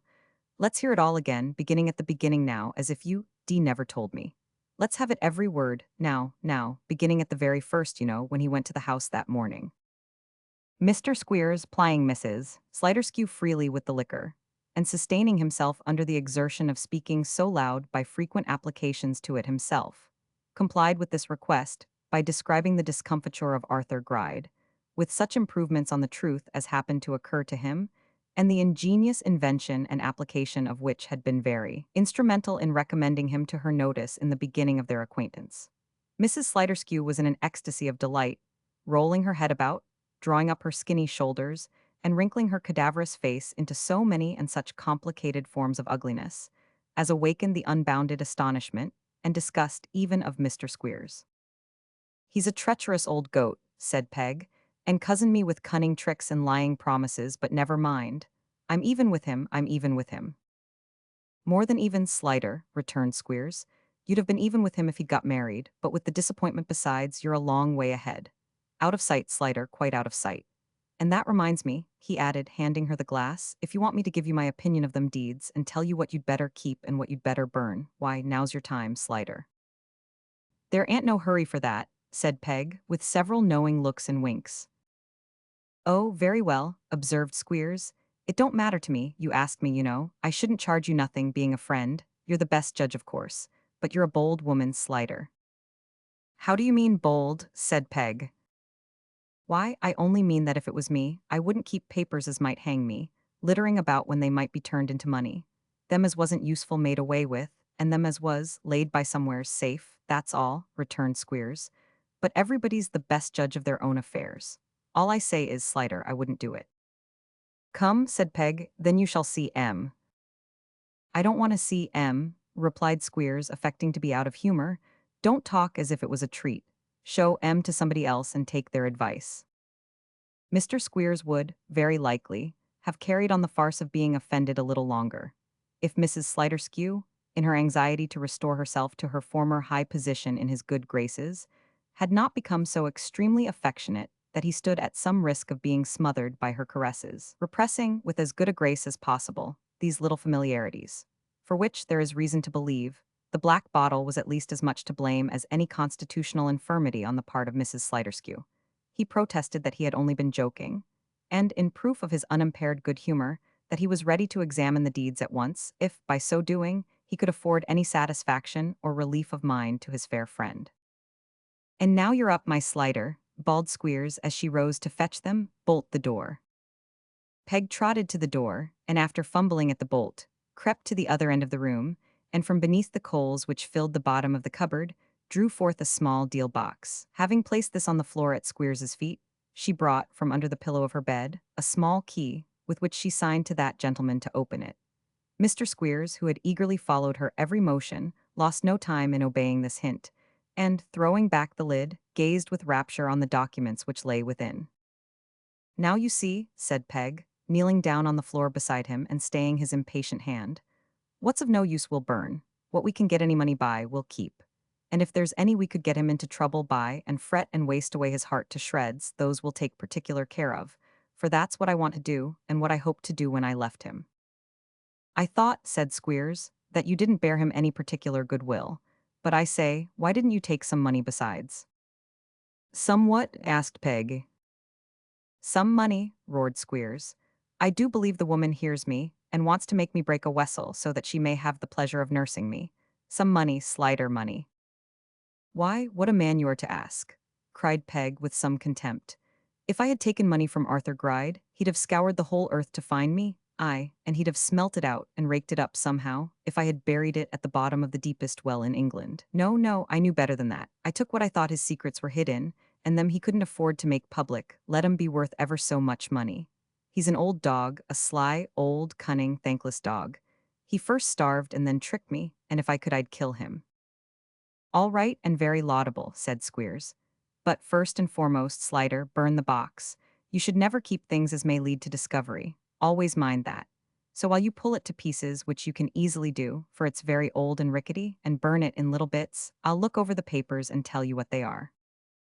Peg, expressing her acquiescence in this arrangement, Mr. Squeers turned the box bottom upwards, and tumbling the contents upon the floor, handed it to her, the destruction of the box being an extemporary device for engaging her attention, in case it should prove desirable to distract it from his own proceedings. There, said Squeers, you poke the pieces between the bars and make up a good fire, and I'll read the while. Let me see, let me see. And taking the candle down beside him, Mr. Squeers, with great eagerness and a cunning grin overspreading his face, entered upon his task of examination. If the old woman had not been very deaf, she must have heard, when she last went to the door, the breathing of two persons close behind it. And if those two persons had been unacquainted with her infirmity, they must probably have chosen that moment either for presenting themselves or taking to flight. But knowing with whom they had to deal, they remained quite still, and now not only appeared unobserved at the door, which was not bolted, for the bolt had no hasp, but warily and with noiseless footsteps advanced into the room. As they stole farther and farther in by slight and scarcely perceptible degrees, and with such caution that they scarcely seemed to breathe, the old hag and Squeers little dreaming of any such invasion, and utterly unconscious of there being any soul near but themselves, were busily occupied with their tasks. The old woman, with her wrinkled face close to the bars of the stove, puffing at the dull embers which had not yet caught the wood. Squeers stooping down to the candle, which brought out the full ugliness of his face, as the light of the fire did that of his companion, both intently engaged and wearing faces of exultation, which contrasted strongly with the anxious looks of those behind, who took advantage of the slightest sound to cover their advance, and almost before they had moved an inch and all was silent, stopped again. This, with the large bare room, damp walls, and flickering doubtful light, combined to form a scene which the most careless and indifferent spectator, could any have been present, could scarcely have failed to derive some interest from, and would not readily have forgotten. 765 M. Original. Of the stealthy comers, Frank Cheerable was one, and Newman Noggs the other. Newman had caught up, by the rusty nozzle, an old pair of bellows, which were just undergoing a flourish in the air preparatory to a descent upon the head of Mr. Squeers, when Frank, with an earnest gesture, stayed his arm, and taking another step in advance, came so close behind the schoolmaster that, by leaning slightly forward, he could plainly distinguish the writing which he held up to his eye. Mr. Squeers, not being remarkably erudite, appeared to be considerably puzzled by this first prize, which was in an engrossing hand, and not very legible except to a practiced eye. Having tried it by reading from left to right, and from right to left, and finding it equally clear both ways, he turned it upside down with no better success. Ha, ha, ha, chuckled Peg, who, on her knees before the fire, was feeding it with fragments of the box, and grinning in most devilish exultation. What's that writing about, eh? Nothing particular, replied Squeers, tossing it towards her. It's only an old lease as well as I can make out. Throw it in the fire. Mrs. Sliderskew complied, and inquired what the next one was. This, said Squeers, is a bundle of overdue acceptances and renewed bills of 6 or 8 young gentlemen, but they're all MPs, so it's of no use to anybody. Throw it in the fire. Peg did as she was bidden and waited for the next. This, said Squeers, seems to be some deed of sale of the right of presentation to the rectory of Purachurch in the valley of Cashup. Take care of that, Slider, literally for God's sake. It'll fetch its price at the auction mart. What's the next? Inquired Peg. Why, this, said Squeers, seems, from the 2 letters that's with it, to be a bond from a curate down in the country, to pay half a year's wages of £40 for borrowing 20. Take care of that, for if you don't pay it, his bishop will very soon be down upon him. We know what the camel and the needle's eye means. No man as can't live upon his income, whatever it is, must expect to go to heaven at any price. It's very odd, I don't see anything like it yet. What's the matter? Said Peg. Nothing, replied Squeers, only I'm looking for. Newman raised the bellows again. Once more Frank, by a rapid motion of his arm, unaccompanied by any noise, checked him in his purpose. Here you are, said Squeers, bonds, take care of them. Warrant of attorney, take care of that. 2 cognivets, take care of them. Lease and release, burn that. Ah, Madeline Bray, come of age or marry, the said Madeline, here, burn that. Eagerly throwing towards the old woman a parchment that he caught up for the purpose, Squeers, as she turned her head, thrust into the breast of his large coat the deed in which these words had caught his eye, and burst into a shout of triumph. I've got it, said Squeers. I've got it, hurrah! The plan was a good one, though the chance was desperate and the day's our own at last. Peg demanded what he laughed at, but no answer was returned. Newman's arm could no longer be restrained. The bellows, descending heavily and with unerring aim on the very center of Mr. Squeers's head, felled him to the floor and stretched him on it flat and senseless. Chapter 58, in which one scene of this history is closed. Dividing the distance into 2 days' journey, in order that his charge might sustain the less exhaustion and fatigue from traveling so far, Nicholas, at the end of the 2nd day from their leaving home, found himself within a very few miles of the spot where the happiest years of his life had been passed, and which, while it filled his mind with pleasant and peaceful thoughts, brought back many painful and vivid recollections of the circumstances in which he and his had wandered forth from their old home, cast upon the rough world and the mercy of strangers. It needed no such reflections as those which the memory of old days, and wanderings among scenes where our childhood has been passed, usually awaken in the most insensible minds, to soften the heart of Nicholas, and render him more than usually mindful of his drooping friend. By night and day, at all times and seasons, always watchful, attentive, and solicitous, and never varying in the discharge of his self-imposed duty to one so friendless and helpless as he whose sands of life were now fast running out and dwindling rapidly away. He was ever at his side. He never left him. To encourage and animate him, administer to his wants, support and cheer him to the utmost of his power, was now his constant and unceasing occupation. They procured a humble lodging in a small farmhouse, surrounded by meadows where Nicholas had often reveled when a child with a troop of merry schoolfellows, and here they took up their rest. At first, Smike was strong enough to walk about, for short distances at a time, with no other support or aid than that which Nicholas could afford him. At this time, nothing appeared to interest him so much as visiting those places which had been most familiar to his friend in bygone days. Yielding to this fancy, and pleased to find that its indulgence beguiled the sick boy of many tedious hours, and never failed to afford him matter for thought and conversation afterwards, Nicholas made such spots the scenes of their daily rambles, driving him from place to place in a little pony chair, and supporting him on his arm while they walked slowly among these old haunts, or lingered in the sunlight to take long parting looks of those which were most quiet and beautiful. It was on such occasions as these that Nicholas, yielding almost unconsciously to the interest of old associations, would point out some tree that he had climbed 100 times to peep at the young birds in their nest, and the branch from which he used to shout to little Kate, who stood below terrified at the height he had gained, and yet urging him higher still by the intensity of her admiration. There was the old house, too, which they would pass every day, looking up at the tiny window through which the sun used to stream in and wake him on the summer mornings. They were all summer mornings then, and climbing up the garden wall and looking over, Nicholas could see the very rose bush which had come, a present to Kate from some little lover, and she had planted with her own hands. There were the hedgerows where the brother and sister had so often gathered wild flowers together, and the green fields and shady paths where they had so often strayed. There was not a lane or brook or copse or cottage near, with which some childish event was not entwined, and back it came upon the mind, as events of childhood do, nothing in itself. Perhaps a word, a laugh, a look, some slight distress, a passing thought or fear, and yet more strongly and distinctly marked and better remembered than the hardest trials or severest sorrows of a year ago. One of these expeditions led them through the churchyard where was his father's grave. Even here, said Nicholas softly, we used to loiter before we knew what death was, and when we little thought whose ashes would rest beneath, and, wondering at the silence, sit down to rest and speak below our breath. Once Kate was lost, and after an hour of fruitless search, they found her fast asleep under that tree which shades my father's grave. He was very fond of her, and said when he took her up in his arms, still sleeping, that whenever he died he would wish to be buried where his dear little child had laid her head. You see, his wish was not forgotten. Nothing more passed at the time, but that night, as Nicholas sat beside his bed, Smike started from what had seemed to be a slumber, and laying his hand in his, prayed, as the tears coursed down his face, that he would make him one solemn promise. "What is that?" said Nicholas kindly. "If I can redeem it or hope to do so, you know I will." "I am sure you will," was the reply. "Promise me that when I die I shall be buried near as they can make my grave, to the tree we saw today."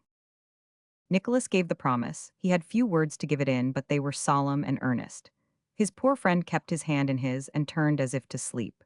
But there were stifled sobs, and the hand was pressed more than once or twice or thrice before he sank to rest and slowly loosed his hold. In a fortnight's time, he became too ill to move about. Once or twice, Nicholas drove him out, propped up with pillows, but the motion of the chaise was painful to him, and brought on fits of fainting, which, in his weakened state, were dangerous. There was an old couch in the house, which was his favorite resting place by day, and when the sun shone, and the weather was warm, Nicholas had this wheeled into a little orchard which was close at hand, and his charge being well wrapped up and carried out to it, they used to sit there sometimes for hours together. It was on one of these occasions that a circumstance took place, which Nicholas, at the time, thoroughly believed to be the mere delusion of an imagination affected by disease, but which he had, afterwards, too good reason to know was of real and actual occurrence. He had brought Smike out in his arms, poor fellow. A child might have carried him then, to see the sunset, and having arranged his couch, had taken his seat beside it. He had been watching the whole of the night before, and being greatly fatigued both in mind and body, gradually fell asleep.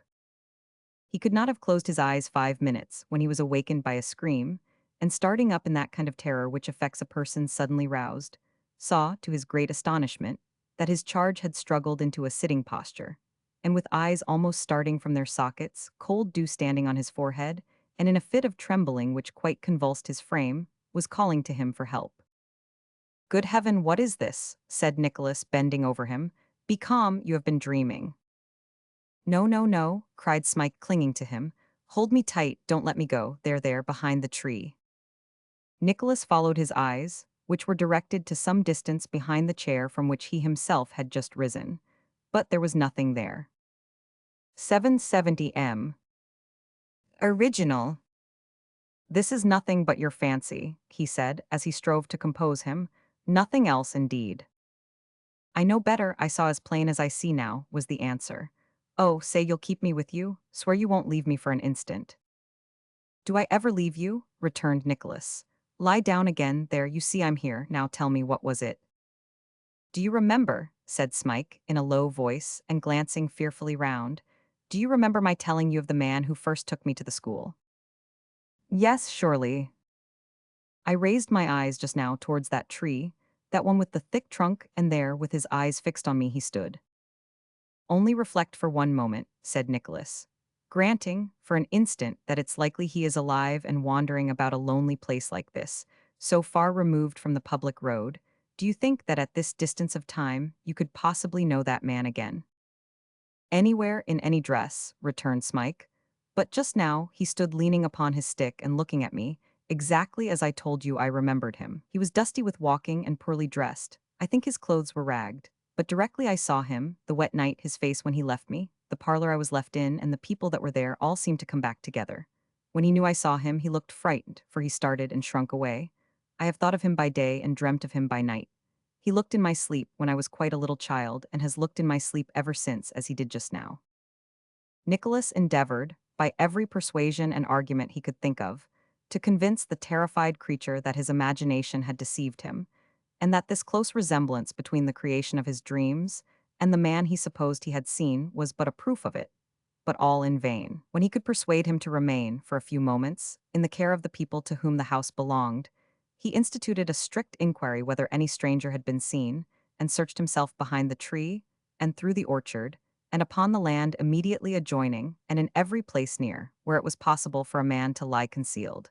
But all in vain. Satisfied that he was right in his original conjecture, he applied himself to calming the fears of Smike, which, after some time, he partially succeeded in doing, though not in removing the impression upon his mind. For he still declared, again and again, in the most solemn and fervid manner, that he had positively seen what he had described, and that nothing could ever remove his conviction of its reality. And now Nicholas began to see that hope was gone, and that, upon the partner of his poverty and the sharer of his better fortune, the world was closing fast. There was little pain, little uneasiness, but there was no rallying, no effort, no struggle for life. He was worn and wasted to the last degree. His voice had sunk so low that he could scarce be heard to speak. Nature was thoroughly exhausted, and he had lain him down to die. On a fine, mild autumn day, when all was tranquil and at peace, when the soft, sweet air crept in at the open window of the quiet room, and not a sound was heard but the gentle rustling of the leaves, Nicholas sat in his old place by the bedside, and knew that the time was nearly come. So very still it was, that, every now and then, he bent down his ear to listen for the breathing of him who lay asleep, as if to assure himself that life was still there, and that he had not fallen into that deep slumber from which on earth there is no waking. While he was thus employed, the closed eyes opened, and on the pale face there came a placid smile. "That's well," said Nicholas. "The sleep has done you good." "I have had such pleasant dreams," was the answer.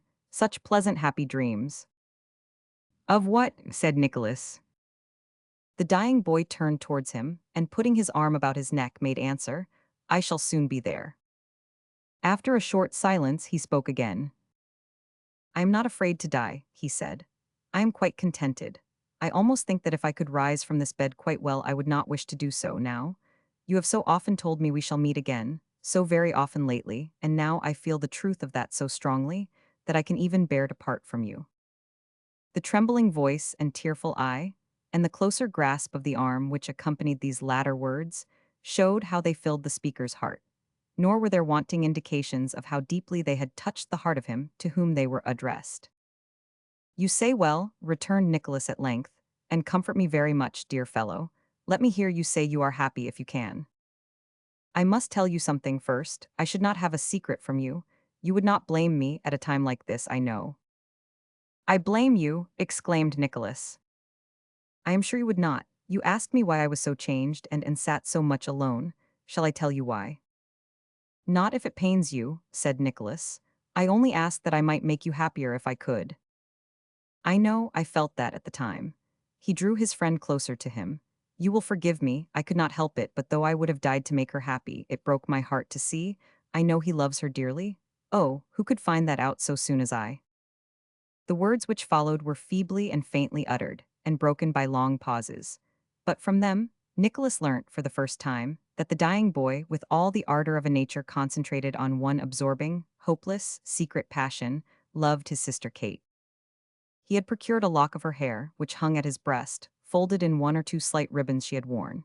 He prayed that, when he was dead, Nicholas would take it off, so that no eyes but his might see it, and that when he was laid in his coffin and about to be placed in the earth, he would hang it round his neck again, that it might rest with him in the grave.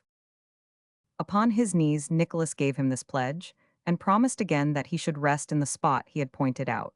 They embraced and kissed each other on the cheek. "Now," he murmured, "I am happy." He fell into a light slumber and waking smiled as before, then spoke of beautiful gardens which he said stretched out before him, and were filled with figures of men, women, and many children, all with light upon their faces. Then whispered that it was Eden, and so died. Chapter 59.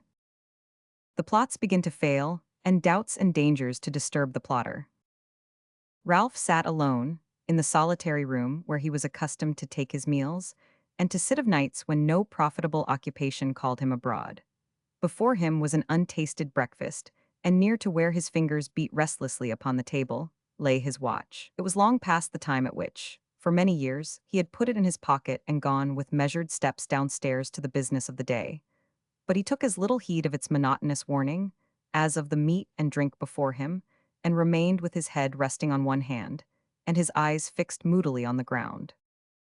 This departure from his regular and constant habit, in one so regular and unvarying in all that appertained to the daily pursuit of riches, would almost of itself have told that the usurer was not well, that he labored under some mental or bodily indisposition, and that it was one of no slight kind so to affect a man like him, was sufficiently shown by his haggard face, jaded air, and hollow languid eyes, which he raised at last with a start and a hasty glance around him, as one who suddenly awakes from sleep, and cannot immediately recognize the place in which he finds himself. "What is this?" he said. "That hangs over me and I cannot shake off. I have never pampered myself and should not be ill. I have never moped and pined and yielded to fancies, but what can a man do without rest?" He pressed his hand upon his forehead. "Night after night comes and goes, and I have no rest. If I sleep, what rest is that which is disturbed by constant dreams of the same detested faces crowding round me, of the same detested people, in every variety of action, mingling with all I say and do, and always to my defeat? Waking, what rest have I, constantly haunted by this heavy shadow of, I know not what, which is its worst character? I must have rest. One night's unbroken rest, and I should be a man again." Pushing the table from him while he spoke, as though he loathed the sight of food, he encountered the watch, the hands of which were almost upon noon.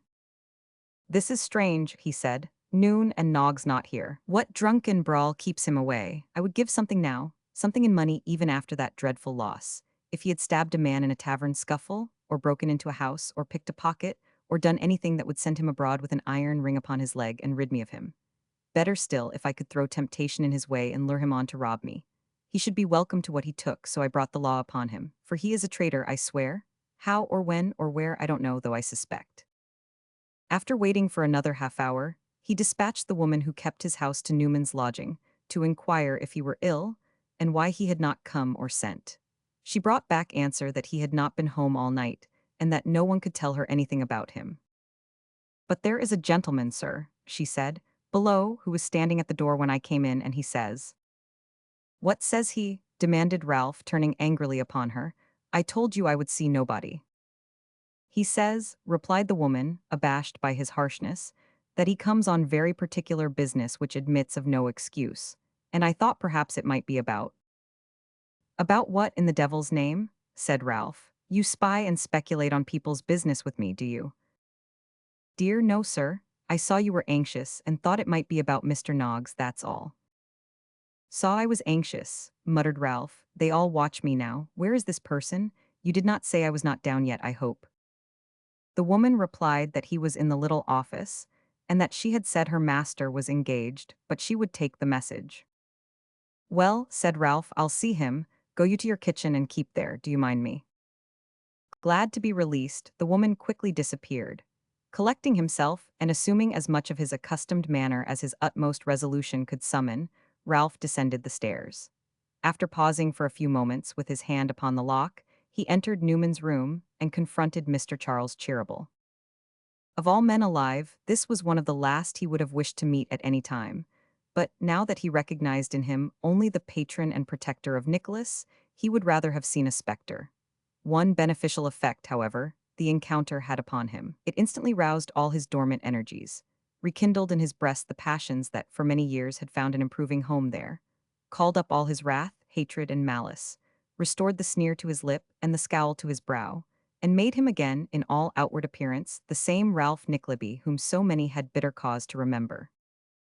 Humph, said Ralph, pausing at the door, this is an unexpected favor, sir. And an unwelcome one, said Brother Charles, an unwelcome one, I know.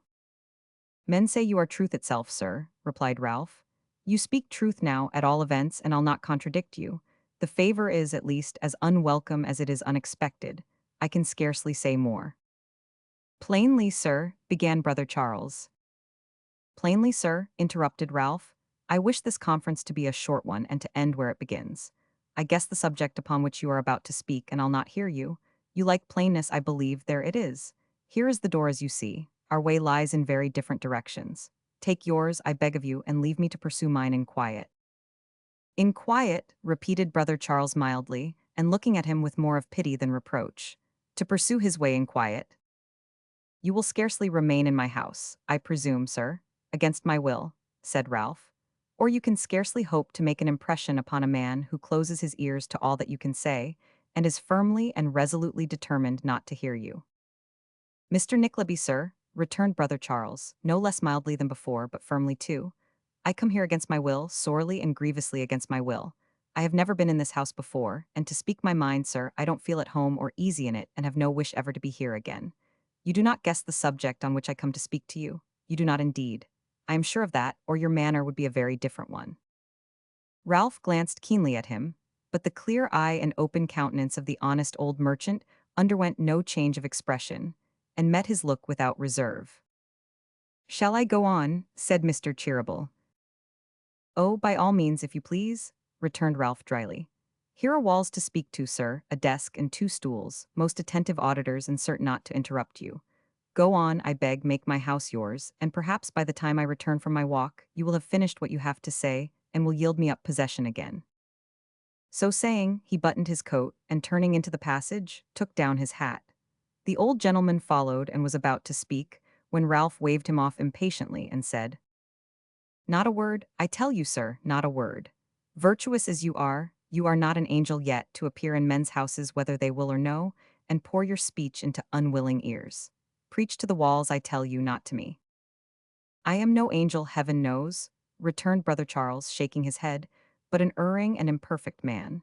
Nevertheless, there is one quality which all men have, in common with the angels, blessed opportunities of exercising, if they will, mercy. It is an errand of mercy that brings me here. Pray let me discharge it.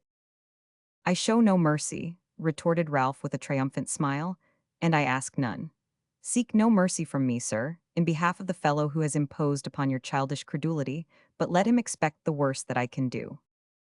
He ask mercy at your hands, exclaimed the old merchant warmly. Ask it at his, sir, ask it at his. If you will not hear me now when you may, hear me when you must, or anticipate what I would say, and take measures to prevent our ever meeting again. Your nephew is a noble lad, sir, an honest, noble lad. What you are, Mr. Nickleby, I will not say, but what you have done, I know. Now, sir, when you go about the business in which you have been recently engaged, and find it difficult of pursuing, come to me and my brother Ned and Tim Lincolnwaiter, sir, and we'll explain it for you, and come soon, or it may be too late, and you may have it explained with a little more roughness and a little less delicacy. And never forget, sir, that I came here this morning in mercy to you, and am still ready to talk to you in the same spirit." With these words, uttered with great emphasis and emotion, Brother Charles put on his broad-brimmed hat, and, passing Ralph Nickleby without any other remark, trotted nimbly into the street. Ralph looked after him, but neither moved nor spoke for some time, when he broke what almost seemed the silence of stupefaction by a scornful laugh. "This," he said, "from its wildness should be another of those dreams that have so broken my rest of late. In mercy to me, the old simpleton has gone mad."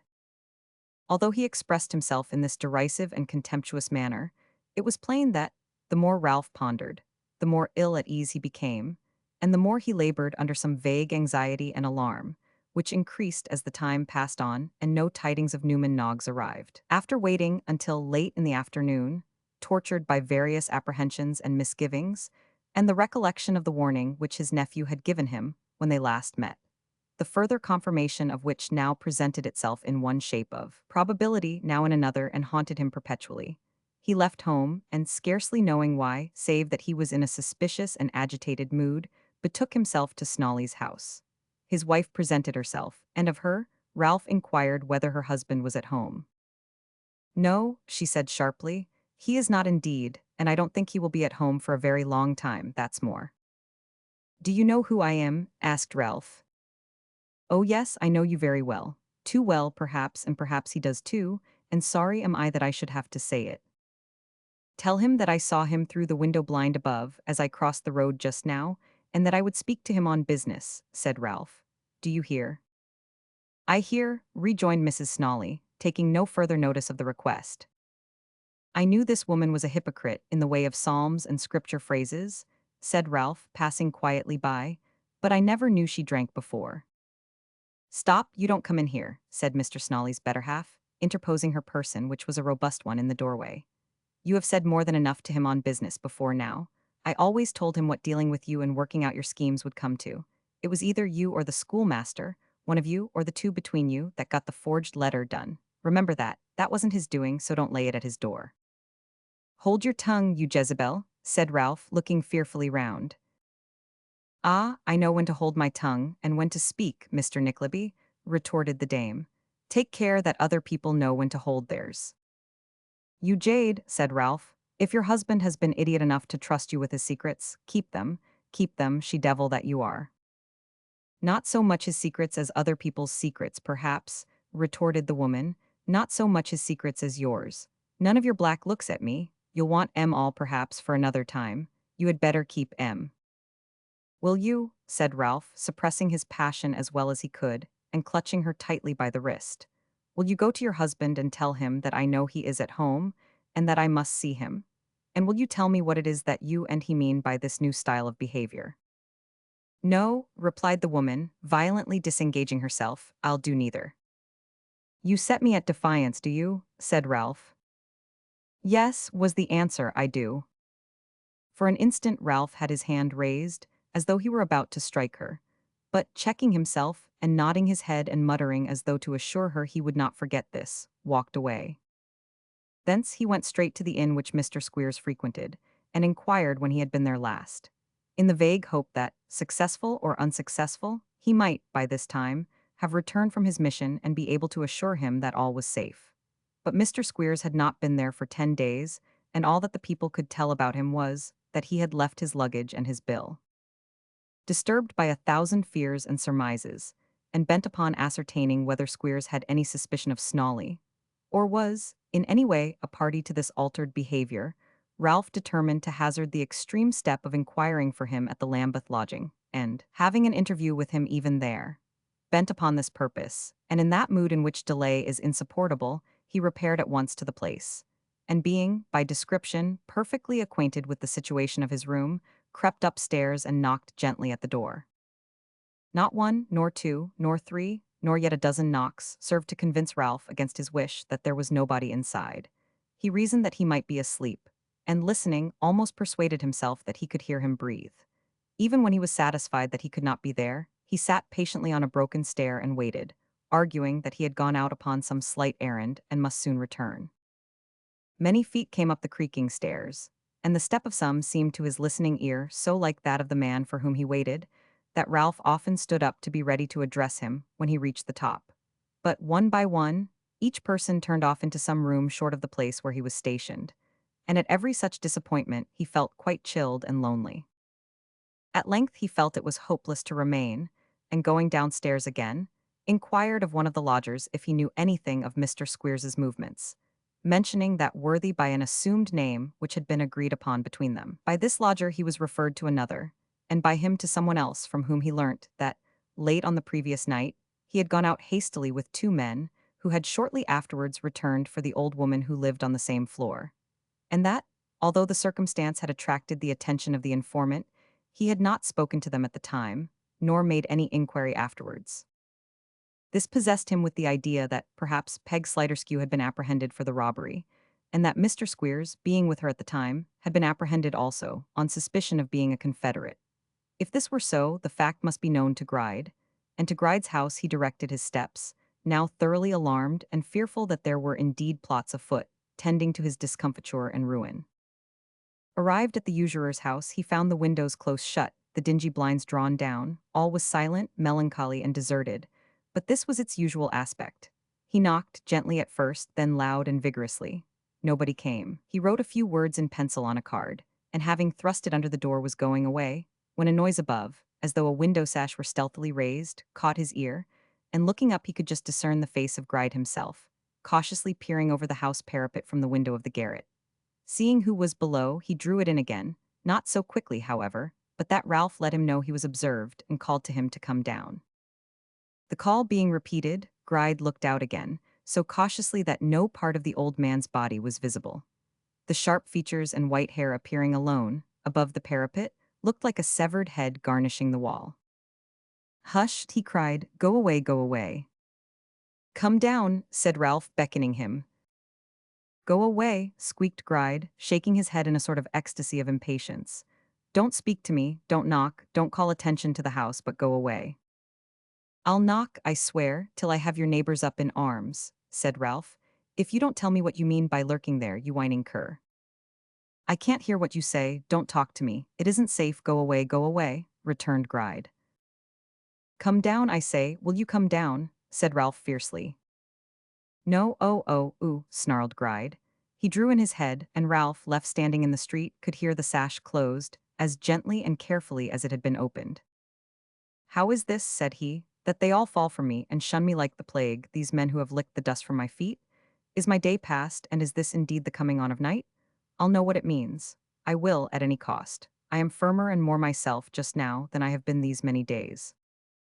Turning from the door, which, in the first transport of his rage, he had meditated battering upon until Gride's very fears should impel him to open it, he turned his face towards the city, and working his way steadily through the crowd which was pouring from it was by this time between 5 and 6 o'clock in the afternoon, went straight to the house of business of the brothers Cheeryble, and putting his head into the glass case, found Tim Lincolnwater alone.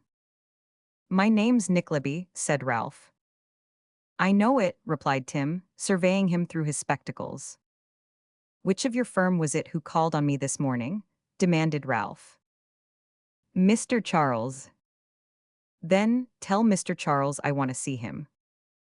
"You shall see," said Tim, getting off his stool with great agility. "You shall see, not only Mr. Charles, but Mr. Ned likewise." Tim stopped, looked steadily and severely at Ralph, nodded his head once, in a curt manner which seemed to say there was a little more behind, and vanished. After a short interval, he returned, and, ushering Ralph into the presence of the two brothers, remained in the room himself. "I want to speak to you, who spoke to me this morning," said Ralph, pointing out with his finger the man whom he addressed. "I have no secrets from my brother Ned, or from Tim Lincolnwater," observed brother Charles quietly. "I have," said Ralph. "Mr. Nickleby, sir," said brother Ned, "the matter upon which my brother Charles called upon you this morning is one which is already perfectly well known to us three, and to others besides, and must unhappily soon become known to a great many more. He waited upon you, sir, this morning, alone, as a matter of delicacy and consideration. We feel now that further delicacy and consideration would be misplaced, and if we confer together, it must be as we are not at all." "Well, gentlemen," said Ralph with a curl of the lip, "talking in riddles would seem to be the peculiar forte of you two, and I suppose your clerk, like a prudent man, has studied the art also with a view to your good graces. Talk in company, gentlemen, in God's name. I'll humor you. Humor? Cried Tim Lincolnwaiter, suddenly growing very red in the face. He'll humor us, he'll humor Cheeryble Brothers. Do you hear that? Do you hear him? Do you hear him say he'll humor Cheeryble Brothers? Tim, said Charles and Ned together. Pray, Tim, pray now don't. Tim, taking the hint, stifled his indignation as well as he could, and suffered it to escape through his spectacles, with the additional safety valve of a short hysterical laugh now and then, which seemed to relieve him mightily. As nobody bids me to a seat, said Ralph, looking round, I'll take one, for I am fatigued with walking. And now, if you please, gentlemen, I demand to know, I have the right, what you have to say to me, which justifies such a tone as you have assumed, and that underhand interference in my affairs which, I have reason to suppose, you have been practicing. I tell you plainly, gentlemen, that little as I care for the opinion of the world, as the slang goes, I don't choose to submit quietly to slander and malice. Whether you suffer yourselves to be imposed upon too easily, or willfully make yourselves parties to it, the result to me is the same. In either case, you can't expect from a plain man like myself much consideration or forbearance.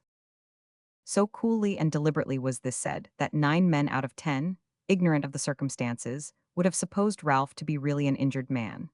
There he sat, with folded arms, paler than usual, certainly, and sufficiently ill-favored, but quite collected, far more so than the brothers or the exasperated Tim, and ready to face out the worst. Very well, sir, said Brother Charles. Very well, Brother Ned, will you ring the bell? Charles, my dear fellow, stop one instant, returned the other. It will be better for Mr. Nickleby, and for our object that he should remain silent, if he can, till we have said what we have to say. I wish him to understand that. Quite right, said Brother Charles. Ralph smiled but made no reply. The bell was rung, the room door opened, a man came in with a halting walk, and looking round, Ralph's eyes met those of Newman Noggs. From that moment his heart began to fail him. This is a good beginning, he said bitterly. Oh, this is a good beginning. You are candid, honest, open-hearted, fair-dealing men. I always knew the real worth of such characters as yours. To tamper with a fellow like this who would sell his soul if he had one for drink and whose every word is a lie. What men are safe if this is done? Oh, it's a good beginning. I will speak, cried Newman, standing on tiptoe to look over Tim's head, who had interposed to prevent him. Hallo, you sir, old Nickleby. What do you mean when you talk of a fellow like this? Who made me a fellow like this? If I would sell my soul for drink, why was I a thief, swindler, housebreaker, area sneak, robber of pence out of the trays of blind men's dogs, rather than your drudge and packhorse? If my every word was a lie, why was I a pet and favorite of yours? Lie, when did I ever cringe and fawn to you? Tell me that, I served you faithfully. I did more work because I was poor, and took more hard words from you because I despised you in them, than any man you could have got from the parish workhouse. I did. I served you because I was proud, because I was a lonely man with you, and there were no other drudges to see my degradation, and because nobody knew, better than you, that I was a ruined man, that I hadn't always been what I am, and that I might have been better off if I hadn't been a fool and fallen into the hands of you and others who were knaves. Do you deny that? Gently, reasoned Tim. You said you wouldn't. I said I would, cried Newman, thrusting him aside and moving his hand as Tim moved so as to keep him at arm's length. Don't tell me. Here, you Nickleby, don't pretend not to mind me, it won't do, I know better. You were talking of tampering just now. Who tampered with Yorkshire schoolmasters, and while they sent the drudge out that he shouldn't overhear, forgot that such great caution might render him suspicious, and that he might watch his master out at nights, and might set other eyes to watch the schoolmaster. Who tampered with a selfish father, urging him to sell his daughter to old Arthur Gride, and tampered with Gride too, and did so in the little office with a closet in the room. Ralph had put a great command upon himself, but he could not have suppressed a slight start if he had been certain to be beheaded for it next moment. Duh, cried Newman, you mind me now, do you? What first set this fag to be jealous of his master's actions, and to feel that, if he hadn't crossed him when he might, he would have been as bad as he, or worse? That master's cruel treatment of his own flesh and blood, and vile designs upon a young girl who interested even his broken down, drunken, miserable hack, and made him linger in his service, in the hope of doing her some good, as, thank God, he had done others once or twice before, when he would otherwise have relieved his feelings by pummeled his master soundly, and then going to the devil. He would mark that, and mark this, that I'm here now because these gentlemen thought it best. When I sought them out, as I did, there was no tampering with me. I told them I wanted help to find you out, to trace you down, to go through with what I had begun, to help the right, and that when I had done it, I'd burst into your room and tell you all, face to face, man to man, and like a man. Now I've said my say, and let anybody else say theirs and fire away." With this concluding sentiment, Newman Noggs, who had been perpetually sitting down and getting up again all through his speech, which he had delivered in a series of jerks, and who was, from the violent exercise and the excitement combined, in a state of most intense and fiery heat, became, without passing through any intermediate stage, stiff, upright, and motionless, and so remained, staring at Ralph Nickleby with all his might and main. Ralph looked at him for an instant, and for an instant only, then waved his hand and beating the ground with his foot, said in a choking voice, "Go on, gentlemen, go on. I'm patient, you see. There's law to be had, there's law. I shall call you to an account for this. Take care what you say, I shall make you prove it." "The proof is ready," returned Brother Charles, "quite ready to our hands. The man Snawley last night made a confession." "Who may the man Snawley be?" returned Ralph, "and what may his confession have to do with my affairs?"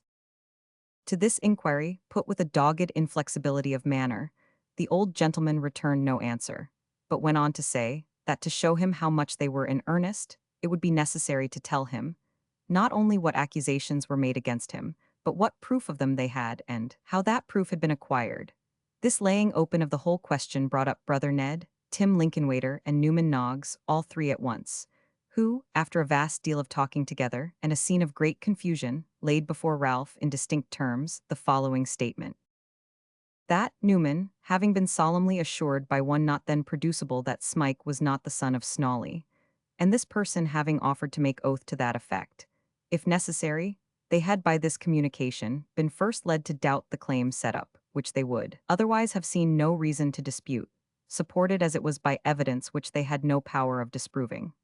That, once suspecting the existence of a conspiracy, they had no difficulty in tracing back its origin to the malice of Ralph and the vindictiveness and avarice of Squeers. That suspicion and proof being two very different things, they had been advised by a lawyer, eminent for his sagacity and acuteness in such practice, to resist the proceedings taken on the other side for the recovery of the youth as slowly and artfully as possible, and meanwhile to beset Snawley, with whom it was clear the main falsehood must rest, to lead him, if possible, into contradictory and conflicting statements, to harass him by all available means, and so to practice on his fears and regard for his own safety, as to induce him to divulge the whole scheme, and to give up his employer and whomsoever else he could implicate. That all this had been skillfully done. But that Snawley, who was well practiced in the arts of low cunning and intrigue, had successfully baffled all their attempts until an unexpected circumstance had brought him, last night, upon his knees. It thus arose, when Newman Noggs reported that Squeers was again in town, and that an interview of such secrecy had taken place between him and Ralph that he had been sent out of the house. Plainly lest he should overhear a word, a watch was set upon the schoolmaster, in the hope that something might be discovered which would throw some light upon the suspected plot. It being found, however, that he held no further communication with Ralph, nor any with Snawley, and lived quite alone, they were completely at fault.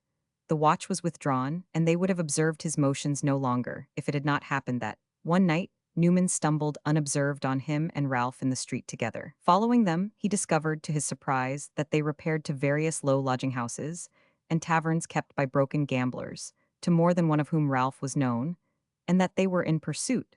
So he found by inquiries when they had left of an old woman, whose description exactly tallied with that of deaf Mrs. Sliderskew. Affairs now appearing to assume a more serious complexion, the watch was renewed with increased vigilance. An officer was procured, who took up his abode in the same tavern with Squeers, and by him and Frank Cheerable the footsteps of the unconscious schoolmaster were dogged until he was safely housed in the lodging at Lambeth. Mr. Squeers having shifted his lodging, the officer shifted his, and lying concealed in the same street, and, indeed, in the opposite house, soon found that Mr. Squeers and Mrs. Sliderskew were in constant communication. In this state of things, Arthur Gride was appealed to.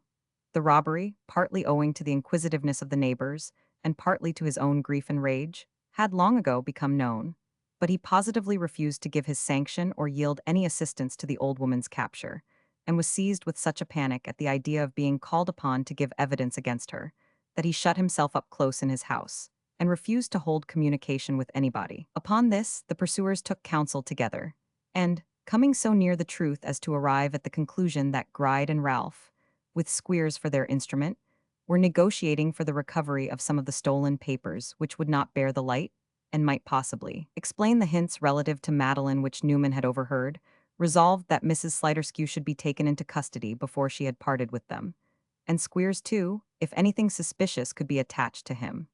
Accordingly, a search warrant being procured and all prepared, Mr. Squeers's window was watched until his light was put out, and the time arrived when, as had been previously ascertained, he usually visited Mrs. Sliderskew. This done, Frank Cheeryble and Newman stole upstairs to listen to their discourse, and to give the signal to the officer at the most favorable time. At what an opportune moment they arrived, how they listened, and what they heard is already known to the reader.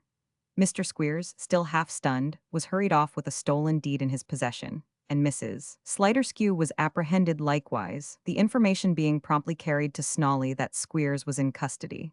He was not told for what. That worthy, first extorting a promise that he should be kept harmless, declared the whole tale concerning Smike to be a fiction and forgery, and implicated Ralph Nickleby to the fullest extent.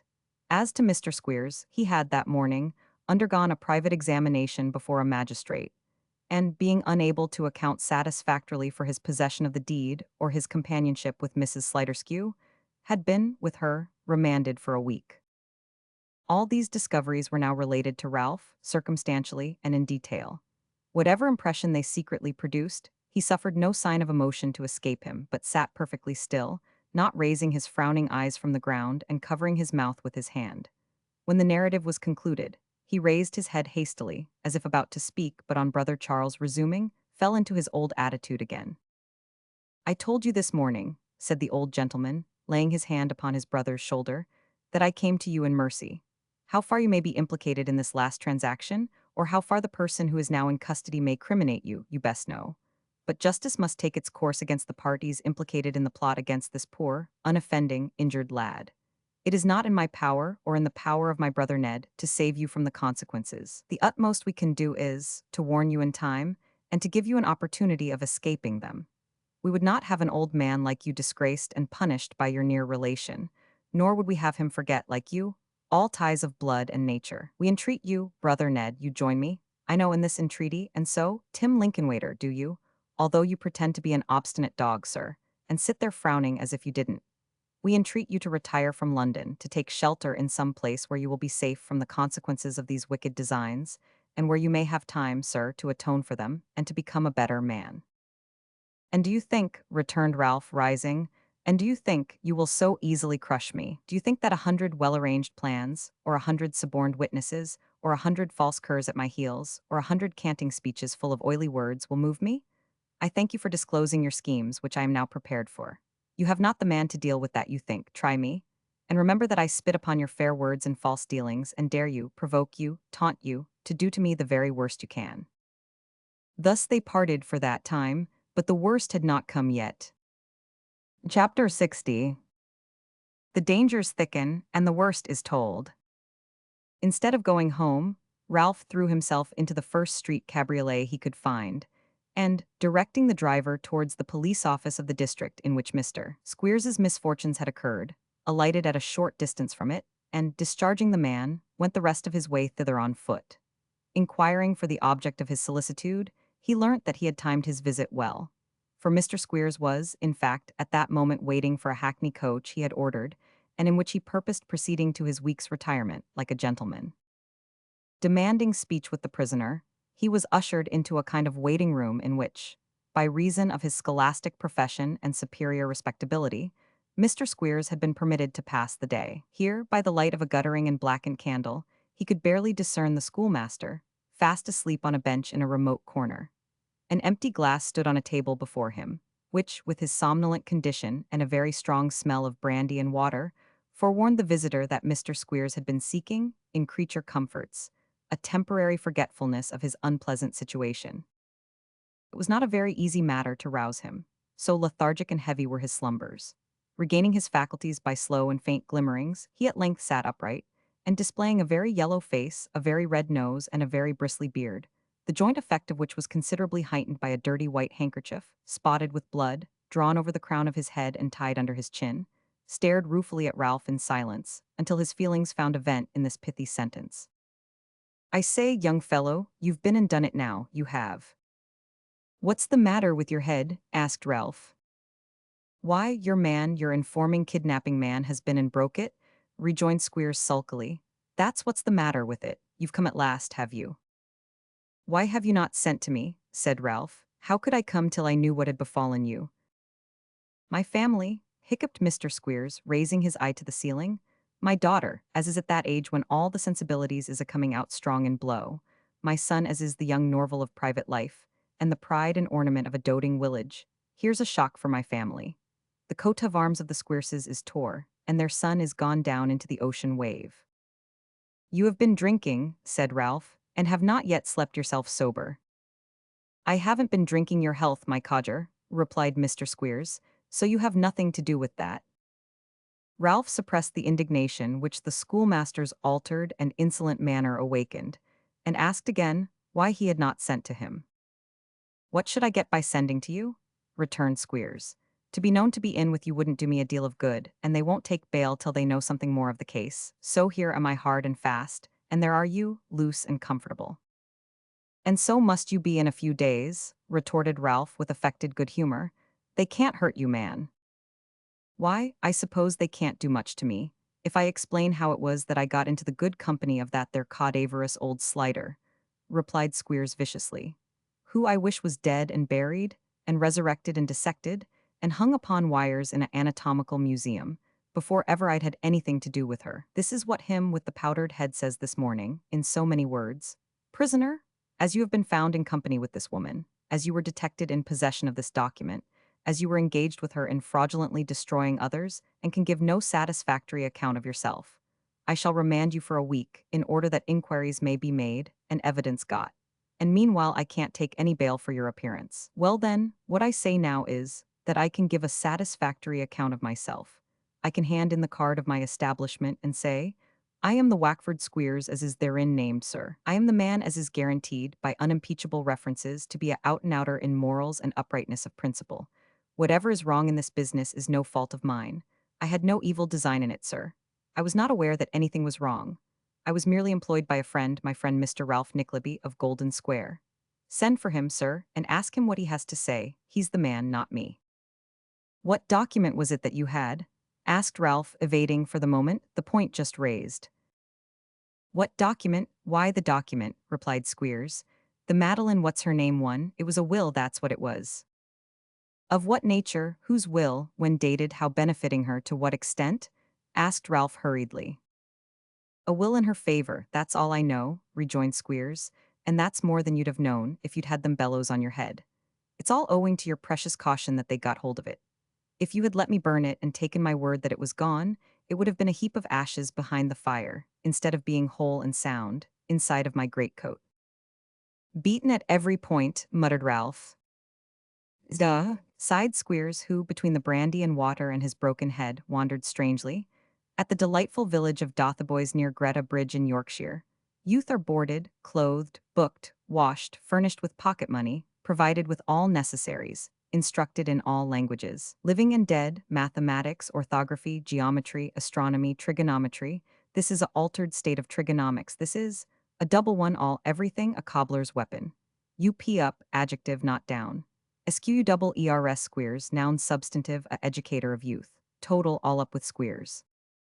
His running on, in this way, had afforded Ralph an opportunity of recovering his presence of mind, which at once suggested to him the necessity of removing, as far as possible, the schoolmaster's misgivings, and leading him to believe that his safety and best policy lay in the preservation of a rigid silence. I tell you once again, he said, they can't hurt you. You shall have an action for false imprisonment and make a profit of this, yet we will devise a story for you that should carry you through 20 times such a trivial scrape as this. And if they want security in £1,000 for your reappearance in case you should be called upon, you shall have it. All you have to do is to keep back the truth. You're a little fuddled tonight and may not be able to see this as clearly as you would at another time, but this is what you must do, and you'll need all your senses about you, for a slip might be awkward. Oh, said Squeers, who had looked cunningly at him, with his head stuck on one side like an old raven. That's what I'm to do, is it? Now then, just you hear a word or two from me. I ain't going to have any stories made for me, and I ain't going to stick to any. If I find matters going again me, I shall expect you to take your share, and I'll take care you do. You never said anything about danger. I never bargained for being brought into such a plight as this, and I don't mean to take it as quiet as you think. I let you lead me on, from one thing to another, because we had been mixed up together in a certain sort of a way, and if you had liked to be ill-natured, you might perhaps have hurt the business, and if you liked to be good-natured, you might throw a good deal in my way. Well, if all goes right now, that's quite correct, and I don't mind it. But if anything goes wrong, then times are altered, and I shall just say and do whatever I think may serve me most, and take advice from nobody. My moral influence with them lads, added Mr. Squeers with deeper gravity, is a tottering to its basis. The images of Mrs. Squeers, my daughter, and my son Wackford, all short of victuals, is perpetually before me. Every other consideration melts away and vanishes in front of these. The only number in all arithmetic that I know of, as a husband and a father, is number 1, under this here most fatal go. How long Mr. Squeers might have declaimed, or how stormy a discussion his declamation might have led to, nobody knows. Being interrupted at this point by the arrival of the coach and an attendant who was to bear him company, he perched his hat with great dignity on the top of the handkerchief that bound his head, and, thrusting one hand in his pocket, and taking the attendant's arm with the other, suffered himself to be led forth. As I supposed from his not sending, thought Ralph, this fellow, I plainly see through all his tipsy fooling, has made up his mind to turn upon me. I am so beset and hemmed in that they are not only all struck with fear, but like the beasts in the fable, have their fling at me now, though time was, and no longer ago than yesterday too, when they were all civility and compliance. But they shall not move me, I'll not give way, I will not budge 1 inch.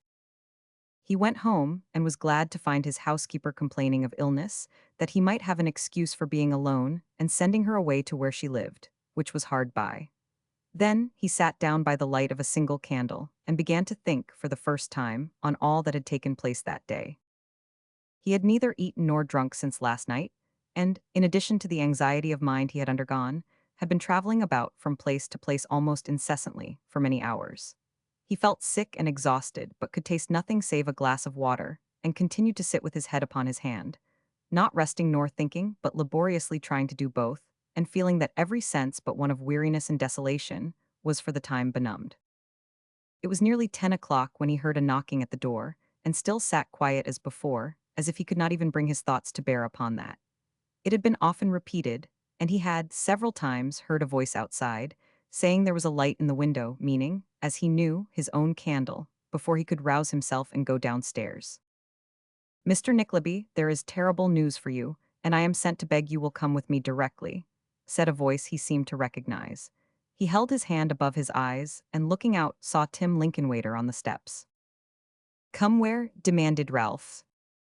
To our house, where you came this morning. I have a coach here. Why should I go there? Said Ralph. Don't ask me why, but pray come with me. Another edition of today, returned Ralph, making as though he would shut the door. No, no, cried Tim, catching him by the arm and speaking most earnestly.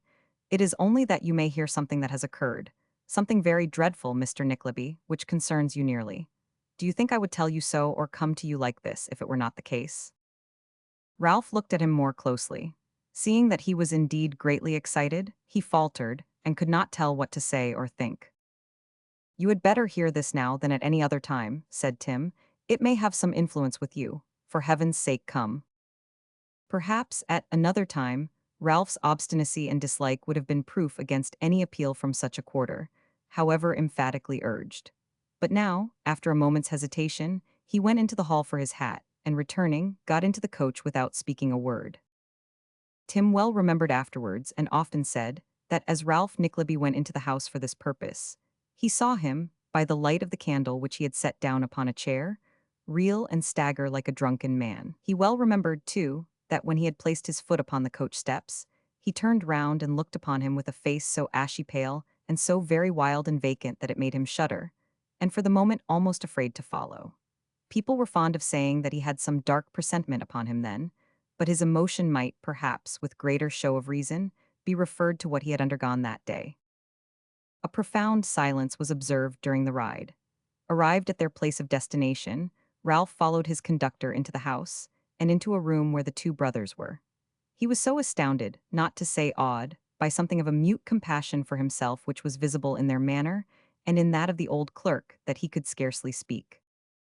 Having taken a seat, however, he contrived to say, though in broken words, "What have you to say to me, more than has been said already?" The room was old and large, very imperfectly lighted, and terminated in a bay window, about which hung some heavy drapery. Casting his eyes in this direction as he spoke, he thought he made out the dusky figure of a man. He was confirmed in this impression by seeing that the object moved, as if uneasy under his scrutiny. "Who's that yonder?" he said. "One who has conveyed to us within these 2 hours the intelligence which caused our sending to you," replied Brother Charles. "Let him be, sir, let him be for the present." "More riddles," said Ralph faintly. "Well, sir." In turning his face towards the brothers, he was obliged to avert it from the window. But before either of them could speak, he had looked round again. It was evident that he was rendered restless and uncomfortable by the presence of the unseen person, for he repeated this action several times, and at length, as if in a nervous state which rendered him positively unable to turn away from the place, sat so as to have it opposite him, muttering as an excuse that he could not bear the light. The brothers conferred apart for a short time, their manner showing that they were agitated. Ralph glanced at them twice or thrice and ultimately said, with a great effort to recover his self-possession, "Now, what is this? If I am brought from home at this time of night, let it be for something. What have you got to tell me?" After a short pause, he added, "Is my niece dead?" He had struck upon a key which rendered the task of commencement an easier one. Brother Charles turned, and said that it was a death of which they had to tell him, but that his niece was well. "You don't mean to tell me," said Ralph as his eyes brightened, "that her brother's dead? No, that's too good. I'd not believe it if you told me so. It would be too welcome news to be true." "Shame on you, you hardened and unnatural man," cried the other brother warmly. "Prepare yourself for intelligence which, if you have any human feeling in your breast, will make even you shrink and tremble. What if we tell you that a poor unfortunate boy, a child in everything but never having known one of those tender endearments, or one of those lightsome hours which make our childhood a time to be remembered like a happy dream through all our afterlife, a warm-hearted, harmless, affectionate creature, who never offended you, or did you wrong, but on whom you have vented the malice and hatred you have conceived for your nephew, and whom you have made an instrument for wreaking your bad passions upon him? What if we tell you that, sinking under your persecution, sir, and the misery and ill usage of a life short in years but long in suffering, this poor creature has gone to tell his sad tale, where, for your part in it, you must surely answer?" "If you tell me," said Ralph, "if you tell me that he is dead, I forgive you all else. If you tell me that he is dead, I am in your debt and bound to you for life. He is, I see it in your faces. Who triumphs now? Is this your dreadful news, this your terrible intelligence? You see how it moves me. You did well to send. I would have traveled 100 miles afoot, through mud, mire, and darkness, to hear this news just at this time." Even then, moved as he was by this savage joy, Ralph could see in the faces of the two brothers, mingling with their look of disgust and horror, something of that indefinable compassion for himself which he had noticed before. "And he brought you the intelligence, did he?" said Ralph, pointing with his finger towards the recess already mentioned, "and sat there, no doubt, to see me prostrated and overwhelmed by it. Ha ha ha! But I tell him that I'll be a sharp thorn in his side for many a long day to come, and I tell you too again that you don't know him yet, and that you'll rue the day you took compassion on the vagabond." "You take me for your nephew," said a hollow voice. "It would be better for you, and for me too, if I were he indeed." The figure that he had seen so dimly rose and came slowly down. He started back, for he found that he confronted, not Nicholas as he had supposed, but Brooker. Ralph had no reason, that he knew, to fear this man. He had never feared him before, but the pallor which had been observed in his face when he issued forth that night came upon him again. He was seen to tremble, and his voice changed as he said, keeping his eyes upon him, "What does this fellow here? Do you know he is a convict, a felon, a common thief? Hear what he has to tell you. Oh, Mr. Nickleby, hear what he has to tell you, be he what he may," cried the brothers with such emphatic earnestness that Ralph turned to them in wonder. They pointed to Brooker. Ralph again gazed at him, as it seemed mechanically. "That boy," said the man, "that these gentlemen have been talking of." "That boy," repeated Ralph, looking vacantly at him, "whom I saw, stretched dead and cold upon his bed, and who is now in his grave." "Who is now in his grave?" echoed Ralph, like one who talks in his sleep. The man raised his eyes and clasped his hands solemnly together. Was your only son, so help me God in heaven. In the midst of a dead silence, Ralph sat down, pressing his two hands upon his temples. He removed them after a minute and never was there seen, part of a living man undisfigured by any wound, such a ghastly face as he then disclosed. He looked at Brooker, who was by this time standing at a short distance from him, but did not say one word or make the slightest sound or gesture. Gentlemen, said the man, I offer no excuses for myself. I am long past that.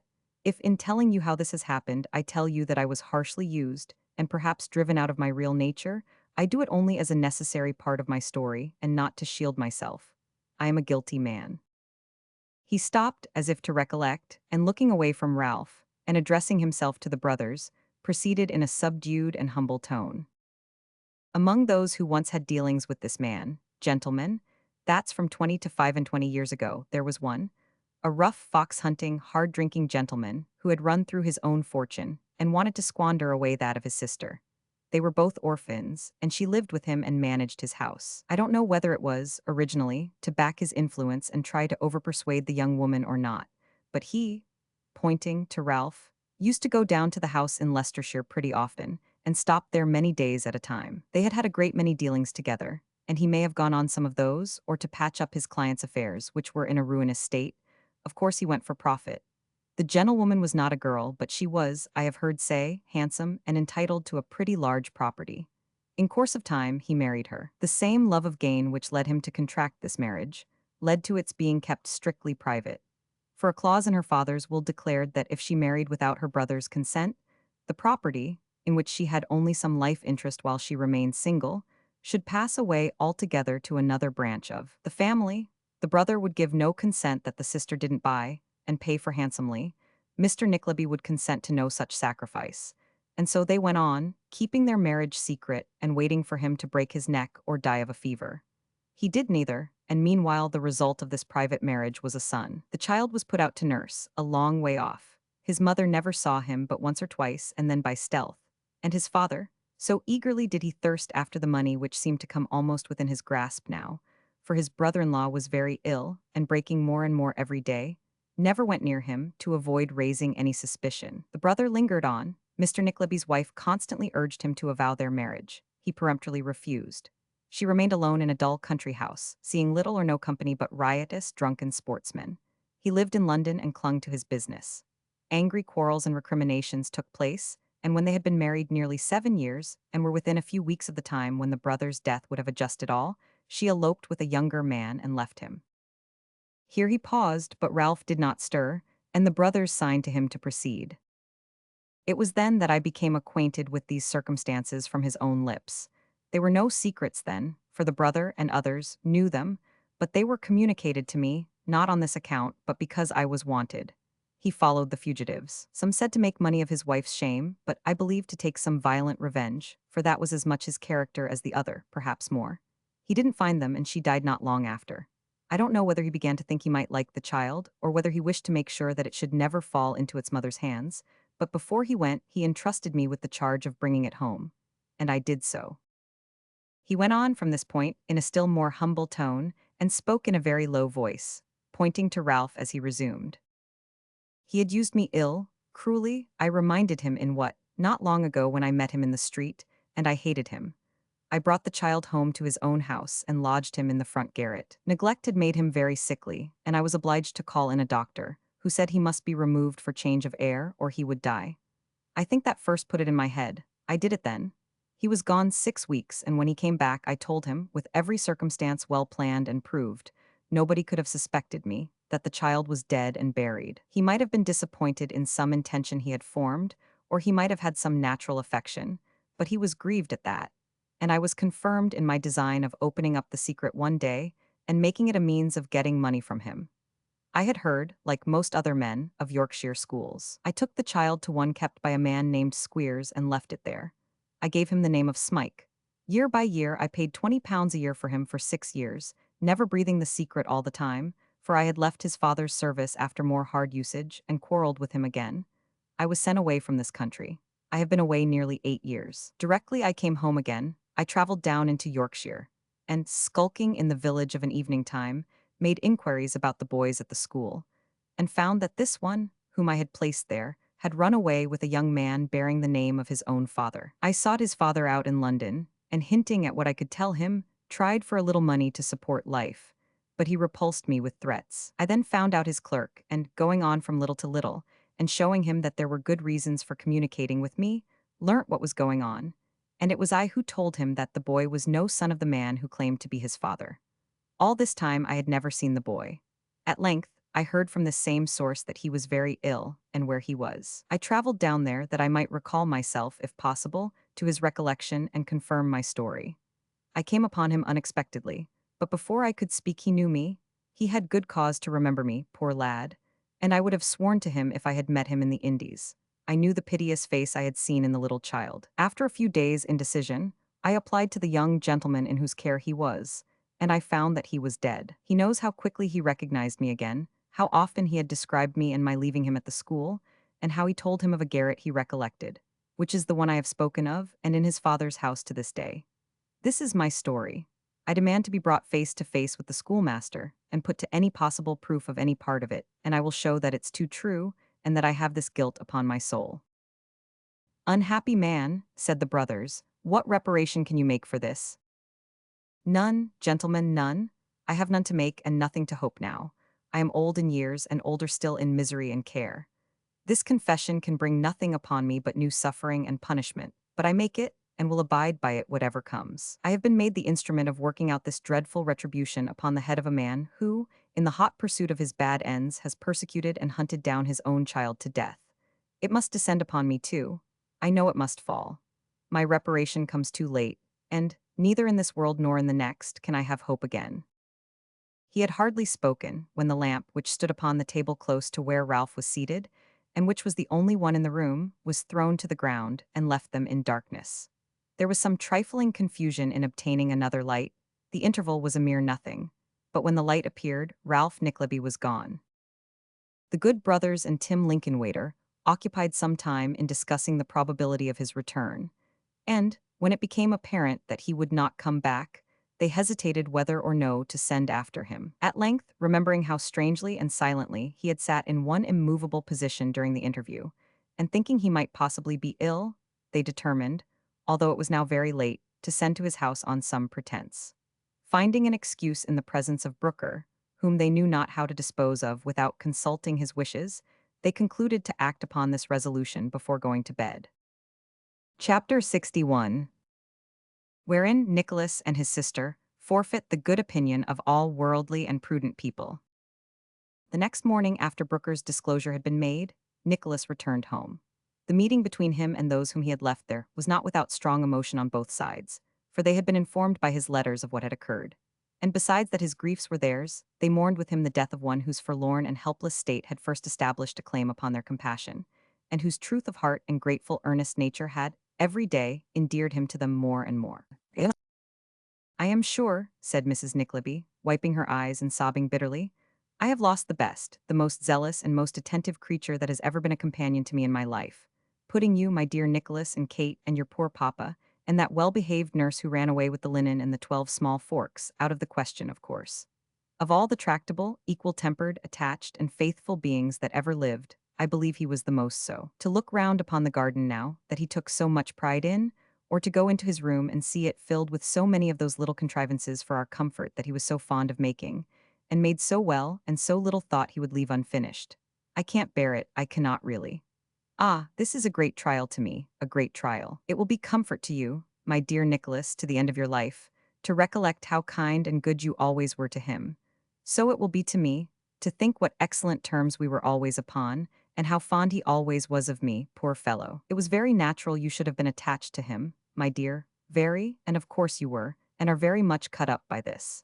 I am sure it's only necessary to look at you and see how changed you are to see that, but nobody knows what my feelings are, nobody can, it's quite impossible.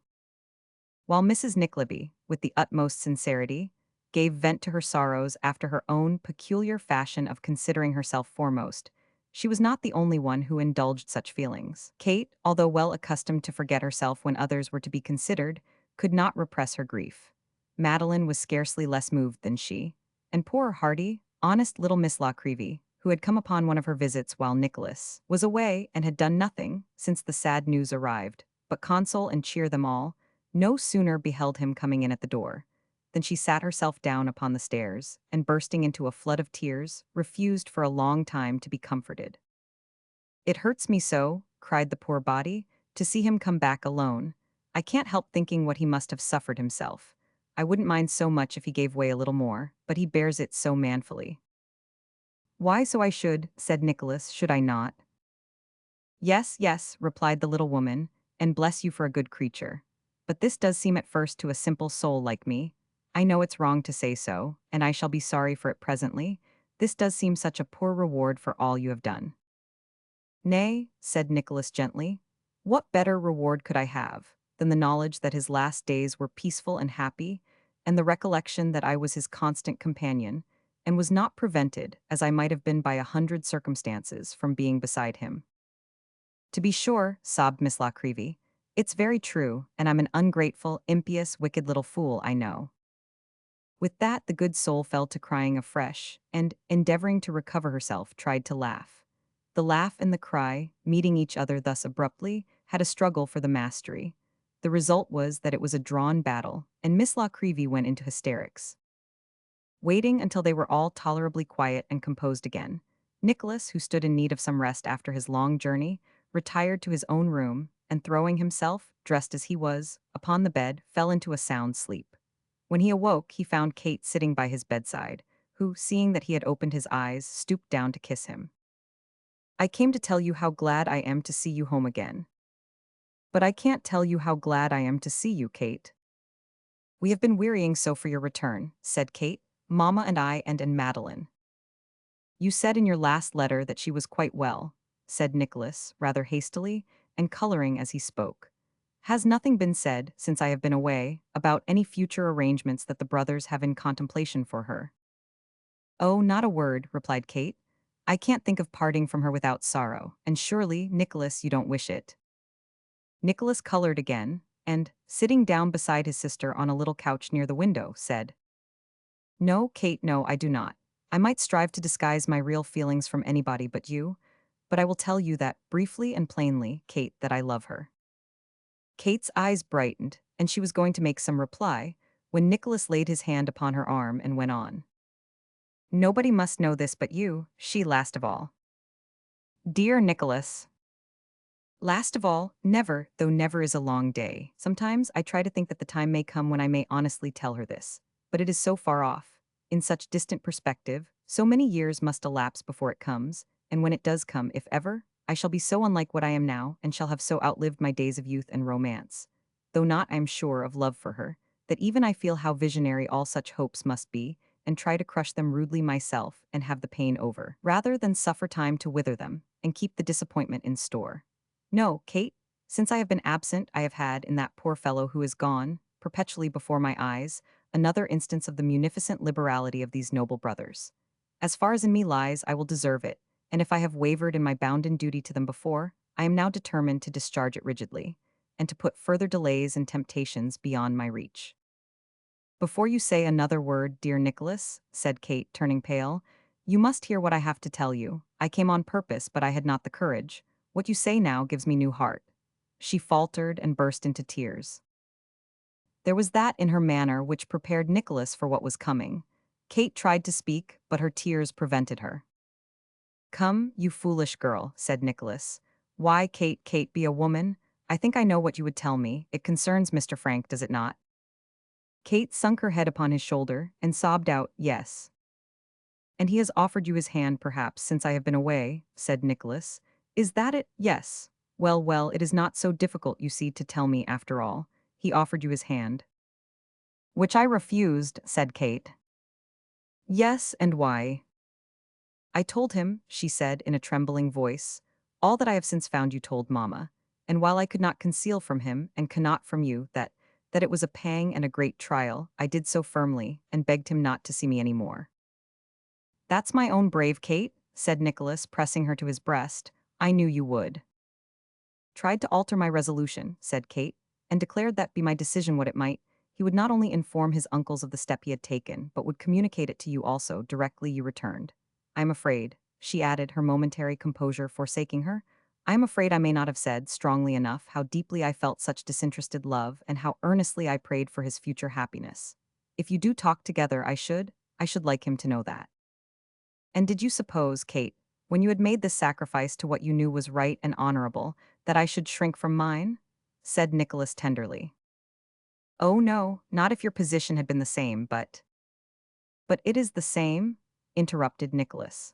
Madeline is not the near relation of our benefactors, but she is closely bound to them by ties as dear, and I was first entrusted with her history, specially because they reposed unbounded confidence in me and believed that I was as true as steel. How base would it be of me to take advantage of the circumstances which placed her here, or of the slight service I was happily able to render her, and to seek to engage her affections when the result must be, if I succeeded, that the brothers would be disappointed in their darling wish of establishing her as their own child, and that I must seem to hope to build my fortunes on their compassion for the young creature whom I had so meanly and unworthily entrapped, turning her very gratitude and warmth of heart to my own purpose and account, and trading in her misfortunes. I, too, whose duty and pride and pleasure, Kate, it is to have other claims upon me which I will never forget, and who have the means of a comfortable and happy life already, and have no right to look beyond it. I have determined to remove this weight from my mind. I doubt whether I have not done wrong, even now. And today I will, without reserve or equivocation, disclose my real reasons to Mr. Cheeryble, and implore him to take immediate measures for removing this young lady to the shelter of some other roof. Today, so very soon. I have thought of this for weeks, and why should I postpone it? If the scene through which I have just passed has taught me to reflect, and has awakened me to a more anxious and careful sense of duty, why should I wait until the impression has cooled? You would not dissuade me, Kate, now would you? You may grow rich, you know, said Kate. I may grow rich, repeated Nicholas with a mournful smile. Ay, and I may grow old. But rich or poor, or old or young, we shall ever be the same to each other, and in that our comfort lies. What if we have but one home? It can never be a solitary one to you and me. What if we were to remain so true to these first impressions as to form no others? It is but one more link to the strong chain that binds us together. It seems but yesterday that we were playfellows, Kate, and it will seem but tomorrow when we are staid old people. Looking back to these cares as we look back now to those of our childish days, and recollecting with a melancholy pleasure that the time was when they could move us. Perhaps then, when we are quaint old folks and talk of the times when our step was lighter and our hair not gray, we may be even thankful for the trials that so endeared us to each other, and turned our lives into that current, down which we shall have glided so peacefully and calmly. And having caught some inkling of our story, the young people about us, as young as you and I are now, Kate, may come to us for sympathy, and pour distresses which hope and inexperience could scarcely feel enough for, into the compassionate ears of the old bachelor brother and his maiden sister. Kate smiled through her tears as Nicholas drew this picture, but they were not tears of sorrow, although they continued to fall when he had ceased to speak. Am I not right, Kate? He said after a short silence. Quite, quite, dear brother, and I cannot tell you how happy I am that I have acted as you would have had me. You don't regret? No, said Kate timidly, tracing some pattern upon the ground with her little foot. I don't regret having done what was honorable and right, of course, but I do regret that this should have ever happened. At least sometimes I regret it, and sometimes I don't know what I say. I am but a weak girl, Nicholas, and it has agitated me very much. It is no vaunt to affirm that if Nicholas had had £10,000 at the minute, he would, in his generous affection for the owner of the blushing cheek and downcast eye, have bestowed its utmost farthing, in perfect forgetfulness of himself, to secure her happiness. But all he could do was to comfort and console her by kind words, and words they were of such love and kindness and cheerful encouragement that poor Kate threw her arms about his neck, and declared she would weep no more. What man, thought Nicholas proudly, while on his way, soon afterwards, to the brother's house, would not be sufficiently rewarded for any sacrifice of fortune by the possession of such a heart as Kate's, which, but that heart's way light and gold and silver heavy, is beyond all praise. Frank has money and wants no more. Where would it buy him such a treasure as Kate?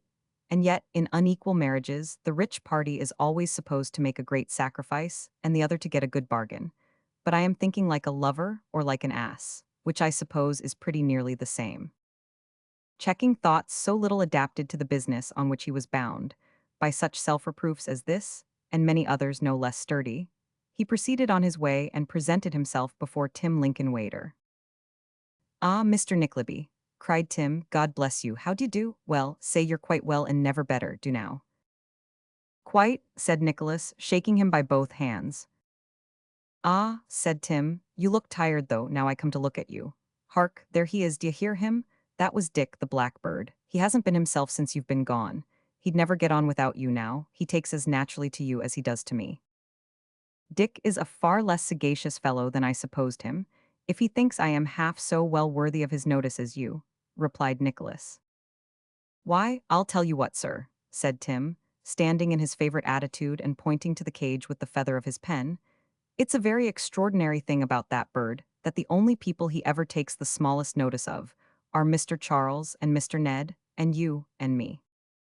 Here Tim stopped and glanced anxiously at Nicholas, then unexpectedly catching his eye repeated, "And you and me, sir, and you and me." And then he glanced at Nicholas again, and squeezing his hand, said, "I am a bad one at putting off anything I am interested in. I didn't mean to ask you, but I should like to hear a few particulars about that poor boy. Did he mention Cheeryble Brothers at all?" "Yes," said Nicholas, "many and many a time."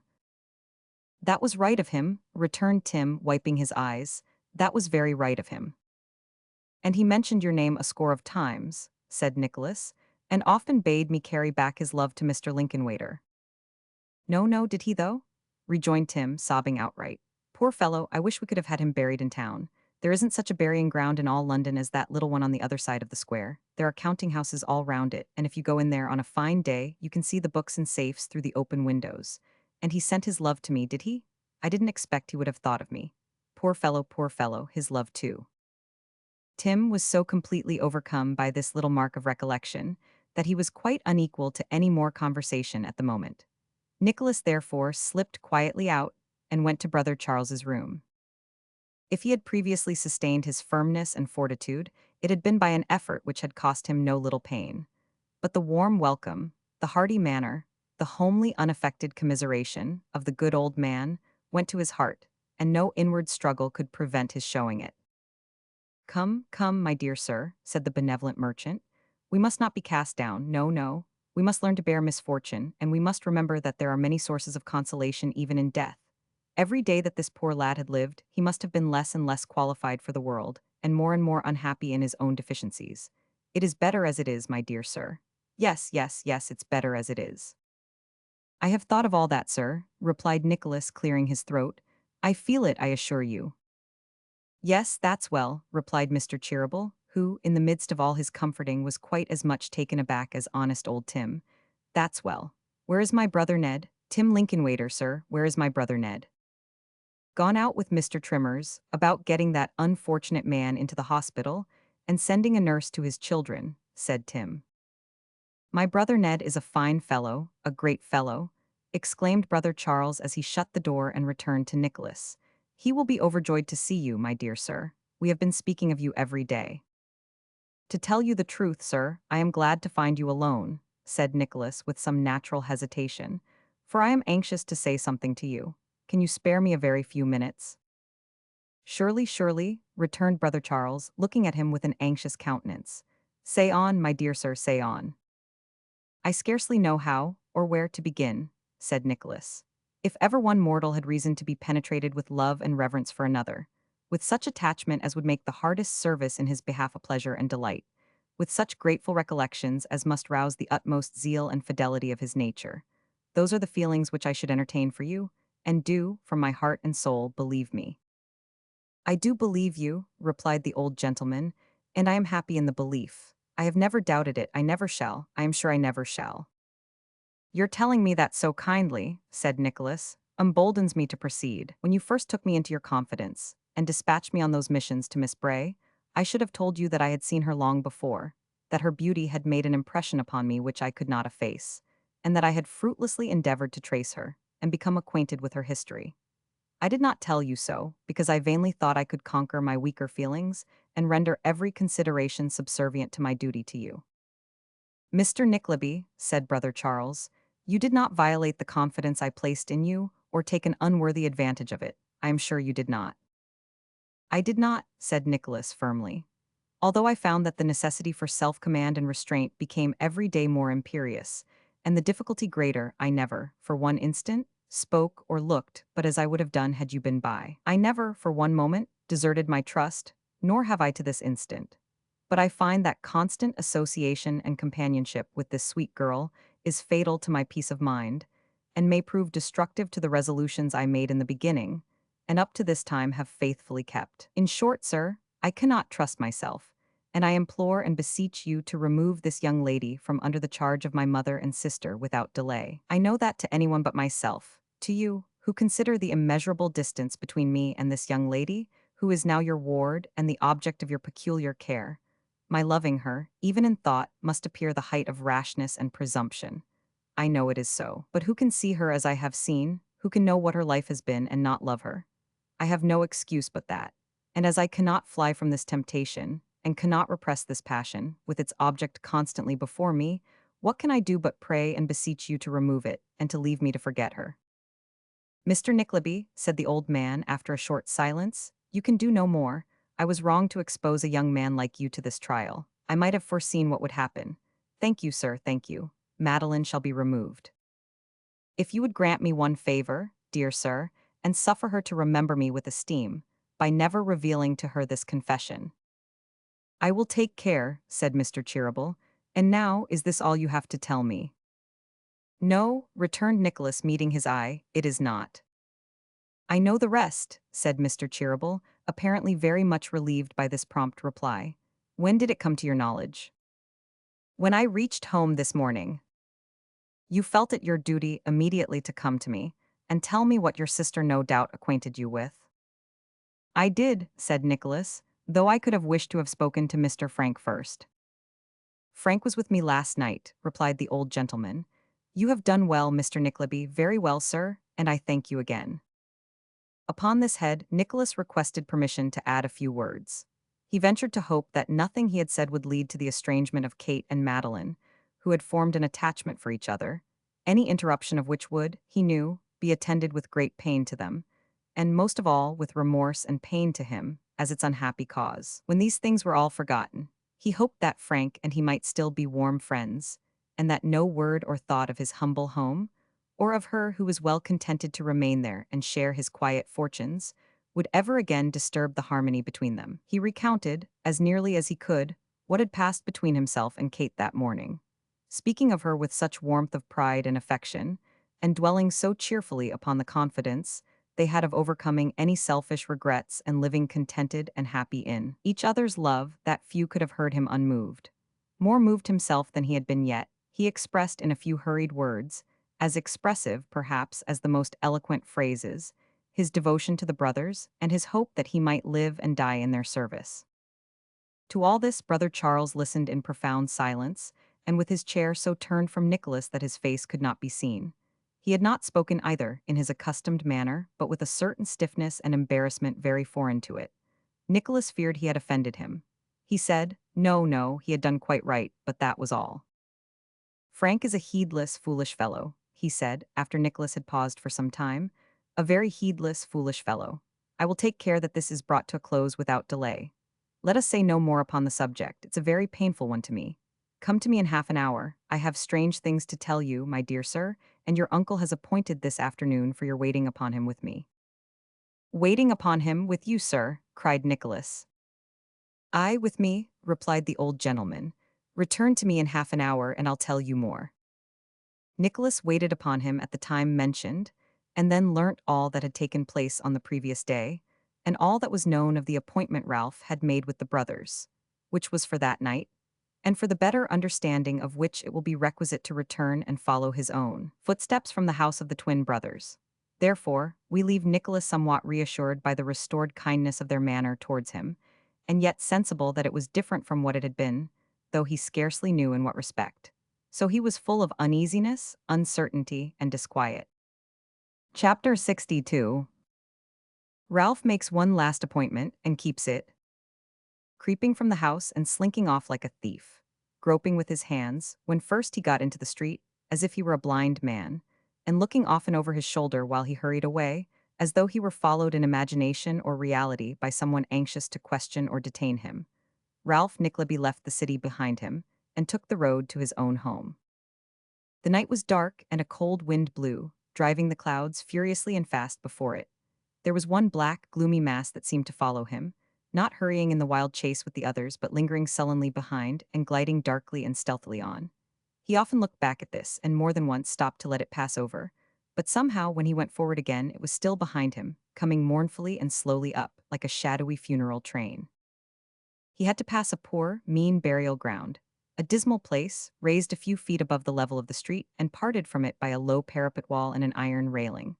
A rank, unwholesome, rotten spot, where the very grass and weeds seemed, in their fruzy growth, to tell that they had sprung from paupers' bodies, and had struck their roots in the graves of men, sodden, while alive, in steaming courts and drunken hungry dens. And here, in truth, they lay, parted from the living by a little earth and a board or two, lay thick and close, corrupting in body as they had in mind, a dense and squalid crowd.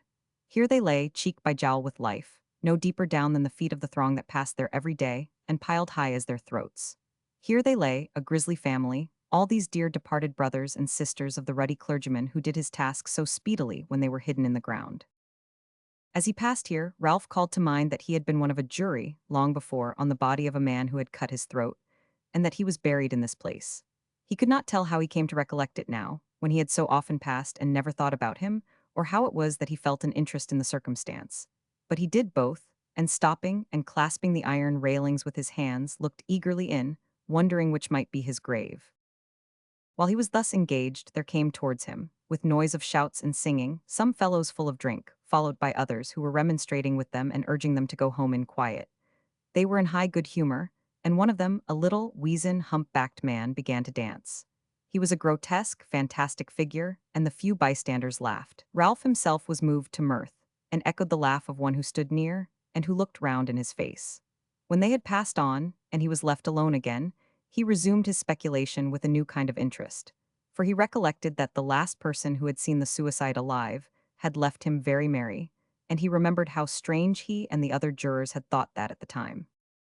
He could not fix upon the spot among such a heap of graves, but he conjured up a strong and vivid idea of the man himself, and how he looked, and what had led him to do it, all of which he recalled with ease. By dint of dwelling upon this theme, he carried the impression with him when he went away, as he remembered, when a child, to have had frequently before him the figure of some goblin he had once seen chalked upon a door.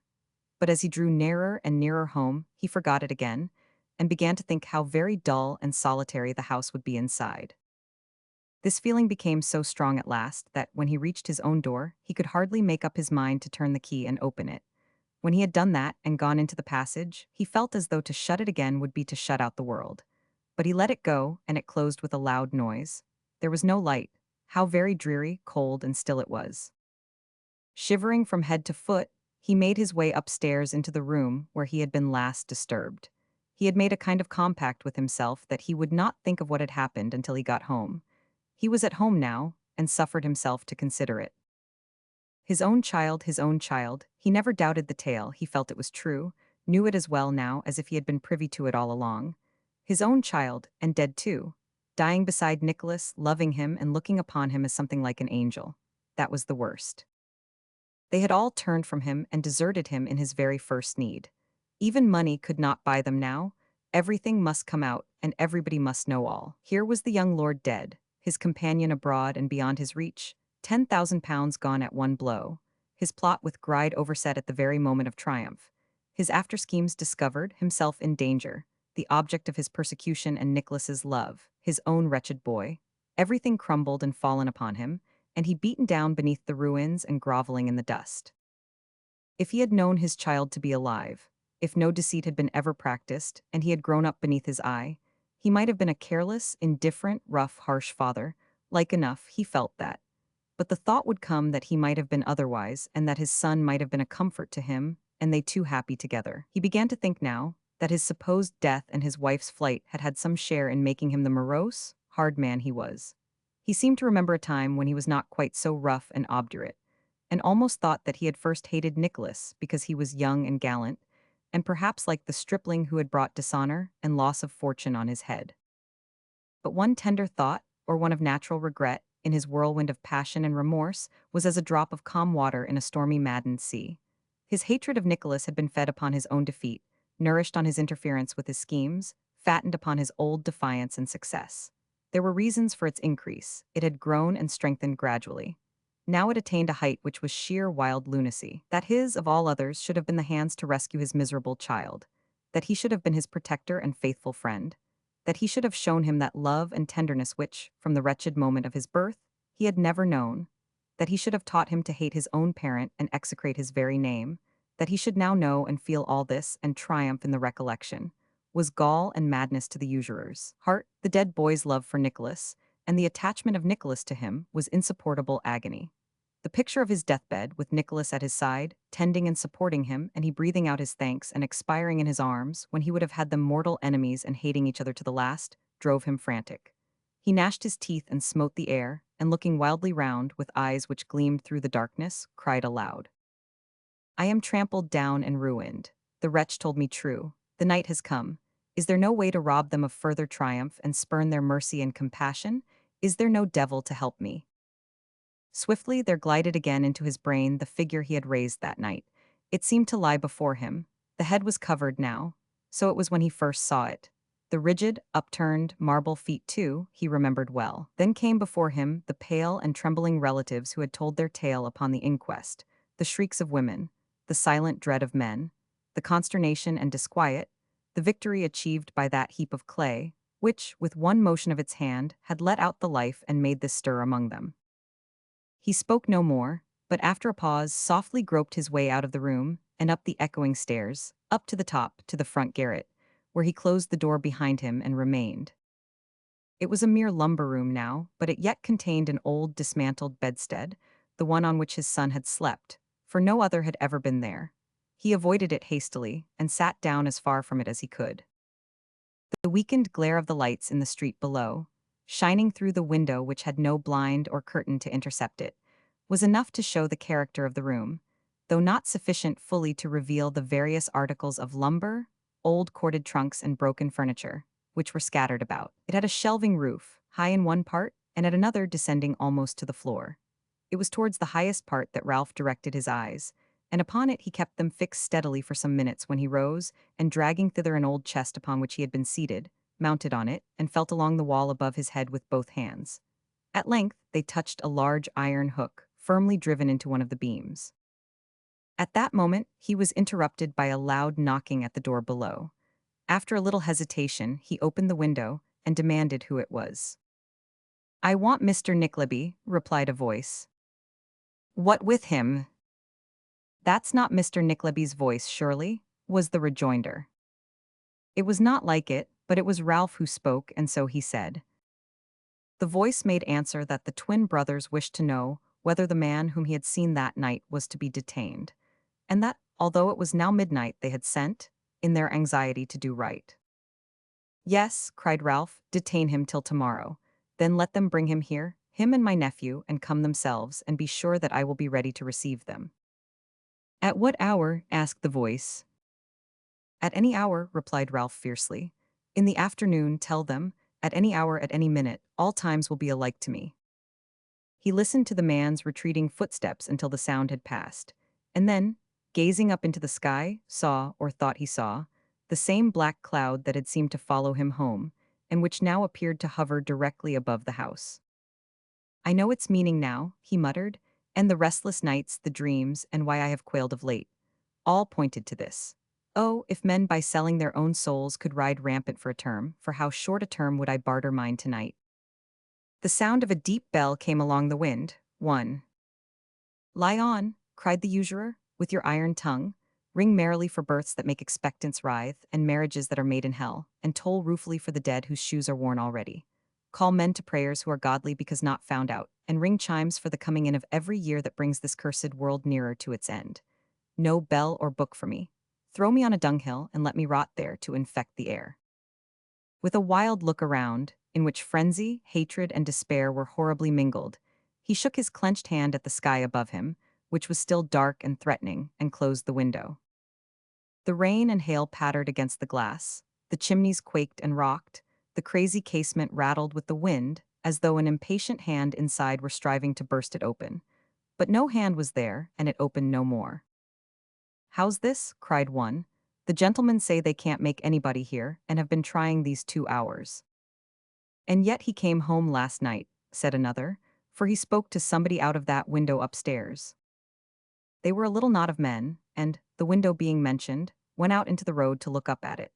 This occasioned their observing that the house was still close shut, as the housekeeper had said she had left it on the previous night, and led to a great many suggestions, which terminated in two or three of the boldest getting round to the back, and so entering by a window, while the others remained outside, in impatient expectation.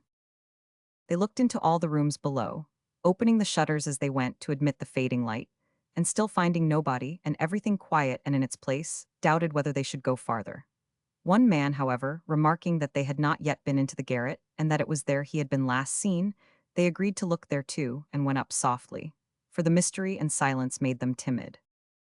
After they had stood for an instant, on the landing eyeing each other, he who had proposed their carrying the search so far, turned the handle of the door, and pushing it open, looked through the chink and fell back directly. "It's very odd," he whispered. "He's hiding behind the door, look." They pressed forward to see, but one among them, thrusting the others aside with a loud exclamation, drew a clasp knife from his pocket, and dashing into the room, cut down the body.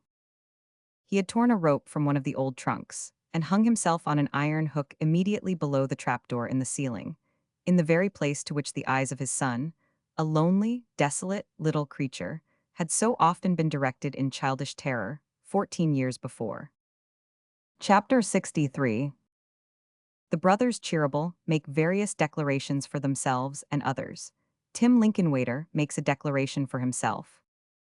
Some weeks had passed, and the first shock of these events had subsided. Madeline had been removed, Frank had been absent, and Nicholas and Kate had begun to try in good earnest to stifle their own regrets, and to live for each other and for their mother, who, poor lady, could in no wise be reconciled to this dull and altered state of affairs, when there came one evening, per favor of Mr. Lincolnwater, an invitation from the brothers to dinner on the next day but one, comprehending not only Mrs. Nickleby, Kate, and Nicholas, but little Miss La Creevy, who was most particularly mentioned. "Now, my dears," said Mrs. Nickleby, when they had rendered becoming honor to the bidding, and Tim had taken his departure, "what does this mean?" "What do you mean, mother?" asked Nicholas, smiling. "I say, my dear," rejoined that lady, with a face of unfathomable mystery, "what does this invitation to dinner mean? What is its intention and object?" "I conclude it means that on such a day we are to eat and drink in their house, and that its intent and object is to confer pleasure upon us," said Nicholas. "And that's all you conclude it is, my dear?" "I have not yet arrived at anything deeper, mother." "Then I'll just tell you one thing," said Mrs. Nickleby. "You'll find yourself a little surprised, that's all. You may depend upon it that this means something besides dinner." "Tea and supper, perhaps," suggested Nicholas. "I wouldn't be absurd, my dear, if I were you," replied Mrs. Nickleby, in a lofty manner, "because it's not by any means becoming, and doesn't suit you at all. What I mean to say is, that the Mr. Cheerybles don't ask us to dinner with all this ceremony for nothing. Never mind, wait and see. You won't believe anything I say, of course. It's much better to wait, a great deal better. It's satisfactory to all parties, and there can be no disputing. All I say is, remember what I say now, and when I say I said so, don't say I didn't."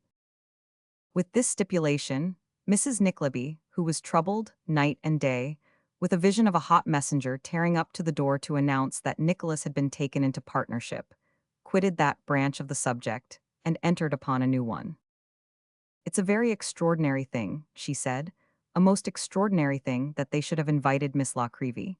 It quite astonishes me, upon my word it does.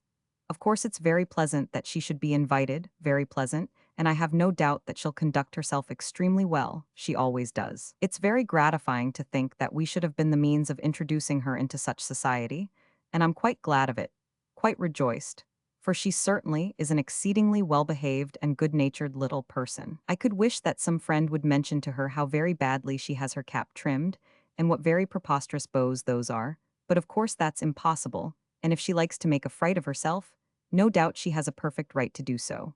We never see ourselves, never do, and never did, and I suppose we never shall."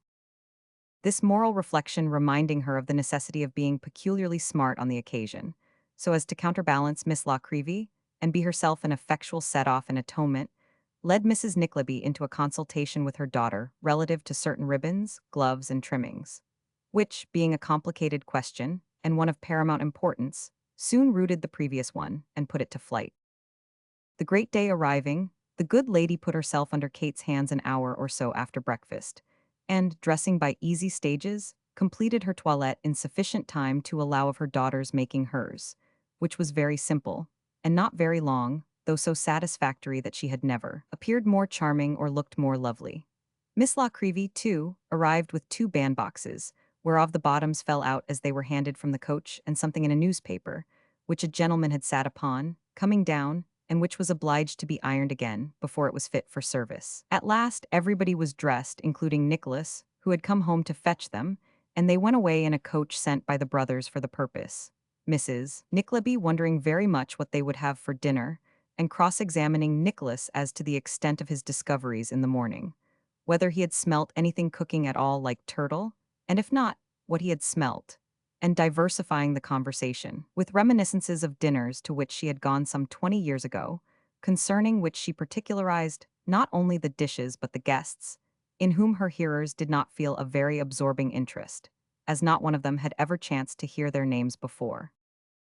The old butler received them with profound respect and many smiles, and ushered them into the drawing-room, where they were received by the brothers with so much cordiality and kindness that Mrs. Nickleby was quite in a flutter, and had scarcely presence of mind enough, even to patronize Miss La Creevy. Kate was still more affected by the reception, for, knowing that the brothers were acquainted with all that had passed between her and Frank, she felt her position a most delicate and trying one, and was trembling on the arm of Nicholas, when Mr. Charles took her in his, and led her to another part of the room.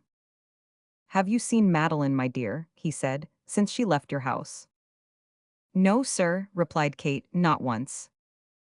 "And not heard from her, eh? Not heard from her?"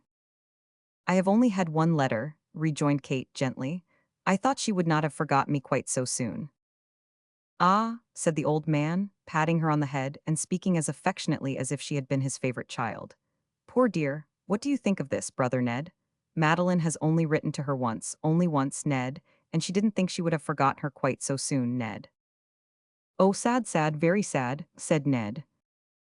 The brothers interchanged a glance, and looking at Kate for a little time without speaking, shook hands, and nodded as if they were congratulating each other on something very delightful. "Well, well," said Brother Charles, "go into that room, my dear, that door yonder, and see if there's not a letter for you from her. I think there's one upon the table. You needn't hurry back, my love, if there is, for we don't dine just yet, and there's plenty of time. Plenty of time." Kate retired as she was directed. Brother Charles, having followed her graceful figure with his eyes, turned to Mrs. Nickleby and said, "We took the liberty of naming 1 hour before the real dinner time, ma'am, because we had a little business to speak about, which would occupy the interval. Ned, my dear fellow, will you mention what we agreed upon? Mr. Nickleby, sir, have the goodness to follow me." Without any further explanation, Mrs. Nickleby, Miss La Creevy, and Brother Ned were left alone together, and Nicholas followed Brother Charles into his private room, where, to his great astonishment, he encountered Frank, whom he supposed to be abroad. "Young men," said Mr. Cheeryble, "shake hands." "I need no bidding to do that," said Nicholas, extending his. "Nor I," rejoined Frank, as he clasped it heartily. The old gentleman thought that 2 handsomer or finer young fellows could scarcely stand side by side than those on whom he looked with so much pleasure. Suffering his eyes to rest upon them, for a short time in silence, he said, while he seated himself at his desk, "I wish to see you friends, close and firm friends, and if I thought you otherwise, I should hesitate in what I am about to say. Frank, look here. Mr. Nickleby, will you come on the other side?" The young men stepped up on either hand of Brother Charles, who produced a paper from his desk and unfolded it. "This," he said, "is a copy of the will of Madeline's maternal grandfather, bequeathing her the sum of £12,000, payable either upon her coming of age or marrying. It would appear that this gentleman, angry with her, his only relation because she would not put herself under his protection, and detach herself from the society of her father, in compliance with his repeated overtures, made a will leaving this property, which was all he possessed, to a charitable institution. He would seem to have repented this determination, however, for 3 weeks afterwards, and in the same month he executed this. By some fraud, it was abstracted immediately after his decease, and the other, the only will found, was proved and administered. Friendly negotiations, which have only just now terminated, have been proceeding since this instrument came into our hands, and as there is no doubt of its authenticity, and the witnesses have been discovered, after some trouble, the money has been refunded. Madeline has therefore obtained her right and is, or will be when either of the contingencies which I have mentioned has arisen, mistress of this fortune. You understand me. Frank replied in the affirmative. Nicholas, who could not trust himself to speak, lest his voice should be heard to falter, bowed his head. Now, Frank, said the old gentleman, you were the immediate means of recovering this deed. The fortune is but a small one, but we love Madeline, and such as it is, we would rather see you allied to her with that, than to any other girl we know who has 3 times the money. Will you become a suitor to her for her hand? No, sir, I interested myself in the recovery of that instrument, believing that her hand was already pledged to one who has 1,000 times the claims upon her gratitude, and, if I mistake not, upon her heart, that I or any other man can ever urge. In this it seems I judged hastily. As you always do, sir, cried Brother Charles, utterly forgetting his assumed dignity. As you always do. How dare you think, Frank, that we would have you marry for money, when youth, beauty, and every amiable virtue and excellence were to be had for love? How dared you, Frank, go and make love to Mr. Nickleby's sister without telling us first what you meant to do, and letting us speak for you? I hardly dared to hope. You hardly dared to hope, then so much the greater reason for having our assistance. Mr. Nickleby, Sir Frank, although he judged hastily, judged, for once, correctly. Madeline's heart is occupied. Give me your hand, sir. It is occupied by you, and worthily and naturally. This fortune is destined to be yours, but you have a greater fortune in her, sir, than you would have in money were it 40 times told. She chooses you, Mr. Nickleby. She chooses as we, her dearest friends, would have her choose. Frank chooses as we would have him choose. He should have your sister's little hand, sir, if she had refused it a score of times. Aye, he should and he shall. You acted nobly, not knowing our sentiments, but now you know them, sir, you must do as you are bid. What? You are the children of a worthy gentleman. The time was, sir, when my dear brother Ned and I were 2 poor simple-hearted boys, wandering, almost barefoot, to seek our fortunes. Are we changed in anything but years and worldly circumstances since that time? No, God forbid. Oh, Ned, Ned, Ned, what a happy day this is for you and me. If our poor mother had only lived to see us now, Ned, how proud it would have made her dear heart at last. Thus apostrophized, brother Ned, who had entered with Mrs. Nickleby, and who had been before unobserved by the young men, darted forward and fairly hugged brother Charles in his arms. Bring in my little Kate, said the latter after a short silence. Bring her in, Ned. Let me see Kate, let me kiss her. I have a right to do so now. I was very near it when she first came. I have often been very near it. Ah, did you find the letter, my bird? Did you find Madeline herself, waiting for you and expecting you? Did you find that she had not quite forgotten her friend and nurse and sweet companion? Why, this is almost the best of all. Come, come, said Ned. Frank will be jealous, and we shall have some cutting of throats before dinner. Then let him take her away, Ned, let him take her away. Madeline's in the next room. Let all the lovers get out of the way and talk among themselves if they've anything to say. Turn out, Ned, every one. Brother Charles began the clearance by leading the blushing girl to the door and dismissing her with a kiss. Frank was not very slow to follow, and Nicholas had disappeared first of all. So there only remained Mrs. Nickleby and Miss La Creevy, who were both sobbing heartily, the 2 brothers, and Tim Lincolnwaiter, who now came in to shake hands with everybody, his round face all radiant and beaming with smiles. Well, Tim Lincolnwaiter, sir, said Brother Charles, who was always spokesman, now the young folks are happy, sir. You didn't keep M in suspense as long as you said you would, though, returned Tim archly. Why, Mr. Nickleby and Mr. Frank were to have been in your room for I don't know how long, and I don't know what you weren't to have told them before you came out with the truth. Now, did you ever know such a villain as this, Ned?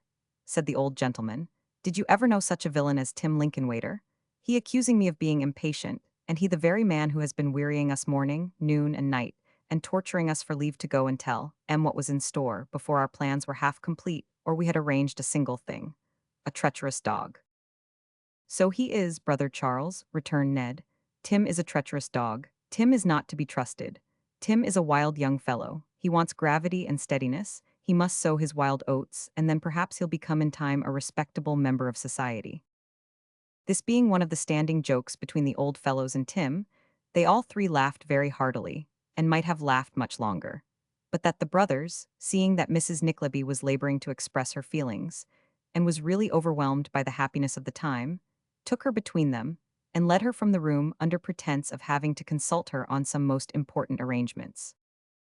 Now, Tim and Miss La Creevy had met very often, and had always been very chatty and pleasant together, had always been great friends, and consequently it was the most natural thing in the world that Tim, finding that she still sobbed, should endeavor to console her. As Miss La Creevy sat on a large, old-fashioned window seat, where there was ample room for two, it was also natural that Tim should sit down beside her. And as to Tim's being unusually spruce and particular in his attire that day, why it was a high festival and a great occasion, and that was the most natural thing of all. Tim sat down beside Miss La Creevy, and, crossing one leg over the other so that his foot, he had very comely feet and happened to be wearing the neatest shoes and black silk stockings possible, should come easily within the range of her eye, said in a soothing way, "Don't cry." "I must," rejoined Miss La Creevy. "No, don't," said Tim. "Please don't, pray don't." "I am so happy," sobbed the little woman. "Then laugh," said Tim. "Do laugh." What in the world Tim was doing with his arm, it is impossible to conjecture, but he knocked his elbow against that part of the window which was quite on the other side of Miss La Creevy, and it is clear that it could have no business there. "Do laugh," said Tim, "or I'll cry." "Why should you cry?" asked Miss La Creevy, smiling. "Because I'm happy too," said Tim. "We are both happy, and I should like to do as you do." Surely there never was a man who fidgeted as Tim must have done then, for he knocked the window again, almost in the same place, and Miss La Creevy said she was sure he'd break it. "I knew," said Tim, "that you would be pleased with this scene." "It was very thoughtful and kind to remember me," returned Miss La Creevy. "Nothing could have delighted me half so much." Why on earth should Miss La Creevy and Tim Lincolnwaiter have said all this in a whisper? It was no secret. And why should Tim Lincolnwaiter have looked so hard at Miss La Creevy, and why should Miss La Creevy have looked so hard at the ground? "It's a pleasant thing," said Tim, "to people like us, who have passed all our lives in the world alone, to see young folks that we are fond of, brought together with so many years of happiness before them." "Ah," cried the little woman with all her heart, "that it is. Although," pursued Tim, "although it makes one feel quite solitary and cast away. Now don't it?" Miss La Creevy said she didn't know. And why should she say she didn't know? Because she must have known whether it did or not. "It's almost enough to make us get married after all, isn't it?" said Tim. "Oh, nonsense," replied Miss La Creevy, laughing. "We are too old." "Not a bit," said Tim. "We are too old to be single. Why shouldn't we both be married, instead of sitting through the long winter evenings by our solitary firesides? Why shouldn't we make one fireside of it and marry each other?" "Oh, Mr. Lincolnwaiter, you're joking." "No, no, I'm not indeed," said Tim. "I will if you will, do my dear. It would make people laugh so." "Let 'em laugh," cried Tim stoutly. "We have good tempers, I know, and will laugh too. Why, what hearty laughs we have had since we've known each other." "So we have," cried Miss La Creevy, giving way a little as Tim thought. "It has been the happiest time in all my life, at least, away from the counting-house and Cheerable brothers," said Tim. "Do, my dear, now say you will." "No, no, we mustn't think of it," returned Miss La Creevy. "What would the brothers say?" "Why, God bless your soul," cried Tim, innocently. "You don't suppose I should think of such a thing without their knowing it. Why, they left us here on purpose." "I can never look em in the face again," exclaimed Miss La Creevy faintly. "Come," said Tim, "let's be a comfortable couple. We shall live in the old house here, where I have been for 44 years. We shall go to the old church, where I've been every Sunday morning all through that time. We shall have all my old friends about us. Dick, the archway, the pump, the flower pots, and Mr. Frank's children and Mr. Nickleby's children, that we shall seem like grandfather and grandmother to. Let's be a comfortable couple and take care of each other. And if we should get deaf, or lame, or blind, or bedridden, how glad we shall be that we have somebody we are fond of, always to talk to and sit with. Let's be a comfortable couple. Now do, my dear." 5 minutes after this honest and straightforward speech, little Miss La Creevy and Tim were talking as pleasantly as if they had been married for a score of years, and had never once quarreled all the time. And 5 minutes after that, when Miss La Creevy had bustled out to see if her eyes were red and put her hair to rights, Tim moved with a stately step towards the drawing room, exclaiming as he went, "There ain't such another woman in all London. I know there ain't." By this time, the apoplectic butler was nearly in fits, in consequence of the unheard-of postponement of dinner. Nicholas, who had been engaged in a manner in which every reader may imagine for himself or herself, was hurrying downstairs in obedience to his angry summons, when he encountered a new surprise. On his way down, he overtook, in one of the passages, a stranger genteelly dressed in black, who was also moving towards the dining room.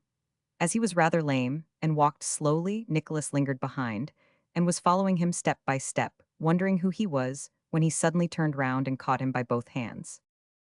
"Newman Noggs!" cried Nicholas joyfully. "Ah, Newman, your own old faithful Newman. My dear boy, my dear Nick, I give you joy, health, happiness, every blessing. I can't bear it, it's too much, my dear boy, it makes a child of me." "Where have you been?" said Nicholas. "What have you been doing? How often have I inquired for you, and been told that I should hear before long?" I know," returned Newman. "They wanted all the happiness to come together. I've been helping M. Look at me, Nick, look at me." "You would never let me do that," said Nicholas in a tone of gentle reproach. "I didn't mind what I was then. I shouldn't have had the heart to put on gentlemen's clothes. They would have reminded me of old times and made me miserable. I am another man now, Nick. My dear boy, I can't speak. Don't say anything to me. Don't think the worse of me for these tears. You don't know what I feel today. You can't and never will." They walked in to dinner arm in arm, and sat down side by side. Never was such a dinner as that since the world began. There was the superannuated bank clerk, Tim Lincolnwaiter's friend, and there was the chubby old lady, Tim Lincolnwaiter's sister. And there was so much attention from Tim Lincolnwaiter's sister to Miss La Creevy, and there were so many jokes from the superannuated bank clerk. And Tim Lincolnwaiter himself was in such tip-top spirits, and little Miss La Creevy was in such a comical state, that of themselves they would have composed the pleasantest part conceivable. Then there was Mrs. Nickleby, so grand and complacent, Madeline and Kate, so blushing and beautiful, Nicholas and Frank, so devoted and proud, and all four so silently and tremblingly happy. There was Newman, so subdued yet so overjoyed, and there were the twin brothers, so delighted and interchanging such looks, that the old servant stood transfixed behind his master's chair, and felt his eyes grow dim as they wandered round the table. When the first novelty of the meeting had worn off, and they began truly to feel how happy they were, the conversation became more general, and the harmony and pleasure, if possible, increased. The brothers were in a perfect ecstasy, and their insisting on saluting the ladies all round, before they would permit them to retire, gave occasion to the superannuated bank clerk to say so many good things, that he quite outshone himself, and was looked upon as a prodigy of humor. "Kate, my dear," said Mrs. Nickleby, taking her daughter aside, as soon as they got upstairs, "you don't really mean to tell me that this is actually true about Miss La Creevy and Mr. Lincolnwaiter?" "Indeed it is, mamma." "Why, I never heard such a thing in my life," exclaimed Mrs. Nickleby. "Mr. Lincolnwaiter is a most excellent creature," reasoned Kate, "and for his age quite young still."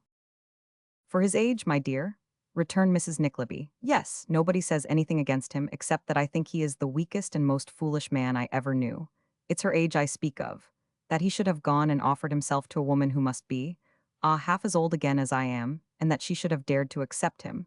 It don't signify, Kate, I'm disgusted with her." Shaking her head very emphatically indeed, Mrs. Nickleby swept away, and all the evening, in the midst of the merriment and enjoyment that ensued, and in which with that exception she freely participated, conducted herself towards Miss La Creevy in a stately and distant manner, designed to mark her sense of the impropriety of her conduct, and to signify her extreme and cutting disapprobation of the misdemeanor she had so flagrantly committed. Chapter 64. An old acquaintance is recognized under melancholy circumstances, and Dotheboys Hall breaks up forever. Nicholas was one of those whose joy is incomplete unless it is shared by the friends of adverse and less fortunate days. Surrounded by every fascination of love and hope, his warm heart yearned towards plain John Browdy. He remembered their first meeting with a smile, and their second with a tear. Saw poor Smike once again with the bundle on his shoulder trudging patiently by his side, and heard the honest Yorkshireman's rough words of encouragement as he left them on their road to London. Madeline and he sat down, very many times, jointly to produce a letter which should acquaint John at full length with his altered fortunes, and assure him of his friendship and gratitude. It so happened, however, that the letter could never be written. Although they applied themselves to it with the best intentions in the world, it chanced that they always fell to talking about something else, and when Nicholas tried it by himself, he found it impossible to write one half of what he wished to say, or to pen anything, indeed, which on reperusal did not appear cold and unsatisfactory compared with what he had in his mind. At last, after going on thus from day to day, and reproaching himself more and more, he resolved, the more readily as Madeline strongly urged him, to make a hasty trip into Yorkshire, and present himself before Mr. and Mrs. Browdy without a word of notice. Thus it was that between 7 and 8 o'clock one evening, he and Kate found themselves in the Saracen's Head booking office, securing a place to Greta Bridge by the next morning's coach. They had to go westward to procure some little necessaries for his journey, and, as it was a fine night, they agreed to walk there and ride home. The place they had just been in called up so many recollections, and Kate had so many anecdotes of Madeline, and Nicholas so many anecdotes of Frank, and each was so interested in what the other said, and both were so happy and confiding, and had so much to talk about, that it was not until they had plunged for a full half-hour into that labyrinth of streets which lies between Seven Dials and Soho, without emerging into any large thoroughfare, that Nicholas began to think it just possible they might have lost their way. The possibility was soon converted into a certainty. For, on looking about, and walking first to one end of the street and then to the other, he could find no landmark he could recognize, and was fain to turn back again in quest of some place at which he could seek a direction. It was a by-street, and there was nobody about, or in the few wretched shops they passed. Making towards a faint gleam of light which streamed across the pavement from a cellar, Nicholas was about to descend 2 or 3 steps so as to render himself visible to those below and make his inquiry, when he was arrested by a loud noise of scolding in a woman's voice. "Oh, come away," said Kate. "They are quarreling, you'll be hurt." "Wait one instant, Kate. Let us hear if there's anything the matter," returned her brother. "Hush. You nasty, idle, vicious, good-for-nothing brute," cried the woman, stamping on the ground. "Why don't you turn the mangle?" "So I am, my life and soul," replied the man's voice. "I am always turning. I am perpetually turning, like a demmed old horse in a demnition mill. My life is one demmed horrid grind." "Then why don't you go enlist for a soldier?" retorted the woman. "You're welcome to." "For a soldier?" cried the man. "For a soldier. Would his joy and gladness see him in a coarse red coat with a little tail? Would she hear of his being slapped and beat by drummers damnably? Would she have him fire off real guns, and have his hair cut, and his whiskers shaved, and his eyes turned right and left, and his trousers pipe-clayed?" "Dear Nicholas," whispered Kate, "you don't know who that is. It's Mr. Mantalini, I am confident." "Do make sure, peep at him while I ask the way," said Nicholas. "Come down a step or two, come." Drawing her after him, Nicholas crept down the steps and looked into a small boarded cellar. There, amidst clothes baskets and clothes, stripped up to his shirt sleeves, but wearing still an old patched pair of pantaloons of superlative make, a once brilliant waistcoat and mustache and whiskers as of yore, but lacking their lustrous dye. There, endeavoring to mollify the wrath of a buxom female, not the lawful Madame Mantalini, but the proprietress of the concern, and grinding meanwhile as if for very life at the mangle, whose creaking noise, mingled with her shrill tones, appeared almost to deafen him. There was the graceful, elegant, fascinating, and once dashing Mantalinum. "Original! Oh, you false traitor!" cried the lady, threatening personal violence on Mr. Mantalini's face. "False, oh dem! Now my soul, my gentle, captivating, bewitching, and most damnably enslaving chickabiddy, be calm," said Mr. Mantalini humbly. "I woe," screamed the woman, "I'll tear your eyes out." "Oh, what a demmed savage lamb!" cried Mr. Mantalini. "You're never to be trusted," screamed the woman. "You were out all day yesterday, and gallivanting somewhere I know. You know you were. Isn't it enough that I paid £2.14 for you, and took you out of prison and let you live here like a gentleman, but must you go on like this, breaking my heart besides?"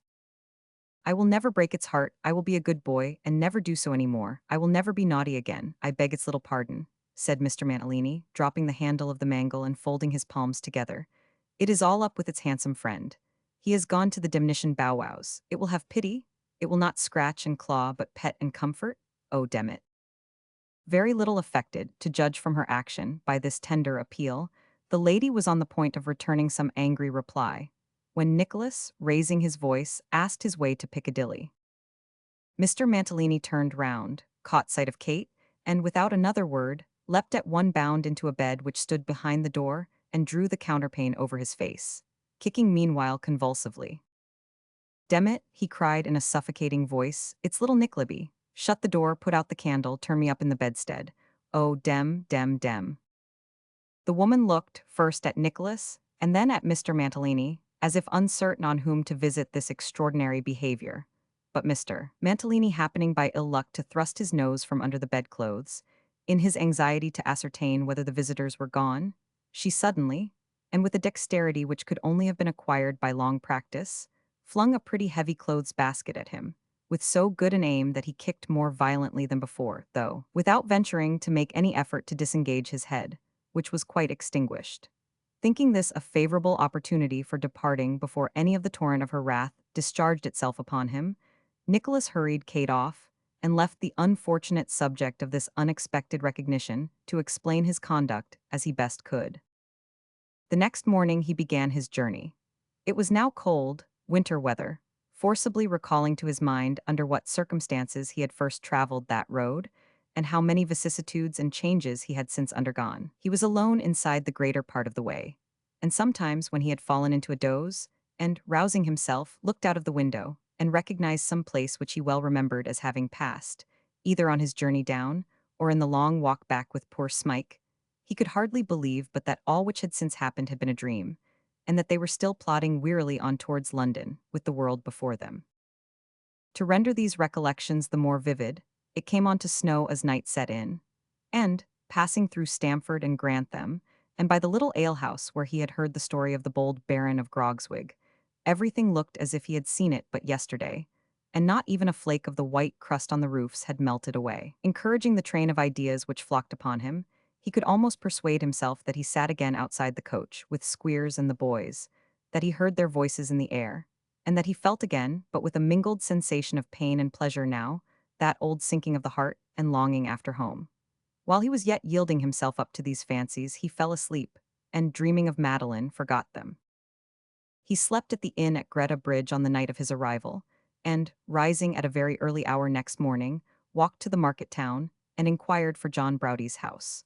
John lived in the outskirts, now he was a family man, and as everybody knew him, Nicholas had no difficulty in finding a boy who undertook to guide him to his residence. Dismissing his guide at the gate, and in his impatience not even stopping to admire the thriving look of cottage or garden either, Nicholas made his way to the kitchen door, and knocked lustily with his stick. "Halloa," cried a voice inside. "What be the matter new? Be the tune a fire? Ding, but thou makst noise enough." With these words, John Browdie opened the door himself, and opening his eyes too to their utmost width, cried, as he clapped his hands together, and burst into a hearty roar. "Ecod, it be the godfather, it be the godfather. Tilly, here be Mr. Nickleby. Gie us the hund, mun. Coomawa, in why doom beside the fire, tack a soup o' thought. Dinnot say a word till thou'st drunk it a. Oop why it mun, ding, but I'm reet glad to see thee."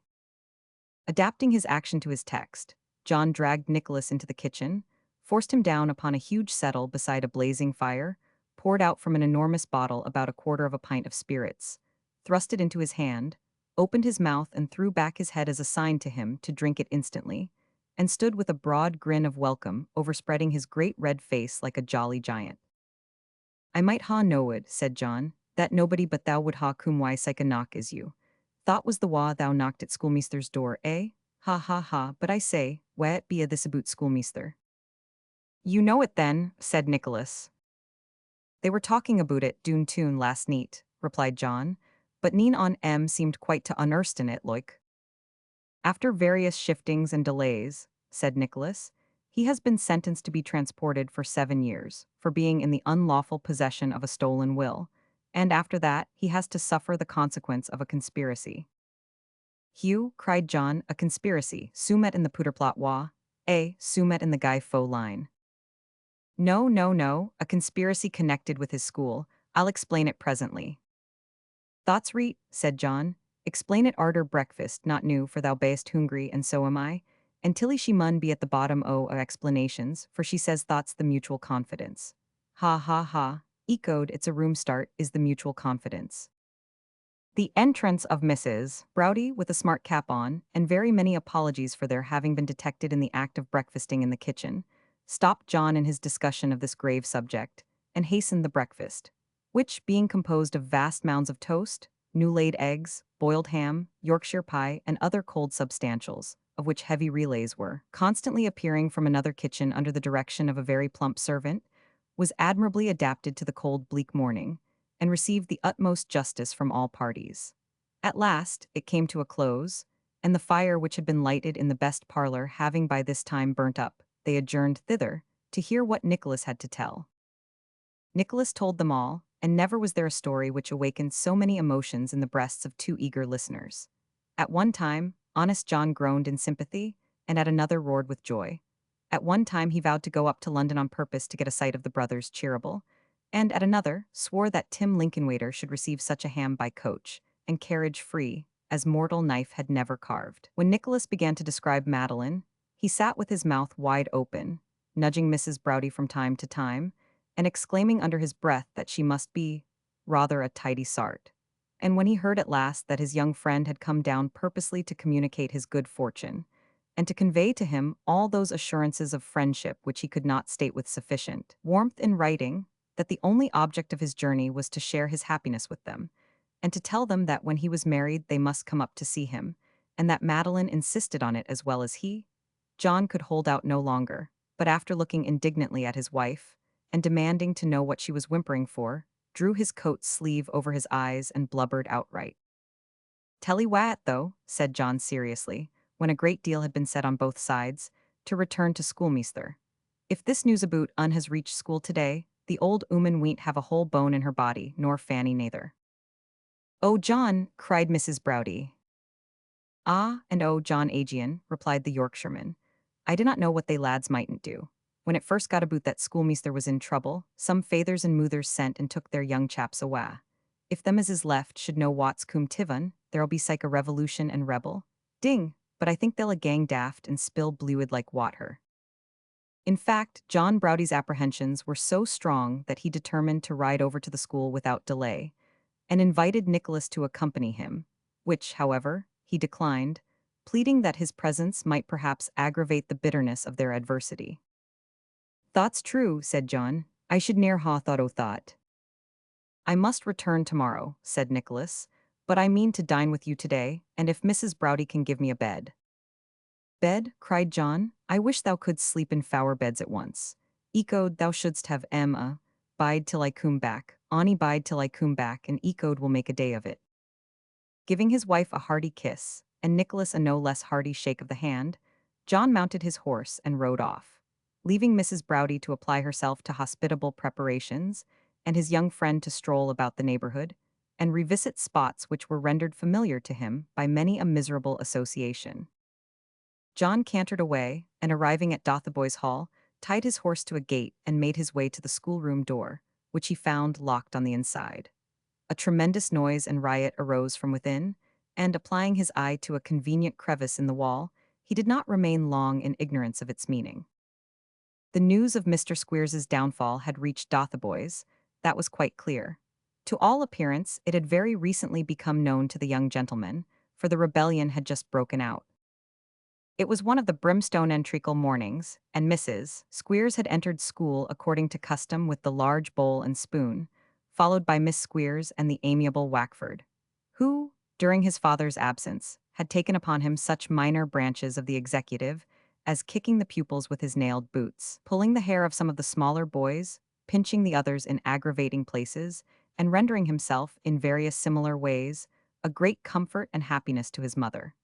Their entrance, whether by premeditation or a simultaneous impulse, was the signal of revolt. While one detachment rushed to the door and locked it, and another mounted on the desks and forms, the stoutest, and consequently the newest, boy seized the cane, and confronting Mrs. Squeers with a stern countenance, snatched off her cap and beaver bonnet, put them on his own head, armed himself with the wooden spoon, and bade her, on pain of death, go down upon her knees and take a dose directly. Before that estimable lady could recover herself, or offer the slightest retaliation, she was forced into a kneeling posture by a crowd of shouting tormentors, and compelled to swallow a spoonful of the odious mixture, rendered more than usually savory by the immersion in the bowl of Master Wackford's head, whose ducking was entrusted to another rebel. The success of this first achievement prompted the malicious crowd, whose faces were clustered together in every variety of lank and half-starved ugliness, to further acts of outrage.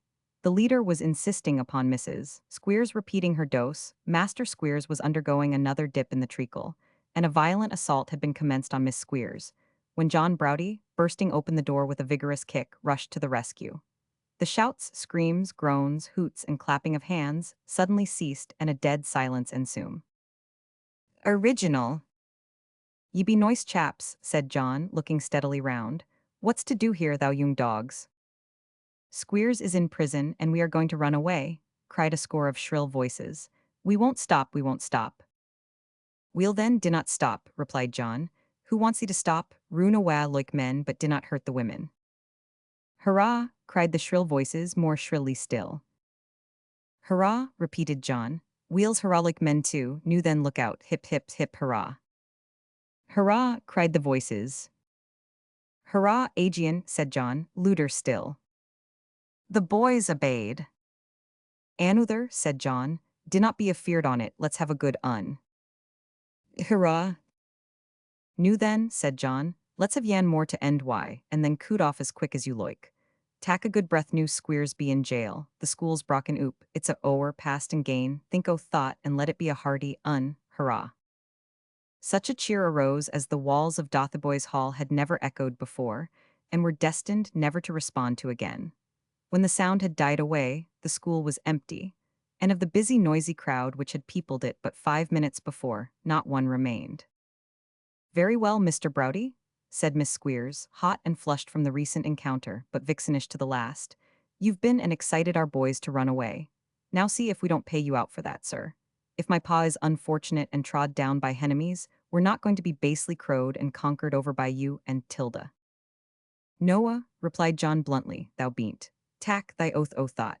Think better o' us, Fanny. I tell e both that I'm glad the auld man has been caught out at last, dommed glad, but ye'll suffer any without any crowin' fra me, and I be not the mun to crow, nor be Tilly the lass, so I tell e flat. More than thought, I tell e new that if thou needst friends to help thee awa from this place, dinnot turn up thy nose, Fanny, thou mayst he.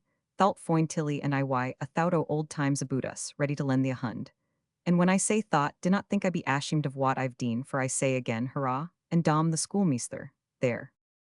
His parting words concluded, John Browdy strode heavily out, remounted his nag, put him once more into a smart canter, and, caroling lustily forth some fragments of an old song, to which the horse's hoofs rang a merry accompaniment, sped back to his pretty wife and to Nicholas. For some days afterwards, the neighboring country was overrun with boys, who, the report went, had been secretly furnished by Mr. and Mrs. Browdy, not only with a hearty meal of bread and meat, but with sundry shillings and sixpences to help them on their way. To this rumor John always returned a stout denial, which he accompanied, however, with a lurking grin that rendered the suspicious doubtful, and fully confirmed all previous believers. There were a few timid young children, who, miserable as they had been, and many as were the tears they had shed in the wretched school, still knew no other home, and had formed for it a sort of attachment, which made them weep when the bolder spirits fled, and cling to it as a refuge. Of these, some were found crying under hedges and in such places, frightened at the solitude. One had a dead bird in a little cage. He had wandered nearly 20 miles, and when his poor favorite died, lost courage and lay down beside him. Another was discovered in a yard hard by the school, sleeping with a dog, who bit at those who came to remove him, and licked the sleeping child's pale face. They were taken back, and some other stragglers were recovered, but by degrees they were claimed or lost again. And, in course of time, Dotheboys Hall and its last breaking up began to be forgotten by the neighbors, or to be only spoken of as among the things that had been. Chapter 65. Conclusion. When her term of mourning had expired, Madeline gave her hand and fortune to Nicholas, and on the same day and at the same time, Kate became Mrs. Frank Cheeryble. It was expected that Tim Lincolnwaiter and Miss Creevy would have made a third couple on the occasion, but they declined, and 2 or 3 weeks afterwards went out together one morning before breakfast, and, coming back with merry faces, were found to have been quietly married that day. The money which Nicholas acquired in right of his wife, he invested in the firm of Cheeryble Brothers, in which Frank had become a partner. Before many years elapsed, the business began to be carried on in the names of Cheerable and Nickleby, so that Mrs. Nickleby's prophetic anticipations were realized at last. The twin brothers retired. Who needs to be told that they were happy? They were surrounded by happiness of their own creation and lived but to increase it. Tim Lincolnwater condescended, after much entreaty and browbeating, to accept a share in the house. But he could never be prevailed upon to suffer the publication of his name as a partner, and always persisted in the punctual and regular discharge of his clerkly duties. He and his wife lived in the old house, and occupied the very bedchamber in which he had slept for 44 years. As his wife grew older, she became even a more cheerful and light-hearted little creature, and it was a common saying among their friends that it was impossible to say which looked the happier, Tim as he sat calmly smiling in his elbow chair on one side of the fire, or his brisk little wife chatting and laughing, and constantly bustling in and out of hers on the other. Dick, the blackbird, was removed from the counting-house and promoted to a warm corner in the common sitting-room. Beneath his cage hung two miniatures of Mrs. Lincolnwater's execution, one representing herself and the other Tim, and both smiling very hard at all beholders. Tim's head being powdered like a 12th cake, and his spectacles copied with great nicety, strangers detected a close resemblance to him at the first glance, and this leading them to suspect that the other must be his wife, and emboldening them to say so without scruple. Mrs. Lincolnwater grew very proud of these achievements in time, and considered them among the most successful likenesses she had ever painted. Tim had the profoundest faith in them, likewise, for on this, as on all other subjects, they held but one opinion, and if ever there were a comfortable couple in the world, it was Mr. and Mrs. Lincolnwater. Ralph having died intestate, and having no relations but those with whom he had lived in such enmity, they would have become in legal course his heirs. But they could not bear the thought of growing rich on money so acquired, and felt as though they could never hope to prosper with it. They made no claim to his wealth, and the riches for which he had toiled all his days and burdened his soul with so many evil deeds were swept at last into the coffers of the state, and no man was the better or the happier for them. Arthur Gride was tried for the unlawful possession of the will, which he had either procured to be stolen, or had dishonestly acquired and retained by other means as bad. By dint of an ingenious counsel and a legal flaw he escaped, but only to undergo a worse punishment. For, some years afterwards, his house was broken open in the night by robbers, tempted by the rumors of his great wealth, and he was found murdered in his bed. Mrs. Sliderskew went beyond the seas at nearly the same time as Mr. Squeers, and in the course of nature never returned. Brooker died penitent. Sir Mulberry Hawk lived abroad for some years, courted and caressed, and in high repute as a fine dashing fellow. Ultimately, returning to this country, he was thrown into jail for debt, and there perished miserably, as such high spirits generally do. The first act of Nicholas, when he became a rich and prosperous merchant, was to buy his father's old house. As time crept on, and there came gradually about him a group of lovely children, it was altered and enlarged. But none of the old rooms were ever pulled down, no old tree was ever rooted up, nothing with which there was any association of bygone times was ever removed or changed. Within a stone's throw was another retreat, enlivened by children's pleasant voices too. And here was Kate, with many new cares and occupations, and many new faces courting her sweet smile, and one so like her own, that to her mother she seemed a child again, the same true gentle creature, the same fond sister, the same in the love of all about her, as in her girlish days.